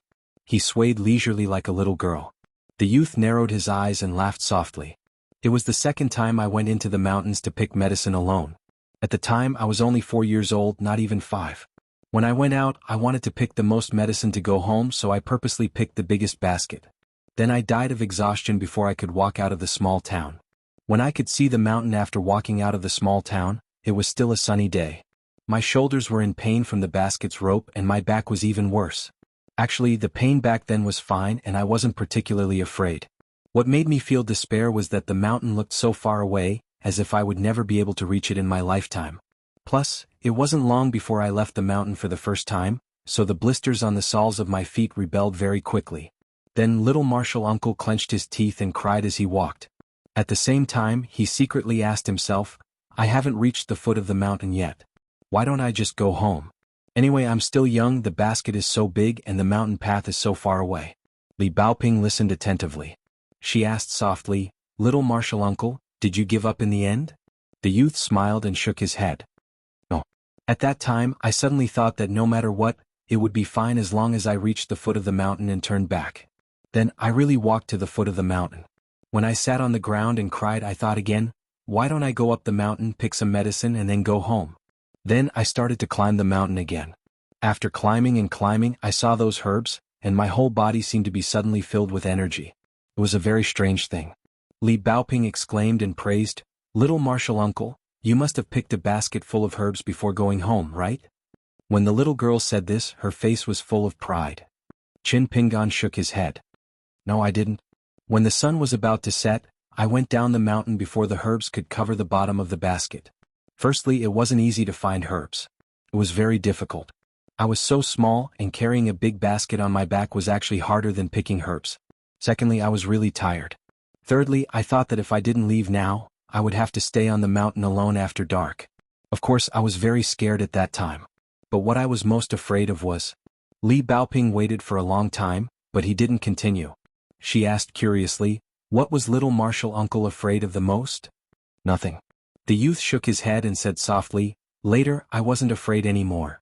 The little girl was considerate and didn't ask further. Qin Pingan came back to his senses and turned to her with a smile. I'm not telling you this to tell you how powerful little martial uncle is.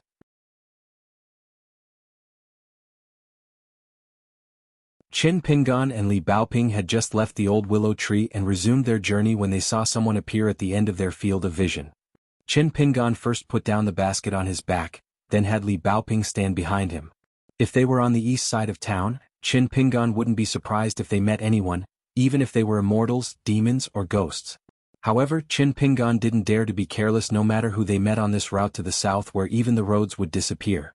In the distance, a man who was neither tall nor strong came to Qin Pingan and Li Baoping. He was leading a white donkey.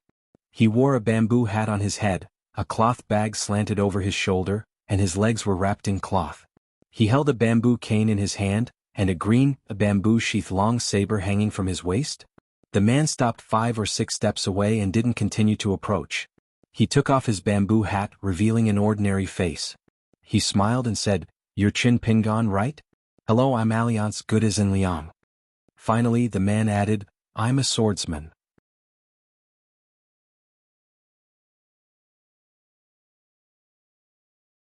88. Chin Pingan glanced at the uninvited guest's green bamboo scabbard and pretended to be puzzled. He asked, a swordsman? The man held his bamboo hat with one hand and patted the hilt of his saber with the other. He smiled and said, I can't find a sword that doesn't match me, so I have to use this to humiliate all sabers in the world.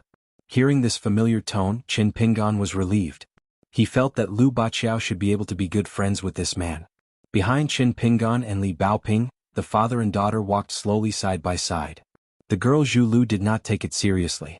She sneered and said, the Dragon King's yawn can suck in a river. Father, is there something wrong with this guy's brain? Zhu He saw a silver wine gourd hanging on the other side of the man's waist. It was the size of a palm and was smooth and shiny. At first glance, he could tell that it was an old object.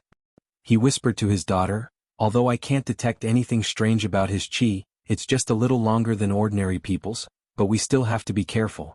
Although I've never traveled far in my life, I've heard a lot of Jianghu anecdotes from my ancestors. He said that when you travel in Jianghu, you have to be careful of Taoist nuns, old monks, children and drunkards. In addition, the more you don't look like a guru, the more you have to be careful. Oh, the young girl replied. She was both nervous and excited, wishing that the ordinary-looking man was the assassin so that he could serve as a whetstone for her fledgling. Chin Pingan asked, You're looking for me? The man grinned and said, I'll send you to the border of the Great Sui Kingdom. Before that, we'll travel together so that we can take care of each other. Chin Pingan asked tentatively, Do you know Master Ruan, the blacksmith? The man nodded and said, Of course. Chin Pingan heaved a sigh of relief. Before he left the town, as part of the deal, Master Ruan had promised him that he would ensure his safety before he reached Yefu Pass, an important military base at the border of Dali. Chin Pingan believed that Master Ruan would not go back on his word, especially since this person had appeared so early, almost under Master Ruan's nose. Therefore he should not be one of the three factions, Xingyang Mountain, Yunsha Mountain or Old Dragon City. Moreover, the timely appearance of the father and daughter, Zhu He and Zhu Lu, gave Chin Pingan a lot of confidence. However, Chin Pingan was still worried. So he asked, Then why don't you accompany me to the town to meet Master Ruan before we head south? Coincidentally, I just found out that although it's a detour, there's a post-house route that can be used by both ox carts and horse carriages. It's actually faster than us crossing mountains and rivers. The man smiled playfully. So cautious?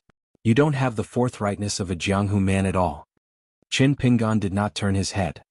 His eyes were still fixed on the man, but he said in a deep voice, Zhu He, can you let Zhu Lu take the bottle back to the town first? We're not in a hurry. Zhu He immediately figured out the crux of the matter and nodded. That's the best. Then Zhu He said to his daughter, you take the lady back first. Chin Pingan and I will accompany Brother Alliance. Whether it's drinking or sparring, it's fate that brought us together. It's not too much. The little girl in the red cotton-padded jacket who was being held by Zhu Lu did not hesitate. She did not cry and shout that she wanted to be with her martial uncle. She only tugged at Chin Pingan's sleeve and whispered to him to be careful. Then she decisively left with Zhu Lu. Li Baoping was not sloppy at all. Instead, it was the fearless maidservant who was filled with disappointment. She wished that she could change places with her father. When the man saw this scene of life and death, he rolled his eyes. He took off his wine gourd and leaned against the white donkey. He drank a mouthful of wine and sneered. Let the little girl take the little girl away first. After the time it takes for an incense stick to burn, the three of us will go to the town. Then the man raised the silver-white wine gourd in his hand and patted the donkey's back. He looked at Zhu He and asked with a smile, You're considered an expert. Don't you recognize this thing? He patted his head. I forgot that your Dragon Pearl Cave has just opened. Would be strange if you knew. Don't worry, we can talk slowly. We have plenty of time. The man pointed to the old willow tree across the stream. Why don't we go over there and talk? Chin Pingan and Zhu He looked at each other and thought that it was best to wait and see. The man led the white donkey and followed Chin Pingan and Zhu He to the old willow tree. He loosened the reins and let the donkey eat the grass at will. He walked up the willow tree and walked along the trunk until he reached the bank of the stream. Finally, he sat down and put on the bamboo hat again. He lifted the silver wine gourd and was about to drink when he suddenly turned his head and handed over the wine gourd. He asked with a smile, Who wants a mouthful? It's better to enjoy it together than to enjoy it alone. Immortal Kue Gang's wine costs 2 taels of silver. It's the favorite of all the rich men in the Great Sui Kingdom. On my way up north, I drank and tasted more than 100 kinds of wine. This immortal's wine is the most authentic. Qin Pingan shook his head. I don't drink wine. Juhi also shook his head. I haven't mastered martial arts yet. I don't dare to drink wine. The man also shook his head and looked at them with a regretful face. So neither of you is a sentimental person. I met a young hero not long ago. He was really romantic and elegant. The man suddenly noticed that Qin Pingan and Juhi's expressions were strange. He was a little confused, but he didn't want to lose his master's demeanor. He had to take a sip of wine to hide his confusion. Qin Pingan coughed softly. The man asked, "What's the matter?"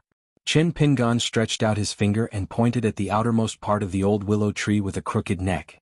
The man frowned and turned his head, only to see 2 legs blocking his line of sight. The man's face instantly stiffened. He suddenly raised his head and saw a middle-aged man with an expressionless face. The man was at least 150 or 60 kilograms. He was actually standing lightly on the branch of the willow tree.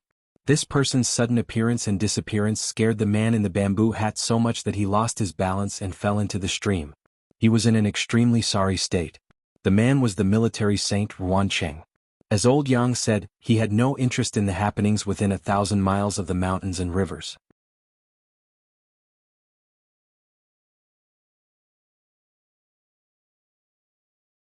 He said frankly, Li Huai and I can't even walk to the border of Dali, let alone the Cliff Academy.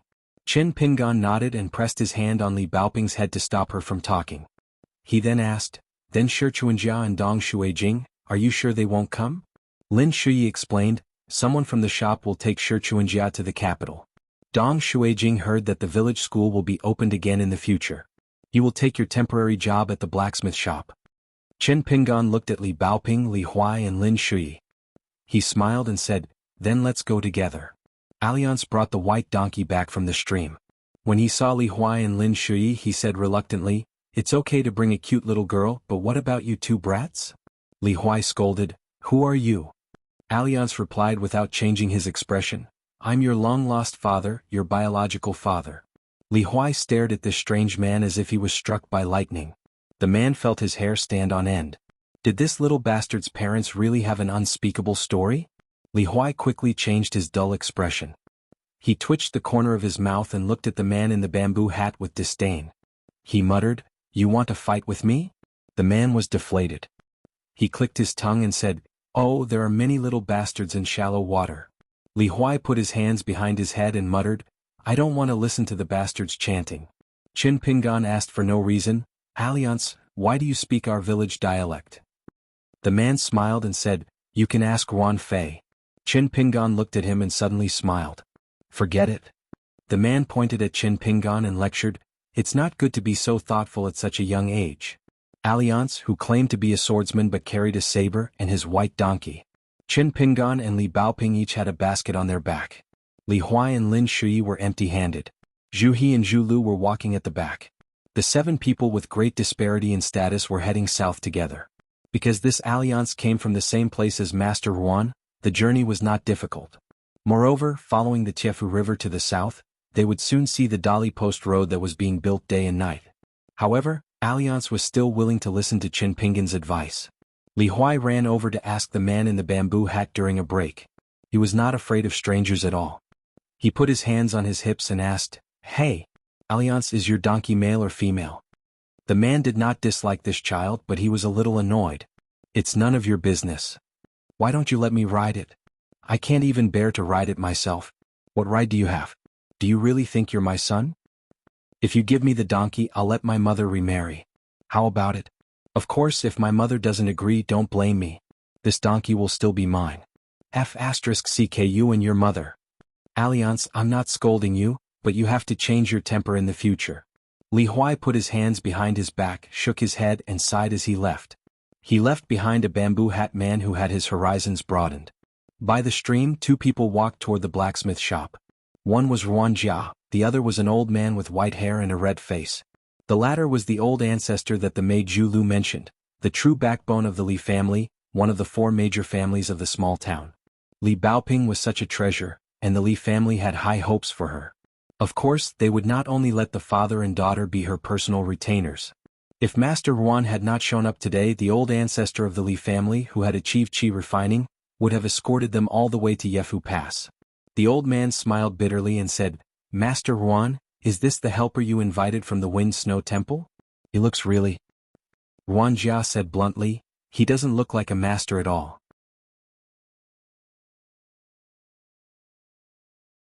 However, the eccentric guys of Wind Snow Temple didn't fight for fame, let alone kill people.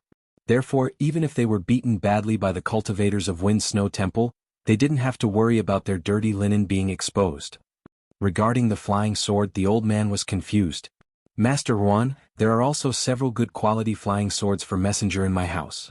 Master Yuan waved his hand with a smile. "It's not the same. The difference is not small." The old man immediately understood and said with shame, "Talking about flying swords in front of Master Yuan, I'm making a fool of myself." Yuan Tong suddenly sighed softly. The tree wants to be quiet, but the wind won't stop. A petite but plump woman in a palace dress was walking in the mud bottle lane. 3 people followed her from a distance. One of them was a middle-aged man with a burly figure and a resolute expression. The other was an old man with a white face and no beard.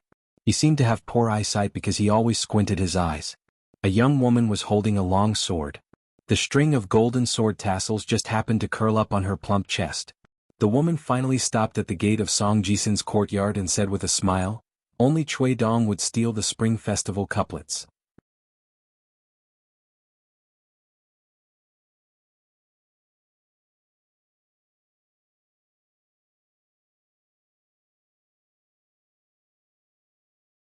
The woman withdrew her hand and wiped it on the sleeve of the young woman who was holding the sword. She began to turn and walk towards the entrance of the alley. Suddenly, she revealed a delicate and naive expression. Although she was already a married woman and a mother, she still had a different charm. She said angrily, Just said that Qin Pingan was born on the 5th of May. After he cursed your parents to death because he lived in the ancestral house, he caused your parents to be unable to reincarnate. Therefore it's best that you don't live at home and move out quickly." The woman became angrier as she spoke. "What's the big deal about a few words? You, Qin Pingan, believed that because of your stupidity, you broke the broken oath of not going to the dragon kiln to cook porcelain. How can you blame it on my Moreover, how much is the oath of a little bastard like you worth? How precious is my A white jade with a slight flaw. This is the saying of the secular world. If a cultivator believes this, he's simply courting death. Even the chi cultivators of the upper 5 realms who can live as long as the country, who doesn't pursue the true immortal golden body and the pure body. You're just a common young man, how can you compensate for it? Can you even afford it?" The woman gritted her teeth and said, "Little bastard, what a sin." The sword-wielding woman, whose golden sword tassel was gently lying on her chest, had a calm expression. Swordmaster Su Hunran turned a deaf ear to this and did not care at all. Only the tall and sturdy man at the back of the group frowned again. When the woman was about to walk out of Mud Bottle Alley, she suddenly turned around. Almost at the same time, the young woman and the elderly swordmaster moved to the left and right respectively to make way for the woman. The woman's face was full of smiles at this time. She was charming and innocent, with a kind of contradictory temptation. She asked softly, "Why, Wang Yifu, do you feel that something is wrong?" The man said in a deep voice, "Although I don't know more inside stories, I do feel that something is wrong." The woman was not surprised at all. Instead, she laughed and said, "Wang Yifu, you're indeed the #1 fierce general of the Lu dynasty." The elderly swordmaster, who was used to squinting to look at people and things, almost could not see his eyes. His sword aura filled the narrow alley. Debris from the mud wall kept falling to the ground. The sword-wielding woman quietly took a step back, as if to make more space for the swordmaster, Su Hunran. She looked at the burly man not far away and her lips curled into a mocking smile. "A stray dog with a broken spine dares to bark?" This man named Wang Yifu was once one of the generals of the Lu dynasty. He came from a first-class general family and his ancestors were all generals on the battlefield.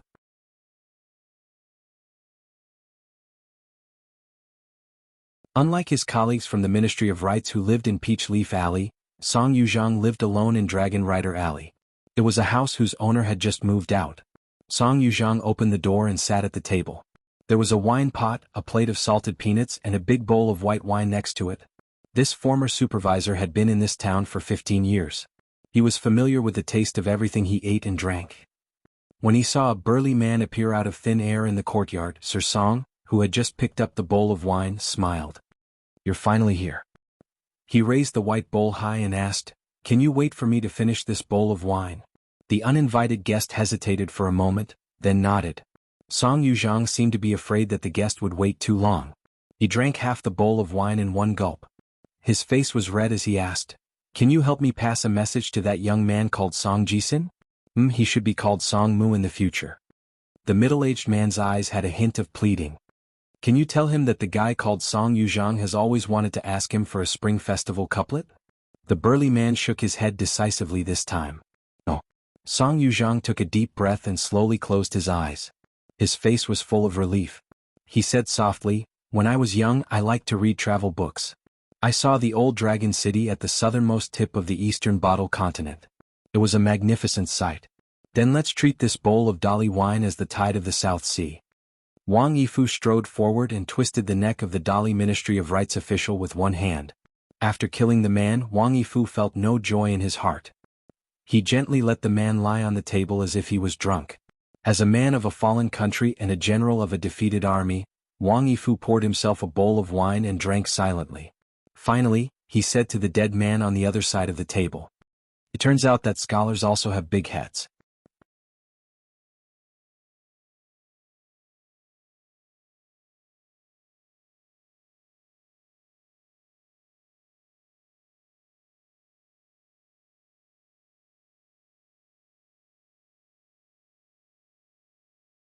Although I'm not a good person, I always act according to my ability. Ruan Ting didn't comment on this and asked, "Why do you insist on killing that young man? And you don't hesitate to pay such a big price to kill him in such a hurry? So much so that you can't wait until he leaves Dali's border before killing him?" The woman's tone was not heavy, but her eyes were very determined. "He must die. If he dies, even if there's really the so-called Buddhist karma that the bald donkey mentioned, the matter of killing his father and relying on him to fight for more opportunities for my Mu-er will all stop with me." Ruan Ting said indifferently, "It's because you have some unorthodox supernatural power that can cut off karma, right?" The woman smiled. She didn't deny or admit it. Ruan Ting shook his head and said, "But this isn't a reason for you to be in such a hurry to kill him. My Mu-er is about to enter Dali's capital. When the time comes, a great opportunity will descend. In order to avoid unnecessary complications, I have to eliminate the root of the problem as soon as possible." The woman saw that the man opposite her was unmoved and indifferent. She had no choice but to reveal the secret and choose to be honest with the military saint. She explained in detail, if the knot in Mu'er's heart was placed on an ordinary cultivator, it wouldn't be a problem. The path of cultivation is long.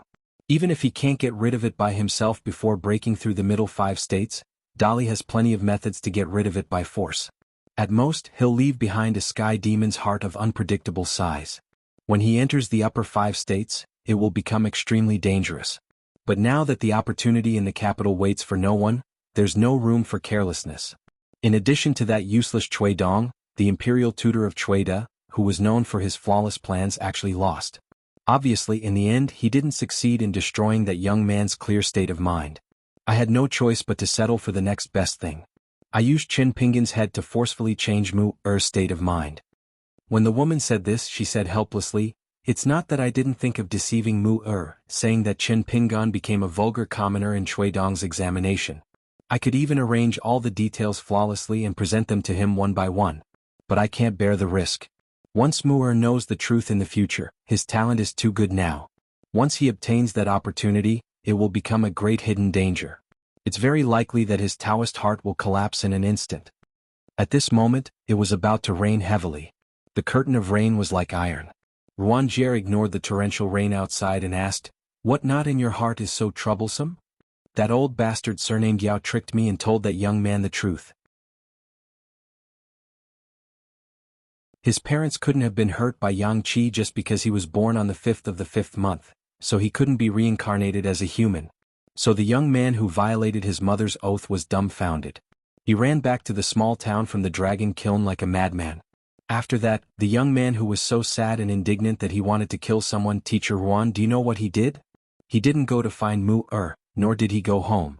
He actually waited outside Clay Bottle Alley until Mu-er went out alone. Only then did he stop him and catch up with him. In the end he pinned my Mu-er against the wall in Clay Bottle Alley and almost strangled him to death. Of course he didn't kill anyone in the end. Even if he really wanted to kill, he would be the only one who would die. It's so hateful that those men of sacrifice hidden in the dark stubbornly adhered to His Majesty's rules. As long as Mu-er didn't die, they absolutely couldn't interfere. The woman tried her best to tell the secret in a casual tone. For the first time she felt tired and helpless. How can there be such a strange bastard in the world? His action became the biggest knot in my Mu-er's heart. It was almost a dead knot. For so many years, he even woke up from his dreams many times because Mu-er couldn't understand. You Qin Pingan, why didn't you kill me? Why did you choose a time when GQ wasn't around? If it were me, Song Jisin, I would have chopped you Qin Pingan into 8 pieces. That wouldn't be enough to vent my hatred. It would be best if I did it in front of your family and friends. In the end, it can be said that I've trapped myself in a cocoon of my own making. The rain fell on the ground like soybeans, just like the tears of 2 children of the same age. One sat on the ground limply, covering his neck with both hands and crying out in fear. The other wore straw sandals and walked to the entrance of Mud Bottle Alley, covering his face with his arms. Like a mirror, the brighter and more flawless it was, the more it could reflect the flaws of the person looking at it. After a long silence, the woman retracted her thoughts. She hesitated and asked, Master Ruan, you should have guessed the work of that covered bridge, right? Ruan Cheng's face was full of disgust. If I had known, I wouldn't have come here. The woman raised her eyebrows and said in a deep voice, Therefore before Mu-er leaves the town, he has to go there and burn some incense. Everything he has today is because the imperial family of Greatly has lost one golden branch, jade leaf and royal family member after another. The number of strokes on the plaque on the covered bridge represents the number of people who died. It was these people who sacrificed their lives in exchange for his achievements. Master Ruan's face was gloomy. He didn't seem to want to speak anymore. The woman slowly stood up, high-spirited. She lowered her head and stared at Ruan Cheng. Her voice was low and bewitching. She said slowly, Master Ruan, if you feel that 4 mountains are still not worth the promise you made to that young man, it's fine. Master Ruan, you can name a price. As long as you are willing to speak, everything can be discussed. For example, on Dali's side, after I return to the capital, I can persuade His Majesty to open the door for your daughter when she proves her Dao in the future. Although I don't know what it is, I can promise Master Ruan on behalf of His Majesty that the Dali Imperial Court will do its best to help when the time comes. Other than me, Imperial Tutor, Cui Dong, and even Song Zhangqiang can help your Ruan Xiu prove her Dao. Ruan Cheng said indifferently, In the future, don't enter within 1,000 miles of Longquan County. If you are discovered, don't blame me for hitting a woman. The woman sighed. Forget it, forget it. At most, we'll wait until Dali's border. When she walked down the steps, Ruan Cheng said, That bamboo chair was made by Qin Pingan himself. The woman was stunned. She deliberately misinterpreted Ruan Cheng's real meaning and smiled charmingly. What, Master Ruan wants to say that the young man called Qin Pingan indirectly touched my butt. The woman laughed and left. She walked straight into the rain, allowing the rain to drench her body. Her figure was graceful and her curves were exposed. Ruan Cheng did not look at her. His face was expressionless. It was another heavy rain. Qin Pingan, who was already a young man, walked to the top of the mountain and saw a man wearing a bamboo hat who was slowly sheathing his bamboo blade. He turned his head and smiled brightly. Before I came here, I met a young hero who was much more interesting than you. I often heard him recite a poem. It was really good. Why don't you listen to it too? A wild man's anger at injustice wears out the eternal blade in his chest. Alliance, who claimed to be a swordsman, slowly walked towards the young man and pointed at the top of his head. But I'm not a swordsman. I just feel that this poem is very suitable for this kind of weather. After killing someone, I'll take it out and recite it. The real reason I came here to find you is to collect the blade-strengthening gourd on the way. The second reason is the hairpin on your head. The latter is 100 times more important than the former. Behind the man who had already sheathed his bamboo blade, 2 serene corpses lay on the mountain slope. They were both warriors and cultivators of Dali's first-rate cultivation. Qin Pingan asked, Who are you? The man walked slowly, his palm pressed against the hilt of his blade. He stopped in front of Qin Pingan and raised his bamboo hat. He smiled and said, My name is Alliance, kind as in Liang.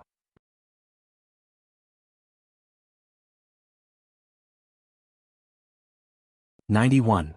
The heavy rain pounded on their bamboo hats, making loud slapping noises. Chin Pingan said in a low voice, "This hairpin is very ordinary. It's only made of ordinary jade." Alliance stared at the serious youth, as if he had heard the funniest joke in the world. He grimaced and tried hard not to laugh out loud. "What you say doesn't count."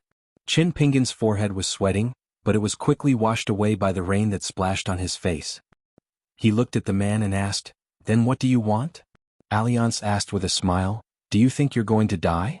Chin Pingan suddenly felt very desperate at this moment, because Master Juan had come and left, and the man in front of him was still standing in front of him. Alliance was still the smiling Alliance with the green bamboo blade at his side. The man smiled at the youth. He was not tall, wore thin clothes, wore sturdy straw sandals, and of course had that jasper hairpin. If he remembered correctly, there were 8 beautiful words engraved on the hairpin. Chin Pingan's lips were livid. He asked with a trembling voice, "Can you let them go?" Alliance did not speak. Chin Pingan had stayed up all night before leaving, trying to imagine all the difficulties. It was not that he had not thought that on this trip to Cliff Academy, he would encounter all kinds of obstacles. Because his enemies were Yunsha Mountain, Old Dragon City, and Xingyang Mountain. Without exception they were all immortals on the mountain, but they all had great enmity with him. Therefore, Chin Pingan was very worried that because of him, the red-padded jacket girl's path to learning would be affected. That day when he told Li Baoping about the hardships he went through in the mountains as a child, it was not because he wanted to complain or put on airs as a youngest uncle. Instead, it was because Chin Pingan wanted to tell the little girl one thing. The journey to the academy that had been moved to the Great Sui Kingdom would definitely be longer than the journey he took to pick herbs in the mountains. If one day he was no longer around and couldn't be by her side, and Li Baoping wanted to study there because she didn't have confidence in herself, then Chin Pingan hoped that she could walk a few more steps like that time when she entered the mountain. Maybe she would reach it as she walked. However, when these words were on the tip of his tongue, Chin Pingan suddenly felt that it would be too unlucky and inauspicious to say such words. Therefore he only said half of it and swallowed the other half back into his stomach. He changed it to hoping that she could become the first young teacher, a female teacher. It was not only to seek luck, but also to fulfill Chin Pingan's expectations for the little girl. Alliance smiled and said, "To say the least, that hairpin is an ordinary scholar's ornament, and it doesn't belong to you. To say the least, I don't believe that the hairpin Qi Jingchun has carefully preserved for so many years doesn't have any hidden secrets. For example, it could be a small cave that no one knows, or it could be a feng shui treasure place with the potential to become a blessed land. If one were to take a step back, then it would be even more amazing. It could be a token that was passed down from generation to generation, just like the tokens of the 3 main branches of Taoism: a peach talisman, a feather robe, and a Taoist crown. If it's true, then the hairpin is really Qi Jingchun's teacher token. Chin Pingan, do you think it's appropriate to wear it on your head?" Chin Pingan didn't answer the question and asked, "Alliance, can you let go of Li Baoping and Li Huai?" Alliance smiled and asked, "How can you be sure that I won't go back on my word after I've promised you?" Chin Pingan's toes moved slightly. Alliance crossed his arms and smiled.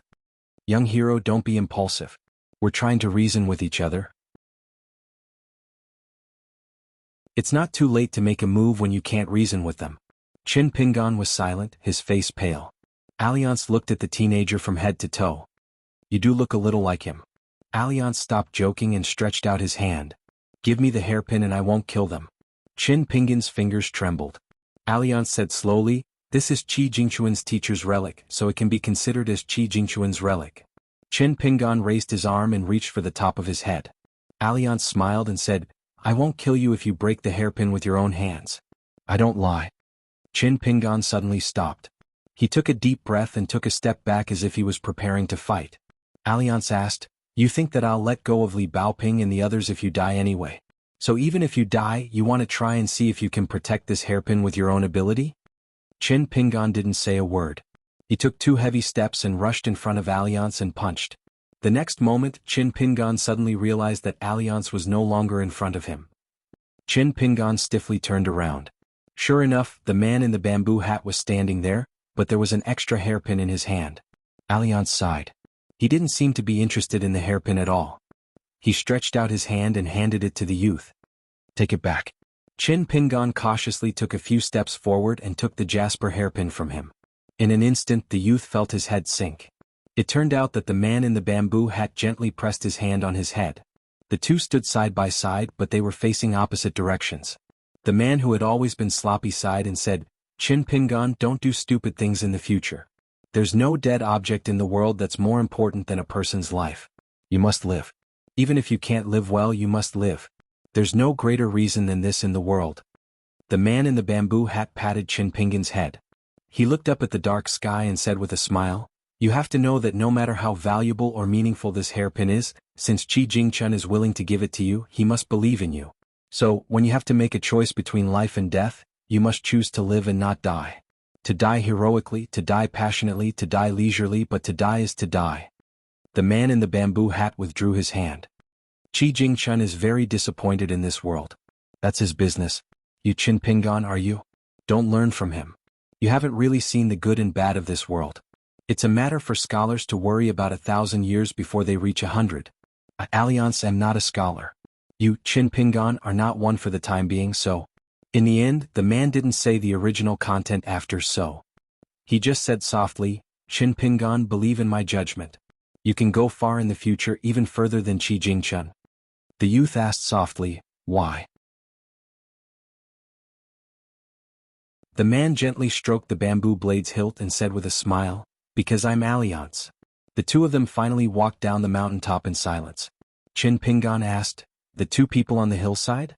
Alliance thought for a moment. Dead people? Chin Pingan hesitated. After some thought, he decided not to get to the bottom of the matter.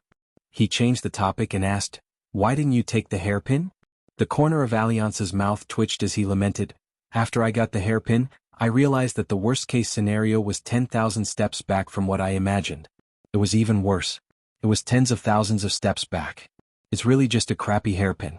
Then what do I need it for? The youth was speechless.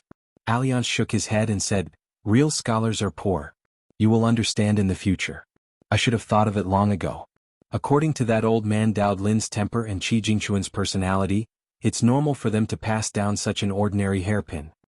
Alliance suddenly turned his head with a smile. Do you know? You took something that I thought was already in my bag. Do you know how many unnecessary steps I took for it? Rain fell from the bamboo hat. The youth was confused. Alliance said angrily, I even carved a word somewhere.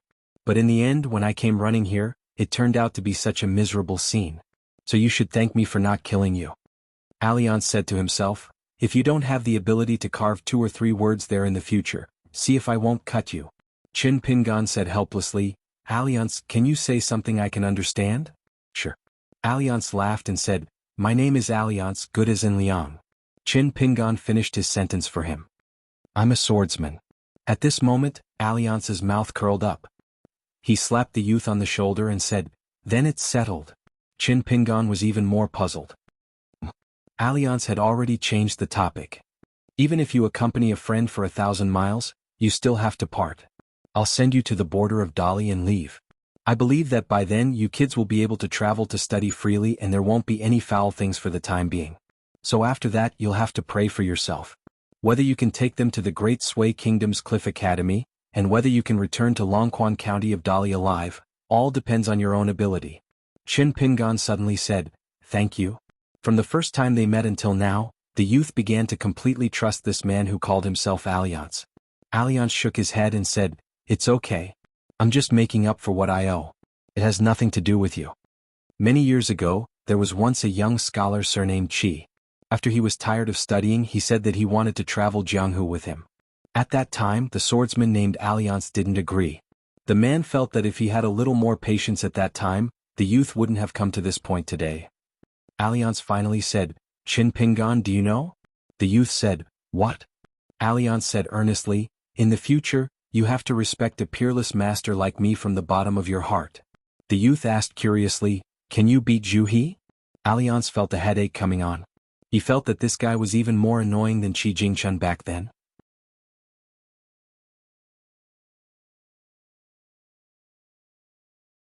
"92. The water was silent and the rain was short. Not long after Chin Pingan and Alliance returned to the tree, the rainstorm had already turned into a light drizzle. Raindrops continued to drip from the leaves. When Chin Pingan returned to the tree, the little girl in the red cotton-padded jacket had a face full of worry. Chin Pingan smiled brightly and rubbed her head. The little girl's face suddenly brightened up, like an unexpected rainbow after the rain, so clean that it made people's hearts tremble. At this moment, Qin Pingan suddenly felt a little guilty, but he didn't know what to say. There were many words stuck in his heart, so he could only silently practice the sword furnace stance. When Alliance saw this scene he smiled knowingly, but Li Huai's words quickly dispelled Alliance's good mood. Alliance, I heard from Qin Pingan that you went to the mountain to take a dump, because you didn't have to clean up your ass. Alliance laughed and asked, was it really Qin Pingan who said that? Li Huai glanced at Qin Pingan who was standing not far away. He was probably afraid that Alliance would confront Qin Pingan face to face, so he also copied Alliance's tone and laughed, saying, although Qin Pingan didn't say it out loud, I feel that he definitely thinks that way.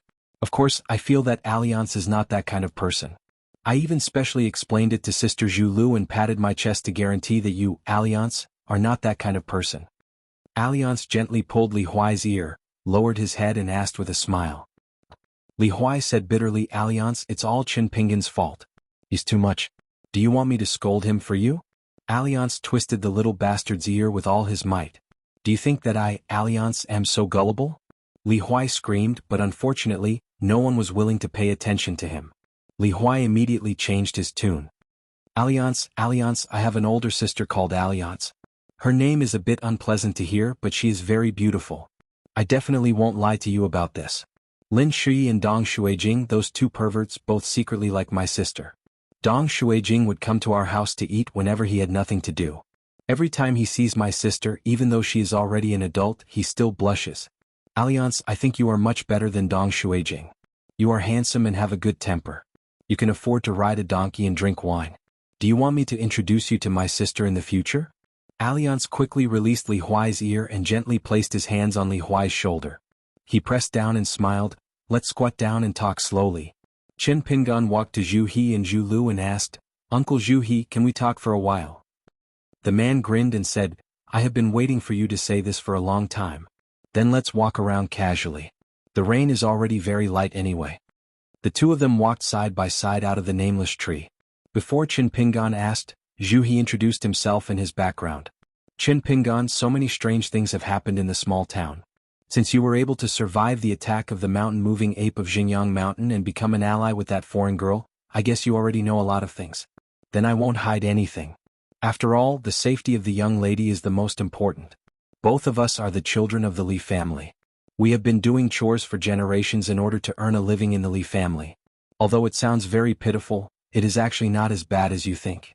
From the old ancestor, who we only see a few times in a year, to the head of the family, to our Miss Bao Ping, no one treats us as servants, especially the young lady and my daughter.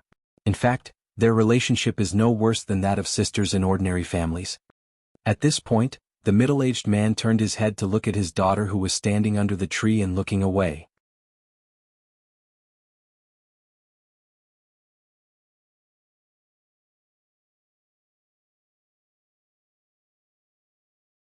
He had even given up the blade-strengthening gourd for her. Liang had a look of disdain on his face. He chuckled and said, How is that possible? It's not that I'm bragging, but in a place far away from here, who knows how many people who saw this word gave it a thumbs up. Li Huai was confused. In person? Alliance laughed dryly. I've heard. Li Huai said, I knew it. Whoever has the face to tell you that his handwriting is good in person, I'll take him as my master. Probably even my mother won't be able to win against him. Alliance sneered. If you take him as your master, he'll take you as his disciple? Li Huai said seriously. He won't? Is he blind? Alliance covered his forehead again. That guy was really blind. Alliance thought that he should talk less. He raised his head and looked around. Finally he saw the girl Zhu Lu. He smiled and said, Zhu Lu, do you want to learn swordsmanship?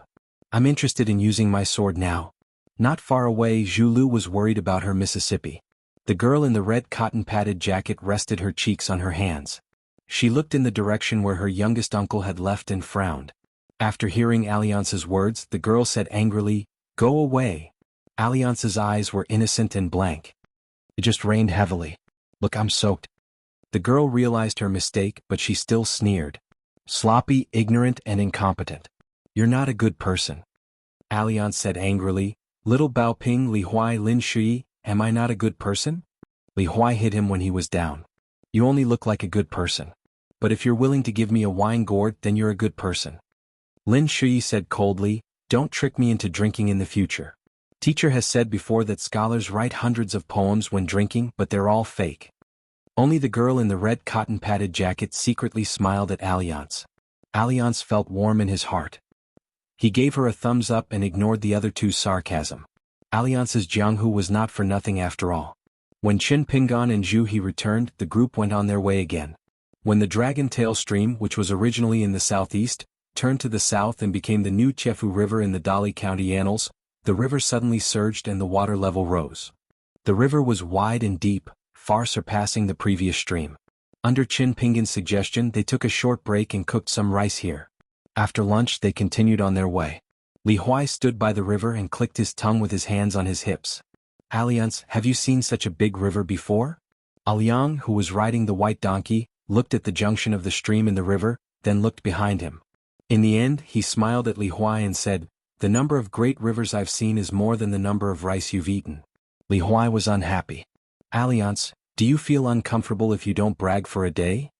Alliance turned a deaf ear and walked to the young man who was building the simple stove. He said softly, let's go for a walk by the river. I have something to tell you. Qin Pingan was stunned. He asked the maid of the Li family, Zhu Lu, to help. Li Baoping had been able to help a lot along the way. She was even familiar with helping Alliance feed the white donkey. Therefore, she helped Sister Zhu Lu to cook rice and asked her youngest uncle to go for a walk by the river and leave everything to her. These days, the little girl insisted on carrying the basket on her back and doing her best to take care of everything. Every time the young man practiced martial arts, she would silently accompany him. She was cute and naive. The two walked to the river and walked down the river. Alliance said honestly, I like the little girl Baoping very much. Of course you will like her more than me. Qin Pingan looked back and saw the little girl busying herself over there. Her legs were like the wheels of a car.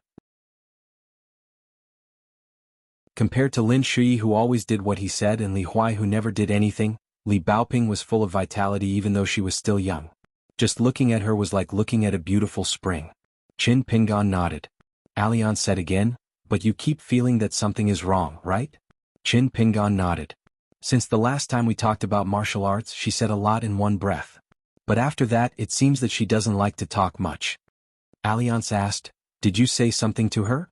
For example, what kind of person do you want her to be in the future?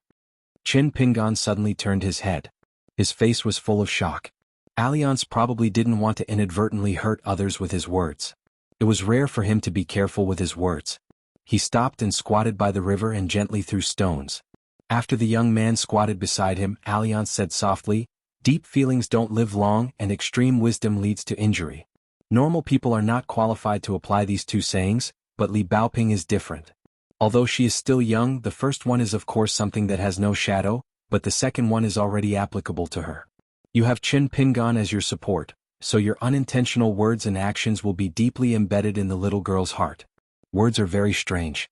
They will accumulate word by word in the heart. You may think that my sayings are more like a half-baked pedant or a sour scholar, but the truth is the truth. Qin Pingan exhaled softly. It's my fault. I was afraid that she didn't have the confidence to go to Cliff Academy, so I said that I hoped that she could become a teacher, little teacher. Alliance smiled. It's my fault? Qin Pingan, you're wrong. The young man was puzzled. Alliance didn't look at the young man.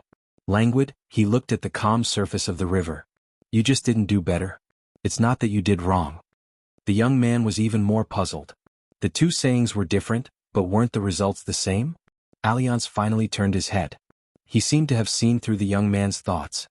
He shook his head and said, it's very different. Do you know why the good people in the world are more aggrieved than the other?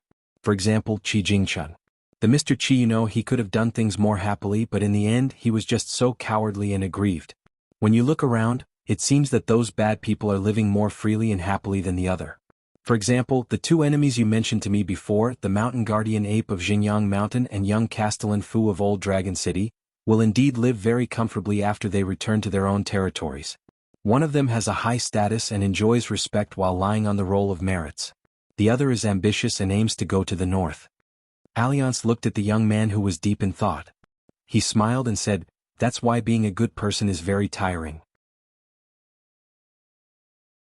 You mustn't be a good person and think that you've done wrong when you don't receive anything in return. You mustn't think that you'll never be a good person again. This is wrong. Alliance's expression was solemn. He emphasized and repeated the last sentence, this is wrong. Alliance laughed and became the playboy who didn't care about anything again. Of course Li Baoping is very good. The little girl is just repaying you in her unique way. Don't get the wrong idea. Qin Pingan shook his head hard and said, No. Alliance nodded. That's why I'm willing to tell you this. He sat on the ground and placed the bamboo blade on his knees.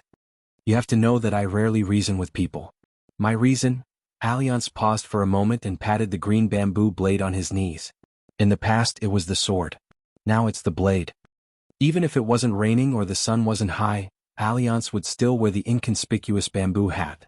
He held the hat and said, if your character isn't to my liking, even if that hairpin means as much as I thought, even if you're the person chosen by Qi Jingchun, I won't nag at you. At worst I'll send you to Dali. If I'm in a good mood I'll just throw you to the Great Sui Kingdom. What's so difficult for me? When the cheeky man turned serious he had a different demeanor. He gently patted the bamboo blade with both hands. To me Aoyang life is in the world. You have to walk your own path, say your own words and do your own deeds. I think you, Qin Pingan, should be the same. You don't have to be like me, but you have to have a straight back, big fists, hard bones, and high swordsmanship. Alliance laughed. Don't forget, the most important thing is to live long enough. Qin Pingan said honestly, Alliance, although I understand some of it and don't really understand some of it, I'll keep it in mind. If I encounter any problems in the future, I'll think about it carefully. Alliance nodded and said with relief, that's enough. Alliance stood up and walked a few steps. Suddenly he turned his head and said, Qin Pingan, I finished the dry food I brought. After saying that, Alliance left quickly and walked towards Li Baoping and Zhu Lu. He shouted, have you eaten yet? Have you eaten yet? He left behind a teenager who was still in a daze. At the end of the day, after beating around the bush, this guy was just trying to get free food and drinks in broad daylight? Qin Pingan followed with a smile. One evening a group of people passed by a green bamboo forest in the mountains. The girl in the red cotton-padded jacket tugged at Qin Pingan's sleeve and pointed in that direction. She asked softly, young martial uncle, the bamboo forest, isn't it beautiful? The teenager who was in a hurry nodded and continued on his way.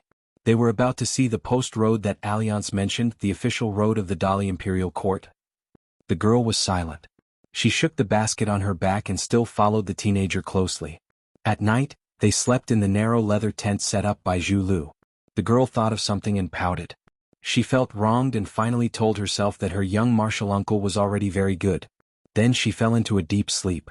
The next morning the sleepy-eyed girl didn't dare to sleep too much, afraid that she would delay her martial uncle's planned journey. She quickly put on her clothes and the pair of straw sandals that her martial uncle had made for her. However, the moment she came out of the tent she was stunned. Just outside the tent, there was a small and beautiful green bamboo bookcase. The girl was stunned for a long time. Then she burst into tears. The teenager who had been busy the whole night was sleeping in the distance. After being awakened by the crying, he quickly got up and ran over to stand in front of the girl. Qin Pingan was at a loss for a moment. He touched her head and did not know how to comfort her. He thought that the girl would be happy when she saw the small bamboo bookcase at dawn. Seeing Li Baoping so sad, Qin Pingan's heart ached. The girl closed her eyes and cried for a long time. When she opened her eyes and saw Qin Pingan, she stopped crying and ran to him. She hugged Qin Pingan tightly and sobbed, "Young martial uncle, I'm sorry." Qin Pingan could only gently pat the girl's head. Don't cry, don't cry." The girl just cried. She was heartbroken.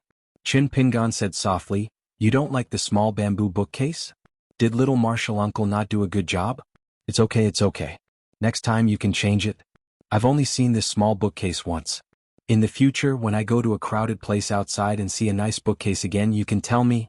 The girl raised her head, her face full of tears. "I like it. There's nothing I like more than this." However, it seemed that the more she liked it, the more she felt that she was heartless and guilty towards her young martial uncle. She squatted on the ground and sobbed, not daring to look at her young martial uncle. Qin Pingan thought of Alliance's words yesterday and immediately understood. He squatted down and touched the girl's head. He said softly, "Li Baoping, do you know? I'm really happy to be able to accompany you on your study trip. It's just that I didn't tell you before. Now that I know if you still like this worthless little bamboo bookcase, I'll be even happier. Really, I'm not lying to you. The girl slowly raised her head, but her hands were still covering her face. She only dared to reveal the gaps between her fingers, secretly revealing her lively eyes. She sobbed shyly, "Young Marshal Uncle isn't lying?" The youth's eyes were clear. He nodded and said, "Young Marshal Uncle also knows how to lie, but he won't lie to Li Baoping." The girl quickly removed her hands and smiled brightly. She was the carefree and innocent girl in the youth's impression again. Therefore the youth also smiled brightly. Some people's hearts were like flowers and trees, born towards the sun. This was especially true for young Marshal Uncle and the girl.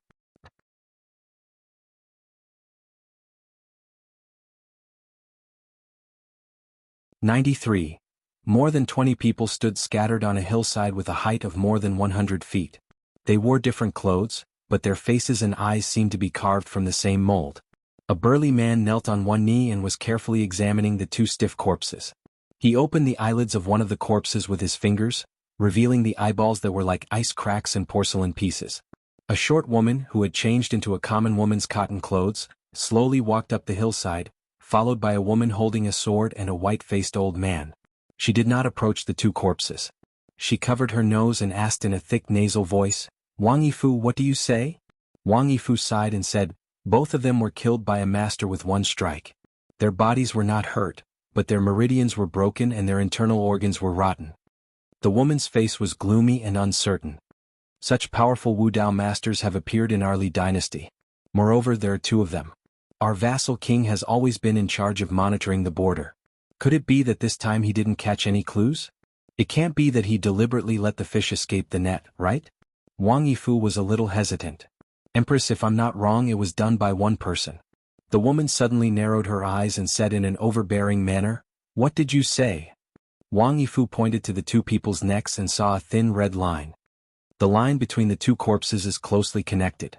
It's obvious that it was done by one person with a knife. The woman took a deep breath and tried not to show her anger and killing intent too obviously. She sneered and said, "When did the Wind Snow Temple become so invincible? How could a random guy who came out of nowhere kill people as easily as killing chickens? Who are these two people?" "Wang Yifu, you don't know, but Su Hunran knows. Come on, tell us and let our General Wang know." Su Hunran looked embarrassed and forced himself to explain. "One of them is a master who has just reached the 7th realm of Wu Dao. He is proficient in boxing and close combat. The other is a cultivator on the 8th floor who cultivates flying sword and Taoist talisman. In the past 20 years, they have joined hands to assassinate 6 times and have never failed. Now they are the A-level masters of the Bamboo Leaf Pavilion under Empress." The woman was extremely angry, but she had been trying hard to suppress it. At this time she vented her anger on the first master of sword in Dali and screamed, "Su Hunran! Report their names. Even the dead have names." The old man's heart shuddered. He slightly lowered his head and said, "The martial artist's name is Li Ho, the cultivator's name is Hu Yinglin. Both of them have risked their lives for the Empress over and over again. They have made great contributions to our Dali." Only then did the woman's expression turn slightly better. However, her face quickly became dejected as she said weakly, "Yes, Marquis Li and Hu Yinglin. Back then, the cornerstone of your Lu dynasty Yi Qing was killed by these two. He didn't die in enemy territory or on the battlefield, but on Dali's own territory." Perhaps the woman realized that she had lost her composure and would make a fool of herself in front of Wang Yifu. Thus, she took out the Lu family that this general was once loyal to. It's funny. In the beginning, we thought that an important figure like Yi Qing would definitely have several great Qi refinement warriors secretly protecting him. In order to get rid of him, I even had no choice but to join forces with my uncle.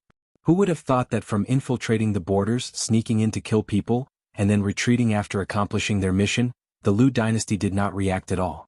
Yi Qing had only offended a few immortal factions at the borders.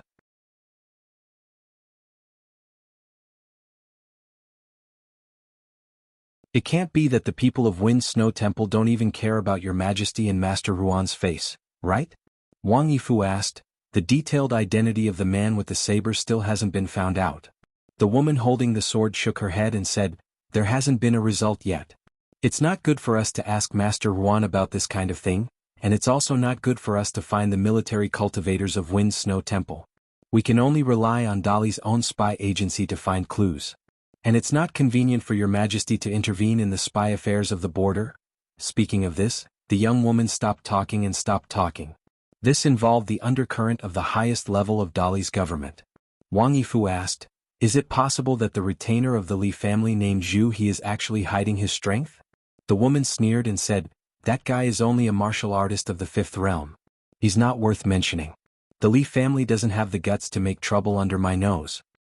The old sword master sighed, "This is a bit difficult." The woman smiled charmingly, "Difficult? It's very easy. Return to the capital immediately. I'll cry to His Majesty." In this matter, after all, someone broke Dali's rules first.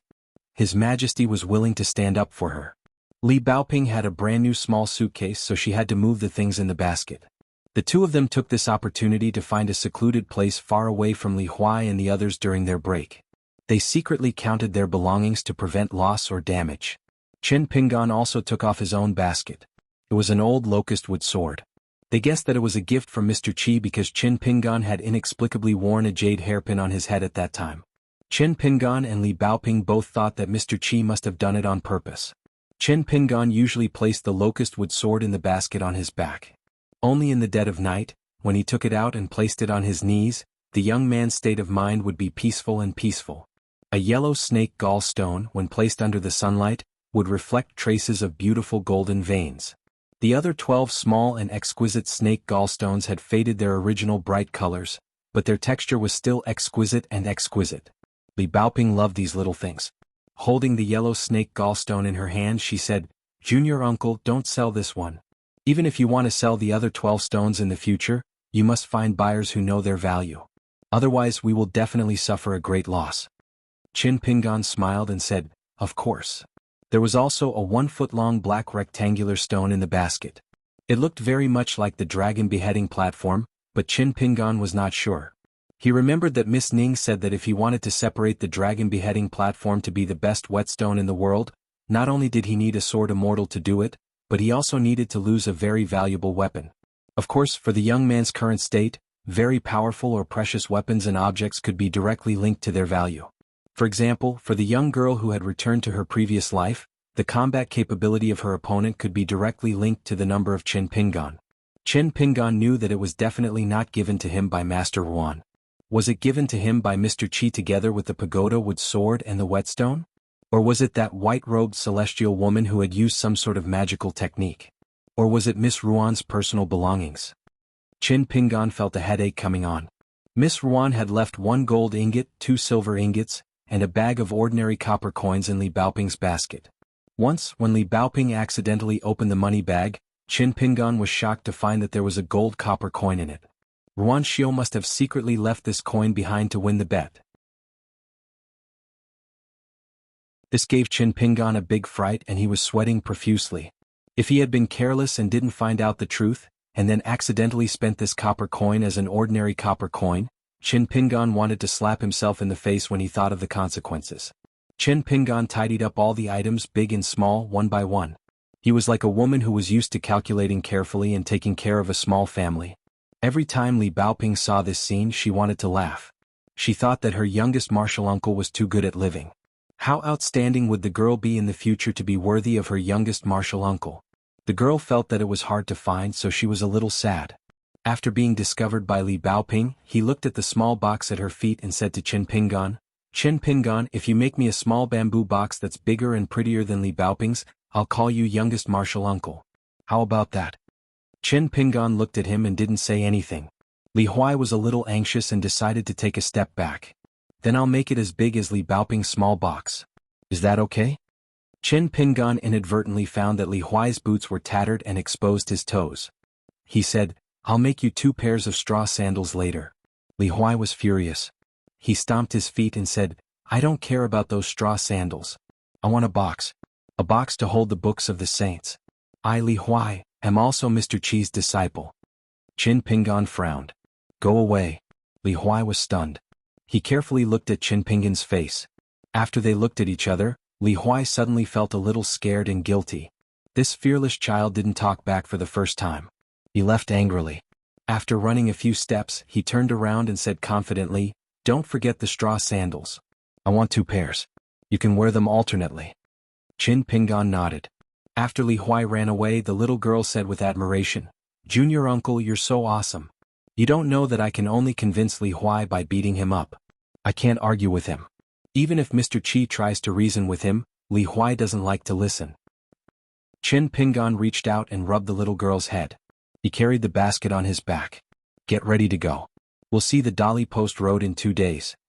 The little girl carried the small box. The little girl, the red cotton-padded jacket, and the green bamboo box. In fact, Allianz had a hard time holding back. He wanted to tell the big and the little girl that if their little treasure bottle wasn't cute enough, people would laugh at them with this color. Li Baoping suddenly said, "This Li Huai is a bit like the slug in Mud Bottle Alley." Qin Pingan was stunned.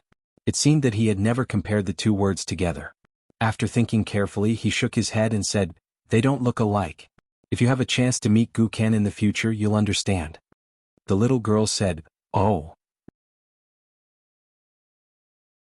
Anyway, she just mentioned it casually. Soon she imagined what the Dali Post Road was like. In fact, Qin Pingan was the same as Li Baoping. At first he also felt that the slug Gu Ken was somewhat similar to Li Huai. But after getting along with him for a long time, he found that the two were very different. Li Huai and Gu Ken seemed to have similar personalities. Their mouths were like a nest of centipedes and scorpions. They were very venomous and could make people choke with anger with just one sentence. In Qin Pingan's eyes, however, they were very different. They were both heartless and poor. Gu Ken looked like a thief and his eyes moved faster than anyone else. However, Gu Ken's shrewdness beyond his age was more of a kind of self-protection. Li Huai, on the other hand, was a pure little hedgehog who would stab anyone he caught. This was because Li Huai's parents were still alive and he had an older sister. His temperament was actually not complicated. Moreover, he had gone to school and studied. His schoolmates were Li Baoping, Lin Shui, Shi Chuanjia, and other slightly older children. Generally speaking, Li Huai had not suffered much. But Gu Ken was different. His mother, who had single-handedly raised him, sometimes also implicated him, causing him to experience the fickleness of human nature at a young age. Qin Pingan once saw with his own eyes a drunk man who reeked of alcohol walk out of Mud Bottle Alley while cursing. When he saw Gu Ken, who was returning home from playing, he didn't say anything. He walked over and ruthlessly kicked Gu Ken's stomach. After Gu Ken fell to the ground, he also ruthlessly stepped on his head. That small child hugged his stomach and curled up at the foot of the wall, unable to cry even if he wanted to. If it wasn't for Qin Pingan coincidentally bumping into him when he was going out, dashing over and punching that man until he staggered backwards, then hurriedly carrying Gu Ken to the Yang family's shop, who knows what kind of illness would be left behind. He also held grudges even more. There was a small account book in his heart that he remembered very clearly. Who was the shrew who scolded his mother in the street today? Who was the shameless man who flirted with his mother? He remembered all of it. Perhaps as he grew older he had already forgotten some things and details. But Gu Ken would definitely not forget the hateful impression he had of a certain person. Of course, Gu Ken remembered the man who kicked him twice very clearly. His name, which alley he lived in, and who was in his family, Gu Ken was very clear about all of it. When he was alone with Qin Pingan in private, he would always shout that he wanted to dig up that person's ancestral grave. He also said that that person had a daughter and that when she grew up he would definitely sleep with her and bully her to death. Probably at that time, the child simply didn't know the meaning of the word, sleep. He only knew that many women and men liked to joke about his mother. Women would say the word, sleep, while men would often say the word, sleep. Qin Pingan's memory was still fresh in his mind. The child was only about 4 years old. His tender little face was ferocious, full of ominous light, and his eyes were fierce. Qin Pingan was somewhat worried. Of course, he hoped that Gu Ken would have a better life outside than anyone else. But at the same time, from the bottom of his heart, he didn't want Gu Ken to become an immortal like Kai Qinqian or Fu Nanhua. Looking at the absent-minded youngest martial uncle, Li Baoping asked, "What's wrong?" If it was in the past, Qin Pingan would say that it was nothing. But now, he got straight to the point and said what was in his heart. "I'm afraid that the next time I see that slug, I won't recognize him." Li Baoping said doubtfully, "Children grow up quickly. If you only meet him after 4, 5, 7, 8 years, it's normal that you don't recognize him." Qin Pingan grinned. It was more like he was cheering himself on. "I believe that Gu Ken will always be that slug from Clay Bottle Alley. As for whether he recognized him or not, it didn't matter. As long as that child lived well, it was better than anything else." A rocky cliff appeared on the riverbed of Tiefu River. The river fell rapidly, and the downstream water level suddenly rose sharply. Chen Pingan stood on the rocky cliff beside the river and practiced his fist. He went back and forth using the walking stance 6 steps. Alliance was standing on the edge of the rocky cliff at some point. Water splashed everywhere and the sound of water surged. Mist filled the air. Fortunately, it was late spring and the cold air had dropped, so it didn't seem to be bone-chilling. Alliance said loudly, "There's not much meaning in practicing this fist. This walking stance is a very beginner's stance. Any Jianghu sect has it. But the erecting stance is still considered sloppy. At least it can help you barely survive. It's like a life-saving medicinal herb. It's not expensive, but it's good for the right medicine."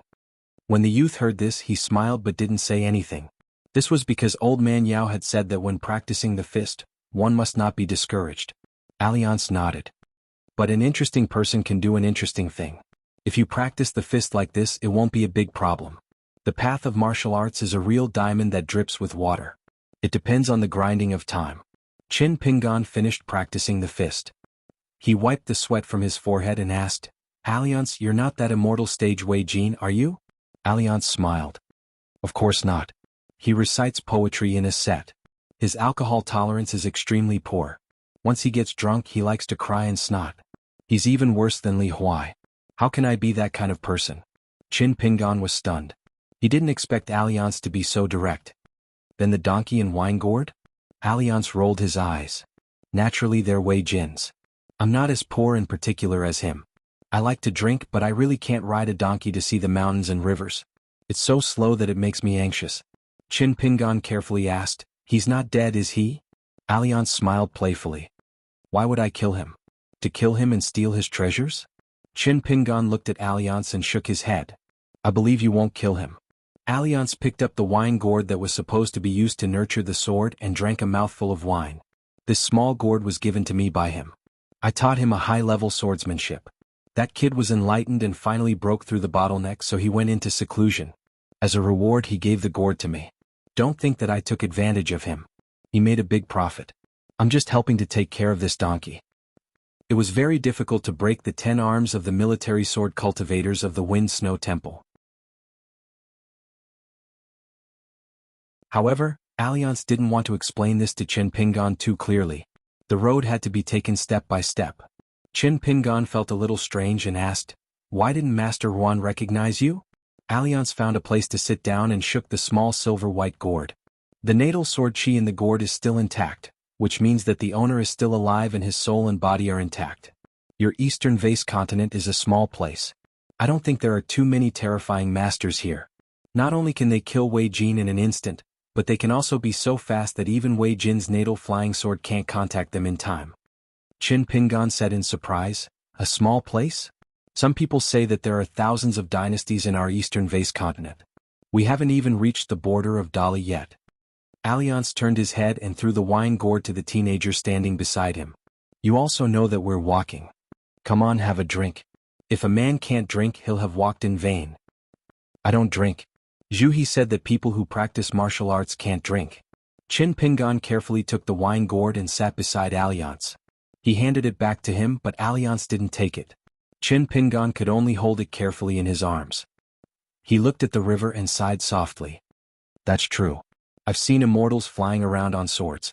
There are many of them flying over our town." Alliance was now annoyed when he heard Zhu He. However, this guy liked to compare him with Zhu He. Qin Pingan smiled and asked, "Alliance, can you really teach Wei Jin swordsmanship? Wouldn't you be more powerful than Zhu He?" "Here it comes again." Alliance sighed. "I'm just good-tempered. I won't lower myself to your level." Qin Pingan was really curious about this matter and wanted to get to the bottom of it. "Could it be that you're more powerful?" Alliance snatched the wine gourd and drank a mouthful of wine. With a look of disdain, he said, "Scram, scram, scram." Qin Pingan laughed and turned to look at the depressed bamboo hat man. He blinked and chuckled. "Actually, I know that you're more powerful than Zhu He." Alliance finally felt better.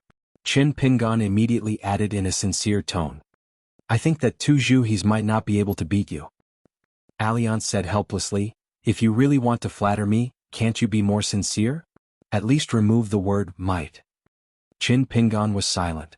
The corners of his mouth curled up as he looked at the mighty green waterfall. He suddenly said, "Alliance, thank you. Alliance drank a mouthful of wine and asked casually, "Huh? Why are you thanking me? I didn't teach you boxing or sword." Chen Pingan sat cross-legged and habitually put his hands on his chest to practice the sword furnace boxing stance. "After meeting you, I feel that the outside world is not so scary anymore. Because I found that there are good people out there. Not everyone can bully others just because they're powerful. Along the way, Li Huai and Zhu Lu said so much about you, but you never got angry." Alliance smiled and drank a mouthful of wine. He slowed down a little. This praise caught me off guard. Let me drink a mouthful of wine to calm myself down. "But you can also be afraid? You dare to kill young immortals in small alleys and fight head-on with the mountain-moving ape? You dare to take little treasure bottle and travel to the Great Sway Kingdom without saying anything? You're really brave." Qin Pingan said softly, "Some things are done because they have to be done. It doesn't mean that I'm not afraid at all. I'm just an apprentice of a kiln worker. How brave can I be?" Alliance nodded. "That's true." The two of them were silent. There was only the sound of water. Liang was the first to break the silence. He asked, "If you were in a very famous place and you did something very eye-catching, then you could carve a character that would be passed down for thousands of years, which character would you choose?" Qin Pingan thought for a moment. "It should be my surname. My parents' surname is Qin. How nice would it be to carve the character, Qin?" Alliance shook his head and sighed. "It's so tacky. It's not like me." Liang quickly explained to himself, It's normal. A strange man like me is, after all, a rare existence. Cows and sheep roam the plains, while ferocious tigers roam the mountains alone. It's so lonely." The man in the bamboo hat seemed to have been moved by his own words. He hurriedly took a big gulp of wine. The straw sandals youth suddenly grinned from ear to ear. It was as if he had thought of something very happy. This was definitely a rare thing. Thus Alliance asked, "What are you thinking about? You're so happy?" The youth blushed and said, "If I can carve more characters, then I'll write the name of the girl I love on that wall." Alliance grinned and clicked his tongue. "Then you should burn more incense and pray that your future wife's name is only 2 characters. If it's 3 characters or 4 characters, hee." Qin Pingan was stunned. "Is there someone whose name is only 4 characters? Isn't that weird?" Alliance patted the youth's shoulder. "Qin Pingan, study more in the future." Qin Pingan was a little embarrassed. Alliance suddenly woke up. "Qin Pingan, you have a girl you like. Who is it? Hurry up and tell me, let me have some fun." Qin Pingan narrowed his eyes and shook his head. "No." Alliance pointed at the youth. "I knew you weren't honest from the beginning." Qin Pingan asked in a low voice, "Alliance, are you still single?" Alliance, "Shut up." Qin Pingan returned the look. "I knew from the beginning." Alliance pointed at himself with his thumb. "Do you know how many heroines and fairies in other places are crying and begging to marry me, Alliance?" Qin Pingan replied seriously, "Of course I don't know." Alliance was deflated and drank silently. Qin Pingan asked, "By the way, Alliance, what did you carve? Can you tell me?" Alliance immediately glowed and said proudly, "That's amazing. Not only is my handwriting unparalleled in the world, but the key is that the word is very tasteful. It's catchy and imposing. It's much better than any surname, Howren or Leichi. You don't know this, but in order to stop me from carving these words, quite a few old bastards' faces turned black. There was nothing they could do. They were afraid of competing with each other. Among them, there were a few seniors who were so angry that they blew their beards and glared at me, almost rolling up their sleeves to fight with me. I was too lazy to pay attention to them. You guys shamelessly ganged up to beat me up and I didn't run? I'm stupid, right? Of course I ran after carving the word." Qin Pingan regretted asking this question. Alliance had an expression that said, "Hurry up and ask me what word it is." Qin Pingan turned his head slightly and looked at the river again.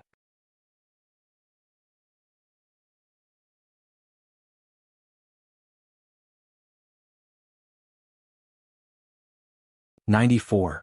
There were a total of 7 wells dug at the blacksmith shop. The water was sweet and cold. It was rumored that Master Ruan, who had lived in the dragon-riding alley for a while, was an immortal who knew how to forge swords. Even the imperial court respected him. The officials of the Ministry of Rites and Little Wu had visited him personally. Therefore, Master Ruan's identity was not simple. It was definitely not fake. Many people wanted to put their children into the blacksmith shop, but it was a pity that it was no longer recruiting. However, Master Ruan once went to town to buy wine and picked 2 children to be his apprentices. The next day the wine shop was overcrowded with people. All of them were adults and elders carrying their own children. The problem was that no one really bought the wine. They were all waiting for Master Ruan to choose someone. The children did not care about their future. They ran and kicked up a fuss and made a lot of noise. They did not care about anything else. In fact, before the appearance of the county magistrate, Wu Yuan, the town only knew that they were the people of Dali. The dragon kiln was to make porcelain for Emperor Dali's family. That was all. They did not know anything else. There were very few people in the town. There was no such thing as visiting relatives, going out to study, or marrying far away. The books were not taught. Not to mention the elders, it was the same for generations. Those lucky people who were selected for the natal porcelain could go out and admire the great rivers and mountains outside. Before Liju Grotto heaven broke and fell, they did not have the chance to return home. This was one of the rules set by the 4 sages of the town in the early years. Now, according to the notices posted by the county government and the explanations of literate people, they knew that it was because the mountain roads of Longquan County were too steep. Now the imperial court spent a lot of effort to open up the roads. It was for the opening of the mountains. They wanted to give those mountains to some important people who liked the feng shui of this place. At the same time, a group of people led by the county government officials began to explain various rules to the people in their jurisdiction and how they should get along with foreigners. For example, they could not randomly point at foreigners, children could not collide with pedestrians on the streets, they could not touch the mounts of foreigners without permission, and so on. If there was any dispute, the commoners had to report to the Longquan County Yamen truthfully. They could not make their own decisions and the Yamen would deal with it impartially. The 4 families and 10 major clans did not show too much enthusiasm for this, nor did they intend to help the county government to the best of their ability. They were more like bystanders. As for whether they were waiting to see the county government make a fool of itself, only Wu Yuan and the group of old foxes knew clearly. Ruan Xiao, who grew up in the Wind Snow Temple of the military ancestral court, did not feel the great changes in the town, or she did not care. Ever since she met a certain short winter melon, she had been depressed. Not only did the rude and unreasonable woman swagger into Qin Pingyan's house, but she also broke the bronze locks on the courtyard door and the house door.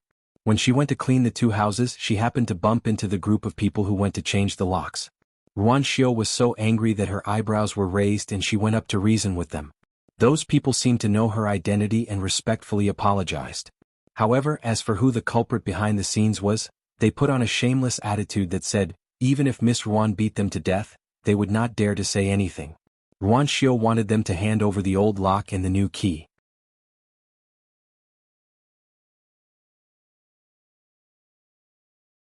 Ruan Xiao was even more upset these 2 days because every time she came to the shop in a daze, someone would come to disturb her. It was a young man with a scarlet flute on his waist. He was wearing brocade clothes and a jade belt, and a purple gold crown on his head. He had a very arrogant attitude, but she had forgotten about this person's appearance, or it could be said that she had never seriously looked at him. Because since Ruan Xiao could remember things from a young age, she had seen too many people like this. Because her father was Ruan Xiao, who was not only a great cultivator of the Wind Snow Temple, but also the best swordsmith in the eastern Vase continent. However, after coming here, Ruan Xiao told her that he had already talked to the Dali imperial court. Within 60 years, Dali could not publicize it to the outside world and use Ruan Xiao's golden name to plot anything. Once Ruan Xiao found out, they could discuss it, but Ruan Xiao could not guarantee the result. After Ruan Xiao fell into Dali's territory in the cave world, the killing not only made the surrounding cultivators feel scared, but in fact, even the Dali imperial court and the forces on the mountain farther away had already known the temper of Saint Ruan Xiao. No one was willing to reason with Ruan Xiao with their lives. Those who dared to do so were either killed by Ruan Xiao justifiably in his own territory, or dragged into the territory of the earth and killed openly. There was no need for Ruan Ju to say it out loud. In fact, the small group of real big shots and greatly were well aware that this saint, who had broken away from Wind Snow Temple and established his own sect, had a real reverse scale, which was his daughter, who was widely acknowledged to be extraordinarily talented. If it were not for Ruan Xiao would never have left the Wind Snow Temple and taken over the Liju cave world from Qi Jingchen. Because at that time, no one would think that guarding this small cave world was a good job. It meant that one's cultivation and realm were suppressed by the way of heaven. It was already the limit to be able to maintain the realm without falling and the body without being damaged. Of course, Qi Jingchen was an exception. It was a big accident. Since Ruan Xiao's lifeline was his daughter, now Dali deliberately helped to keep it a secret and did not dare to mention Ruan Xiao's name easily. Therefore, There was a guy who didn't know the inside story who accidentally wandered into the straw shop in the small town's Riding Dragon Alley. When he saw the ponytailed girl, he was immediately shocked. He thought that she was just a girl in a shop, and her status couldn't be that high. With his appearance, speech, and background, he could easily capture her and make her fall in love with him at first sight. She would be willing to be a maid who grinds with her bare hands. However, he came here to buy the mountain with his family's mission. Moreover, the small town was now full of hidden talents. Not to mention the high and bad-tempered military saint, Dali's Ministry of Rights and Kintiangian's people were there. It was said that even the county magistrate was Dali's imperial tutor's favorite student. Therefore, this child obeyed his father's advice. When he came to the small town, he had to tuck his tail between his legs. If he really got into trouble, his family would not even collect his corpse. Therefore, he did not dare to run amok like he did in his own territory. Besides, although he was familiar with kidnapping women, it was really boring. This self-proclaimed romantic young master probably would never have guessed that the sluggish girl's surname was actually Ruan. Today he crossed the threshold again and pretended to choose his favorite items from the rows of shelves. Then he pretended to bargain with a woman. Finally, he smiled and greeted the girl in green who looked like a little shopkeeper. He gently raised the desk stone in his hand.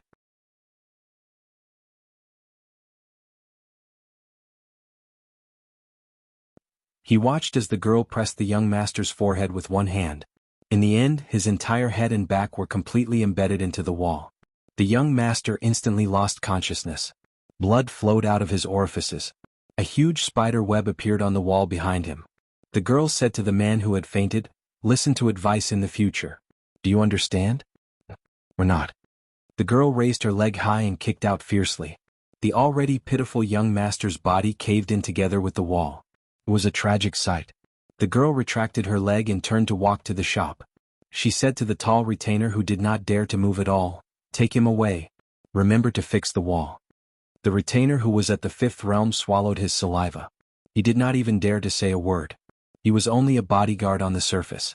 The real pillar of support was a consecrator from a foreign family. Now he was no different from many other forces. He went to the mountains and followed the assistant minister of Dali's Ministry of Rights and Kintiangian, Mr. Qing Wu. He was there to connect with the Dali imperial court and also to symbolically check the 2 mountains that he had bought with a large sum of money. It was not that fifth realm martial artists were everywhere and could be bullied by anyone. It was just that the ponytailed girl's actions were too terrifying. One must know that his young master had already entered the 4th level. Although he could not be compared to the real geniuses in the immortal residences, as long as he could enter the 5th level, he would have the qualifications to dominate a region. After all, in Dali, where martial artists were everywhere, chi cultivators were much more popular than martial artists. Therefore, those 2 mountains would be the place where his young master would rise to prominence. The 5th realm martial artist did not bother to introduce himself to frighten the ruthless girl. He hurriedly flew to the wall opposite the alley. After a moment, the red-eyed man suddenly turned around. His face was ashen as he scolded, "Little bitch! Do you know that you have destroyed the foundation of my young master's cultivation?" Ruan Xiao had already walked into the shop. Hearing this, she stopped but did not turn around. She only turned her head and said, "I know. I deliberately did not kill him and left him to suffer." The martial artist was almost going crazy. Was this little girl a lunatic whose brain was damaged? The girl smiled, "You scolded me. I won't take it to heart because I will settle the score with your family. According to your routine, you usually beat up the young one and come after the old one. Therefore, you can call for that guy's elders and friends and ask them to come and find trouble with me. Don't worry, I will wait for you here and will not go anywhere. If no one comes to seek revenge or apologize, I will say it in advance. Don't pretend that nothing happened." The girl thought for a moment, "If your ancestor or family can really defeat me, then I will ask for my father. There is no other way. He is my only family." The girl suddenly became inexplicably happy. She smiled so much that she had to purse her lips to prevent herself from looking so happy. Now she seemed to have one more friend, who was the owner of this shop. The martial artist was dumbfounded by the girl's treacherous smile. He was sure that she was really crazy. He did not dare to stay too long. The most important thing was to preserve his young master's cultivation. He carried his young master on his back and ran away from the Riding Dragon Alley. After all, he was not stupid to become the personal bodyguard of an important person. After running for some distance, he immediately shouted to a certain place, "My young master is from the Chu family of Feng City. He is your Dali's distinguished guest. My ancestor is the deputy head of the Ringing Bell Mountain. But there was no response. The martial artist's heart instantly turned cold and his whole body became cold. Those Dali spies lurking in the dark chose not to help. This was absolutely illogical and against the rules. The martial artist was grief-stricken. Could it be that his young master had provoked a nail that he could not provoke? But didn't the ancestor clearly say that except for the two saints, the local snakes who had been entrenched in the town for generations did not have much success? How could a girl from a small shop have such amazing strength? In the distance, a young man quietly sat on the wall with one hand holding his cheek. After yawning, he sneered, "Do you really think that I, Dali, am afraid of the Chu family of Feng City?" Finally, he withdrew his gaze and looked at the shop. He could no longer see the figure of the girl behind the counter. He chuckled softly, "She is indeed the most easygoing girl in the Temple of Wind Snow." He quickly put away his smile and continued to monitor the movements around. If there was any movement, he had the power to mobilize all the Dali men of sacrifice nearby to kill. He could do it regardless of the cost and consequences, no matter who the other party was. But at the same time he also guessed that this storm would not end here. Maybe it would involve His Majesty and of course Saint Ruancheng. Because the Chu family of Feng City could make a big deal out of this matter and use public opinion to oppress the Dali imperial court. Dali was now at the height of its power and was not afraid of anything. But it had always attached great importance to the discussion of scholars. The former emperor and the current emperor were both very generous and tolerant of scholars. Several women and girls in the shop were all trembling with fear and did not dare to breathe. Who would have thought that Miss Xiuxiu, who was usually so good-tempered, would have such a side? She beat someone half to death as soon as she made a move? The girl leaned on the counter and continued to be in a daze. Suddenly, she remembered something and took out a small stone from the drawer of the counter and put it on the table. Then the girl changed her posture and put her cheek on the table. She stretched out her finger and gently touched the stone, watching it roll around. Miss Xiuxiu, beautiful and delicious.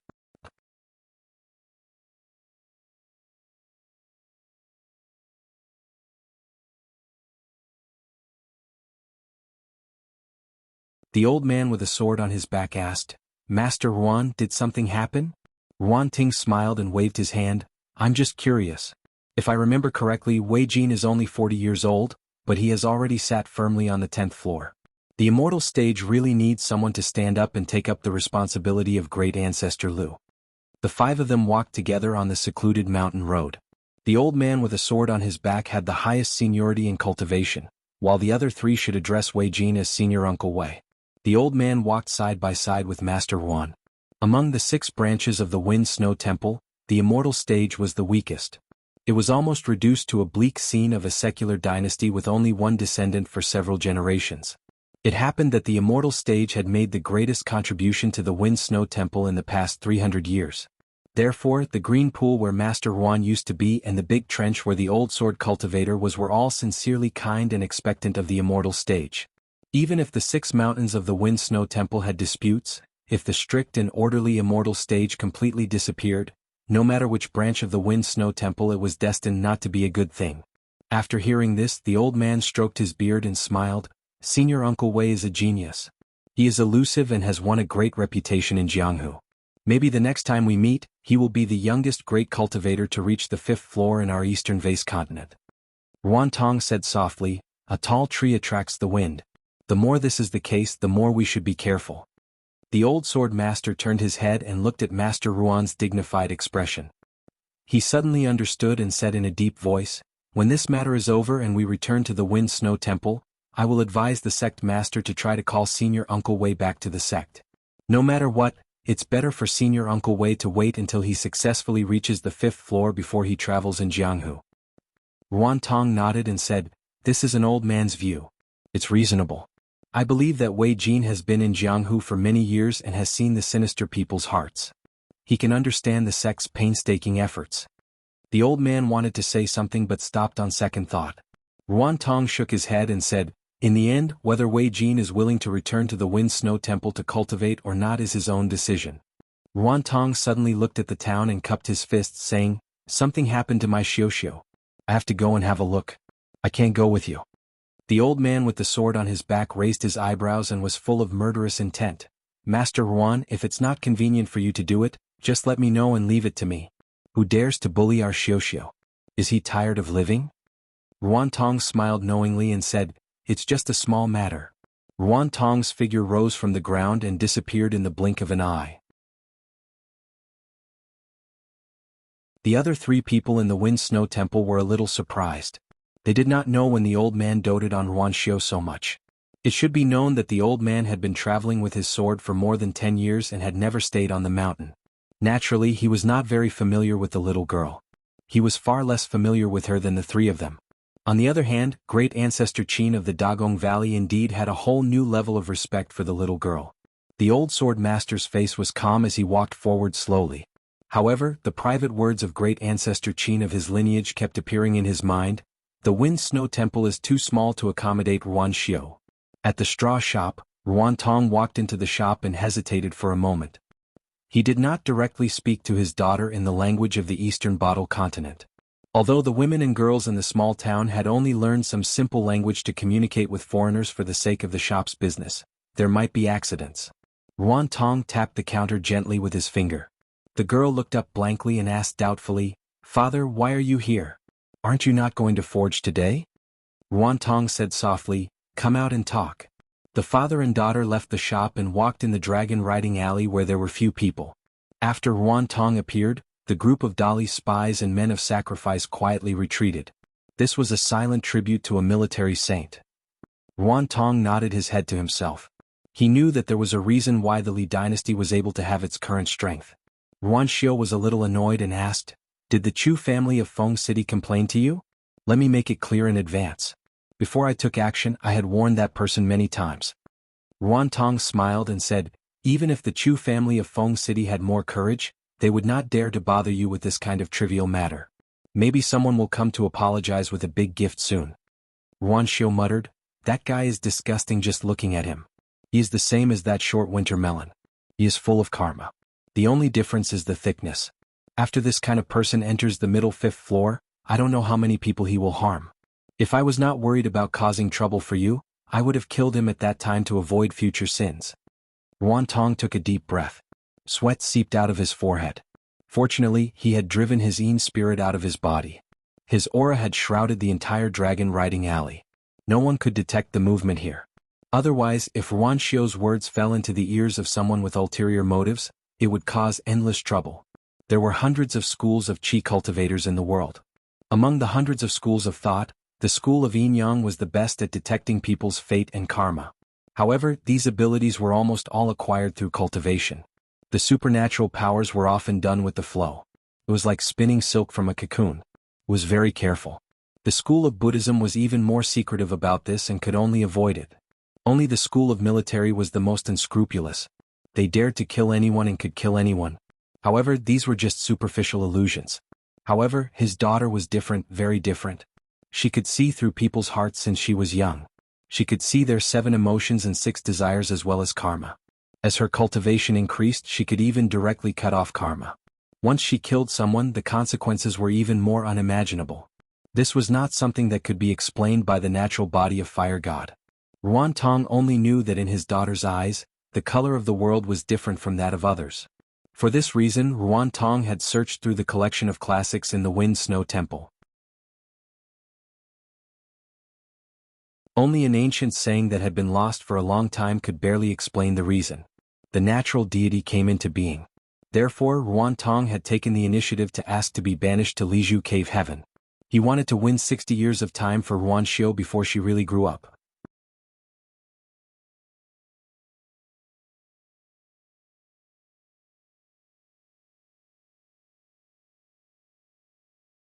Who doesn't know that my father is the fiercest drinker in this town? Besides, since last spring, my father has been throwing me into a barrel of medicinal wine every month. I can drink the wine with my head down. Now you're telling me this? Alliance exclaimed in surprise. He immediately shot a glance at the aggressive little brat. No wonder he could keep up with the group at such a young age. He didn't even have blisters on the soles of his feet. His body was clearly much stronger than Lin Shui's. It should be due to the medicinal wine tempering his body. For the first time, Alliance carefully sized up Li Huai with great interest. If he didn't look, he wouldn't have known. But when he did, he was shocked. Unexpectedly, Someone had used an extraordinary martial art to deliberately conceal the child's inner chi. Now that Alliance wanted to see it, naturally there was no such barrier. Thus, in the bamboo hat man's field of vision, a mysterious landscape of mountains and rivers appeared. He removed the skin and flesh and only saw the scene of the acupoints and the flow of chi and blood. He could vaguely see a faint purple gas rising. The mountain range was majestic and firm, and the water was turbulent and stable. Finally, in one of the acupoints, hundreds of rivers converged, steaming the Great Lake. It was not to be underestimated. Alliance clicked his tongue in amazement. I didn't expect that the father-in-law I casually picked up on the side of the road would be so extraordinary. Li Huai, what's your father's name and surname? Maybe my friends here would know. Li Huai suddenly fell silent and walked away alone with a sickly look. He didn't want to talk to Alliance. Lin Shuyi explained in a low voice, Li Huai's father is called Li Er. He's a famous drunkard in town. He doesn't do proper work all year round. Back in school, Li Huai was often mocked because of his father. In the beginning, Li Huai also quarreled with people. I think he even fought with them a few times. Later on he probably felt that his father was really useless. Over time it didn't matter anymore. Alliance couldn't help but laugh. Little bastard, you don't know how lucky you are. The speaker didn't mean it, but the listener took it seriously. Lin Shuyi silently noted it down. About an hour later, Zhu He finally returned. He smiled and said, within a radius of 10 miles, there are no abnormalities with the copper bell. We can move now. Li Baoping handed over a water bottle and said with a smile, Uncle Zhu, you've worked hard. Zhu He took the water bottle and casually replied, Miss, this is what I should do. Zhu Lu saw this and her eyes darkened. She turned her head and looked at the waterfall of Tiefu River. She bit her lips and didn't say anything. A young girl's thoughts and feelings were like the mountain wind and mist, unfathomable. Chen Pingan stared unblinkingly at the demon-shaking bell in Zhu He's hand. Apart from Miss Ning's sword that could fly around on its own, the copper bell in Zhu He's hand was the second magic weapon that Chen Pingan had seen up close, so he was particularly focused on it. Zhu He was not a stingy person, so he generously handed the copper bell to the young man and explained, This is a treasure given to me by the great ancestor before I left. The great ancestor said that among the magic treasures of the immortals, the grade of this item is not high. However, every time a demon in human form approaches, the bell will ring without wind and vibrate with a clear sound, which prevents people from being charmed. It also has the effect of warning and warning. The great ancestor also joked that the sound of the bell has the effect of concentrating and refreshing the mind. If a cultivator is brave enough, he can live next to the demon and use the sound of the bell to cultivate his mind. Of course, the premise is that the neighboring demon has no intention of harming people, and at the same time, it must be able to withstand the constant disturbance of the bell. It is not easy to find a demon with such high cultivation and good temper, so the great ancestor just joked about it. Chen Pingan carefully grabbed the handle of the copper bell. Zhu He led the horse and walked side by side with him. The big one is the bell and the small one is the bell. If it's an immortal artifact, most of it has the effect of warding off evil spirits and protecting the home. Ordinary people like to hang wind chimes under the eaves in their homes. Naturally, it's more for decoration.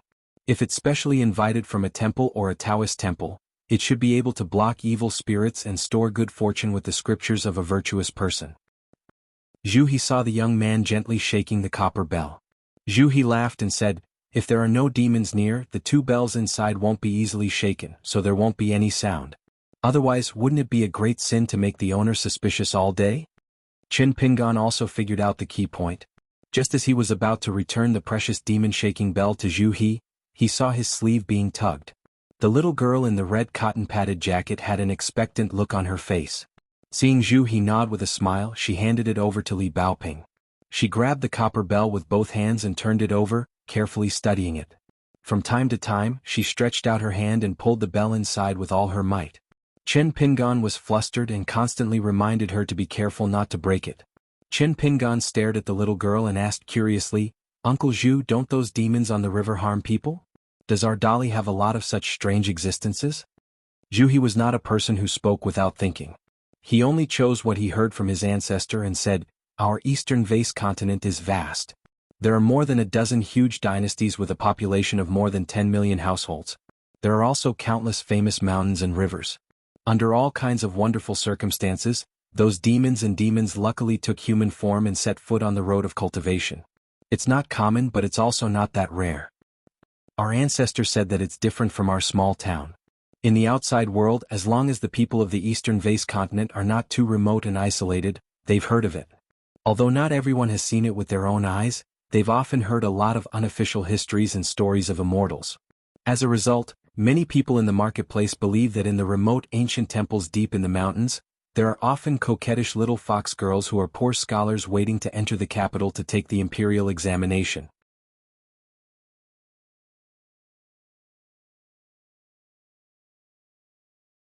After that, she didn't dare to underestimate the experts outside the town. She followed all the way here not because she harbored evil intentions, but because she was following the orders of the saint, Master Juan. She carefully watched the man in the bamboo hat who she didn't know the depth of his strength to prevent any mistakes.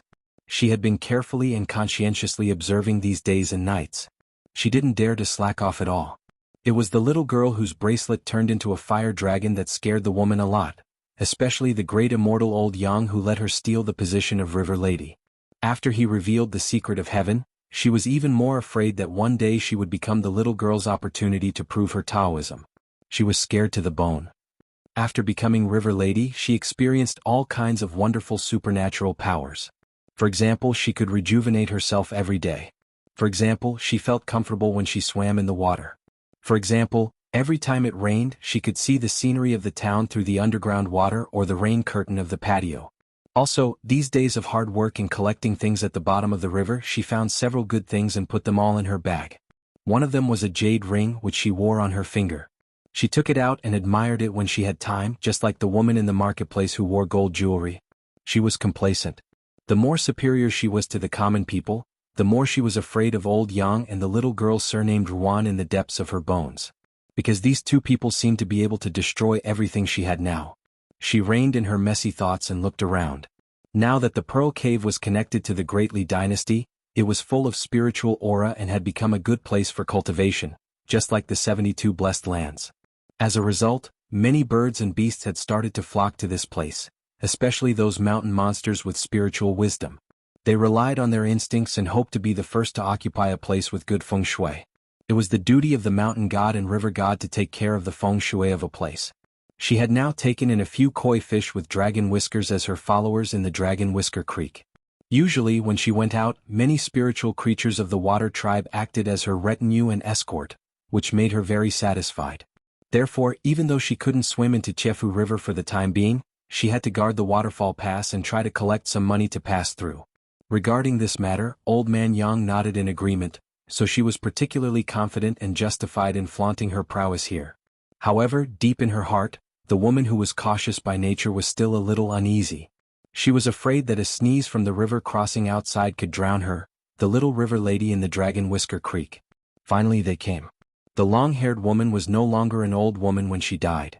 She narrowed her eyes and looked at the 5 thieves on the other side of the Chefu River. Previously, she hid in the stream at the top of the waterfall and looked into the distance. The 5 people came aggressively and put on airs. Each one was more like a celestial being than the other, which almost made her have the cowardly idea of retreating. However, later on, the 5 guys with different degrees of demon aura were scared out of their wits and ran away. Therefore, no matter why the 5 people retreated, she was no longer afraid. Instead, there was only sarcasm and complacency left in her heart.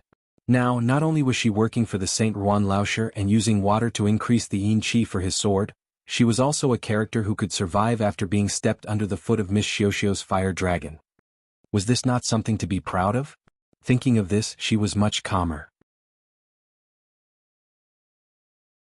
She tried her best to make her face calm and pretended to sit on the edge of the big rock cliff, coldly looking at the 5 monsters on the other side of the stream.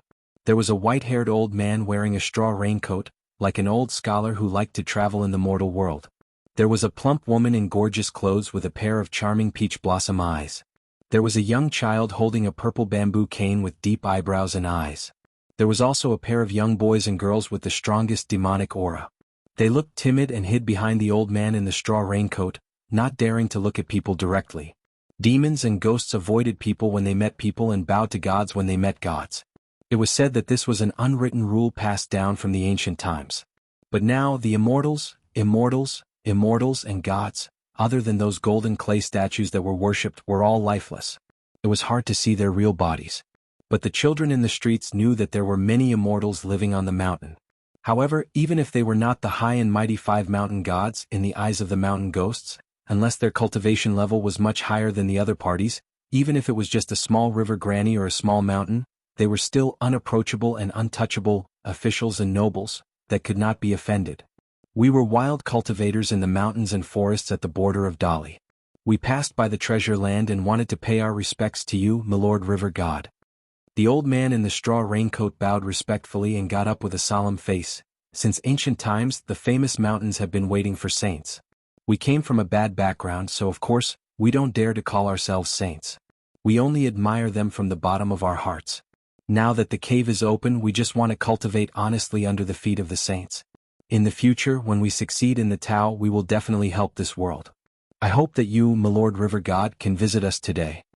Wild cultivators in the mountains and forests were a common title for these monsters. Generally, they were modest when they met a superior cultivator. The river lady said directly, everyone will give the same greeting gift. After you hand it over, if I think it is good, I will personally take you to the mountain in the west of the town. The old man in the straw raincoat was stunned. It seemed that he did not expect the river god to be so straightforward and honest. The toddler with the cane said angrily, now she is just a lowly river lady. We have given her a lot of face by calling her river god politely. How dare she ask for a bribe in front of us? Aren't you afraid that the Dali imperial court will order her to return to her original form? Can't she be a lonely ghost? The woman was a master of cursing in the small town's apricot blossom lane. Moreover, the great immortal old Yang had told her some secrets. How could she be afraid of these threats? Instead, she clearly saw the group of people's cowardice. She was more confident. She raised her hand and waved, sneered and said, then get out of here quickly. If you dare to come within 1,000 feet of the Dragon Whisker stream, even if you disobeyed the orthodoxy of Dali, we will see who will be in trouble at that time. The toddler was furious. When he was about to refute, the kind-looking old man in the straw raincoat suddenly turned his head and stared at him fiercely. The toddler was suddenly silent. After half an hour, the 5 wild cultivators in the mountains and forests walked along the stream to Longquan County. The woman with half of her body exposed in the Dragon Whisker stream had 5 more things on her body. Among them was the purple bamboo cane that was originally held by the toddler. It was crystal clear and full of anima chi. The woman swimming in the stream was secretly happy. Suddenly she felt inexplicably sad. If her grandson was still living in the apricot blossom lane, she could give him all these good things. However, she did not know when she could see her grandson. Moreover, it was said that on the path of cultivation, one would go astray and die if he was not careful. The lucky ones who really grew up were very rare. Thinking of this, the river lady was a little dispirited. She flashed and dived into the bottom of the stream. She quietly sobbed in the water.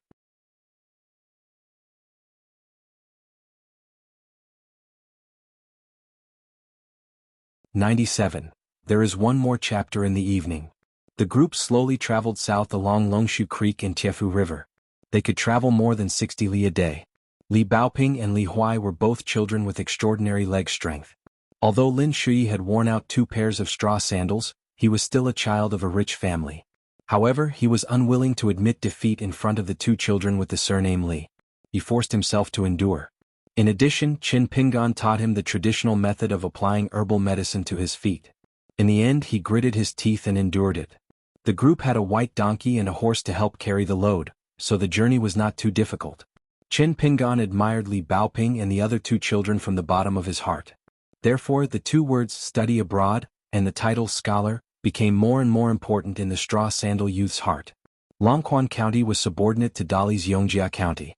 A long time ago, all the dynasties of the eastern vase continent issued an edict that if the word dragon was in the name of any province or county, it had to be changed and replaced with other words. Longquan County was probably only able to make an exception because of Liju Cave. The place where the broken cave had taken root was much further south than its previous position. It was now far from Dali's southern border, Yefu Pass. If the carriages and horses took the official road, it would only take a little more than a month. Zhu He should have read a lot of private books in the Li family's Falu Street and knew a lot about the outside world. Qin Pingan would ask Zhu He for advice whenever he had nothing to do. On the other hand, Zhu He was also happy to ask the youth about the rules and tricks of entering the mountains and going into the water. For some reason, Alliance drank more and talked less. Ever since Lin Shui drank the strong wine from the silver gourd, he became very close to Alliance and often asked him questions. At the same time, he was also showing signs of becoming a little alcoholic. In Li Baoping's small bookcase, there was a colored edition of the county map issued by the Dali Imperial Court. Logically speaking, only the provincial governor's office had the qualifications to keep this secret. According to the map, they would soon climb a mountain range called Chiduan Mountain. The mountain path was more than 300 miles long, passing through Yongjia, Baiyun and the other 4 counties.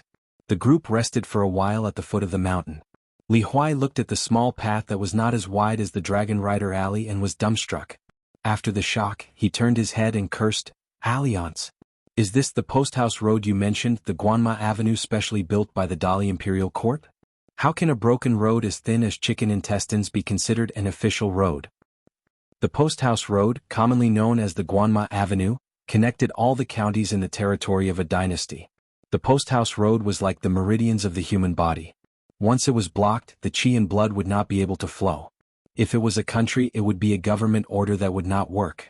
Sitting on a piece of rotten wood by the roadside, Liang raised his head and drank the wine. He laughed and said, "Posthouse routes are also divided into different grades. Yefu Pass on the southern border of the Li dynasty has 3 posthouse routes leading to the north. The Chiduan Mountain posthouse route is the smallest one, mostly used to transport porcelain, tea leaves and refined salt. In the past it was bustling with people coming and going. Now that Liju Cave has fallen to the ground and blocked the original north-south route, this posthouse route is temporarily abandoned and has cut off many people's source of income.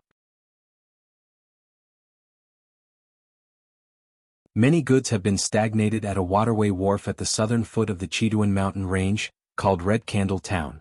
The brothel boats there are mostly small boats for 2 or 3 people.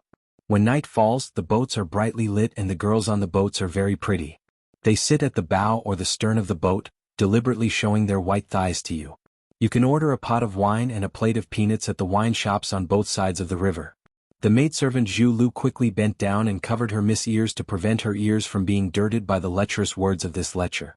She said angrily, "We're not spending the night in Red Candle Town." Alliance pointed at Qin Pingan with the wine gourd and said with a smile, "Whether we're spending the night or not, you have to ask him. He's the god of wealth who is in charge of our money bag."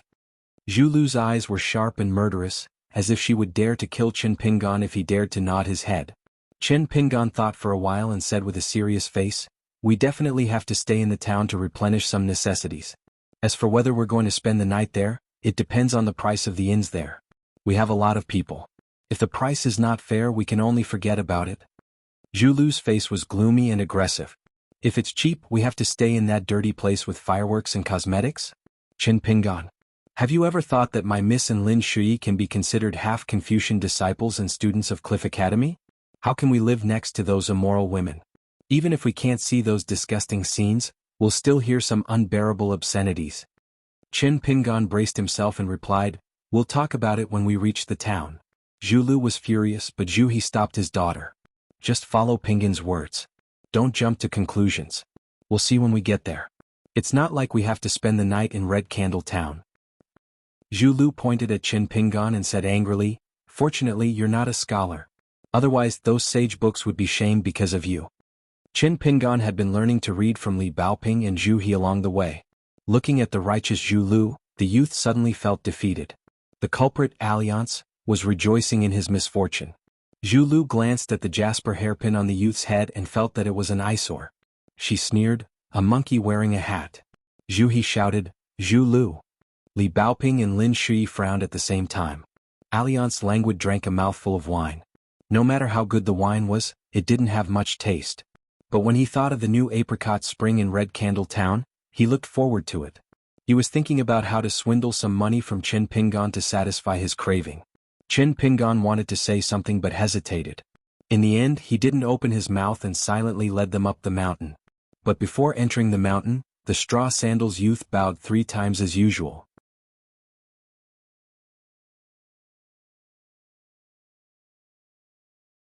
Li Huai grinned and said, "It's small but it must be beautiful. At the very least it must be as beautiful as Li Baoping's book box." Zhu Lu clicked her tongue and said, "If the upper beam is not straight, the lower beam will be crooked." At such a young age he already knows how to swindle and swindle. You don't need to look at his parents' conduct to know. What a good family style. Li Huai, who was about to get the bamboo box, winked at Zhu Lu, which almost made her seethe with anger. Qin Pingan turned to Lin Shui and said, "I'll make a book box for you too?" He smiled and said, "Anyway, it's just convenient." Lin Shui was about to shake his head and refuse, but after hearing the last sentence, he hesitated and nodded. The scene at the top of Chidong Mountain was extremely strange. It was like a huge grain-sunning ground commonly seen in a small town. The ground was flat and placed here, as if an immortal had cut off the towering mountain with a sword. The children were overjoyed. Even Zhu He looked at the distant north and felt quite relaxed and happy. He couldn't wait to howl a few times. Qin Pingan was a person who was used to seeing mountains, especially on the last trip into the mountain where he walked step by step. At this moment he looked relatively calm. Tonight they were going to spend the night at the top of the mountain. Zhu He and Zhu Lu began to set up tents. Li Huai and Lin Shui ran to pick up flammable firewood. Qin Pingan and Li Baoping built stoves with stones to cook rice. Now that the rice grains and dried vegetables in the luggage were almost finished, they really needed to find a busy city to resupply. For this reason, Qin Pingan picked the medicinal herbs he saw along the way and put them into the basket on his back. Because he was familiar with the roads and his legs were nimble, even if he had to take a detour to climb cliffs, he could still quickly catch up with the team and not delay the journey. Now that he had saved a small half of the basket of dried rare herbs, he tried to save as little as possible. After finishing the rice with a few plates of pickled vegetables, Alliance began to rebel. Together with Li Huai, they knocked on the white bowl with chopsticks and shouted that they wanted to eat meat. Qin Pingan nodded and said that he would make a few traps tonight and see if he could catch a few mountain-jumping pheasants tomorrow morning.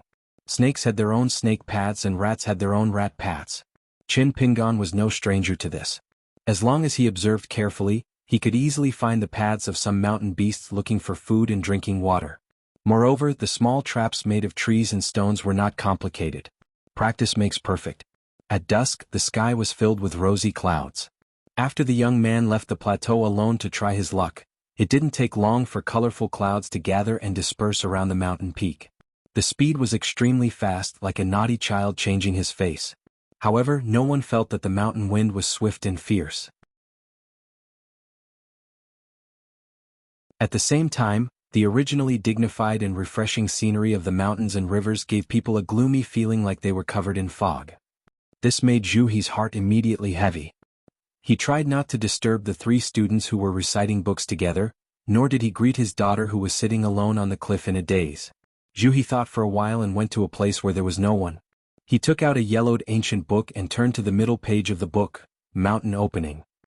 His finger stopped near the soil-picking formula, and he carefully read the bright red words that were as small as flies' heads. He turned to the next page and saw two pictures. One was a picture of a small mountain, but at the bottom of the picture were the roots of the mountain coiled up like bamboo shoots. The blank space next to the picture was the annotation Taishan Talisman. Zhu He's expression was dignified. He read intermittently to deepen the impression.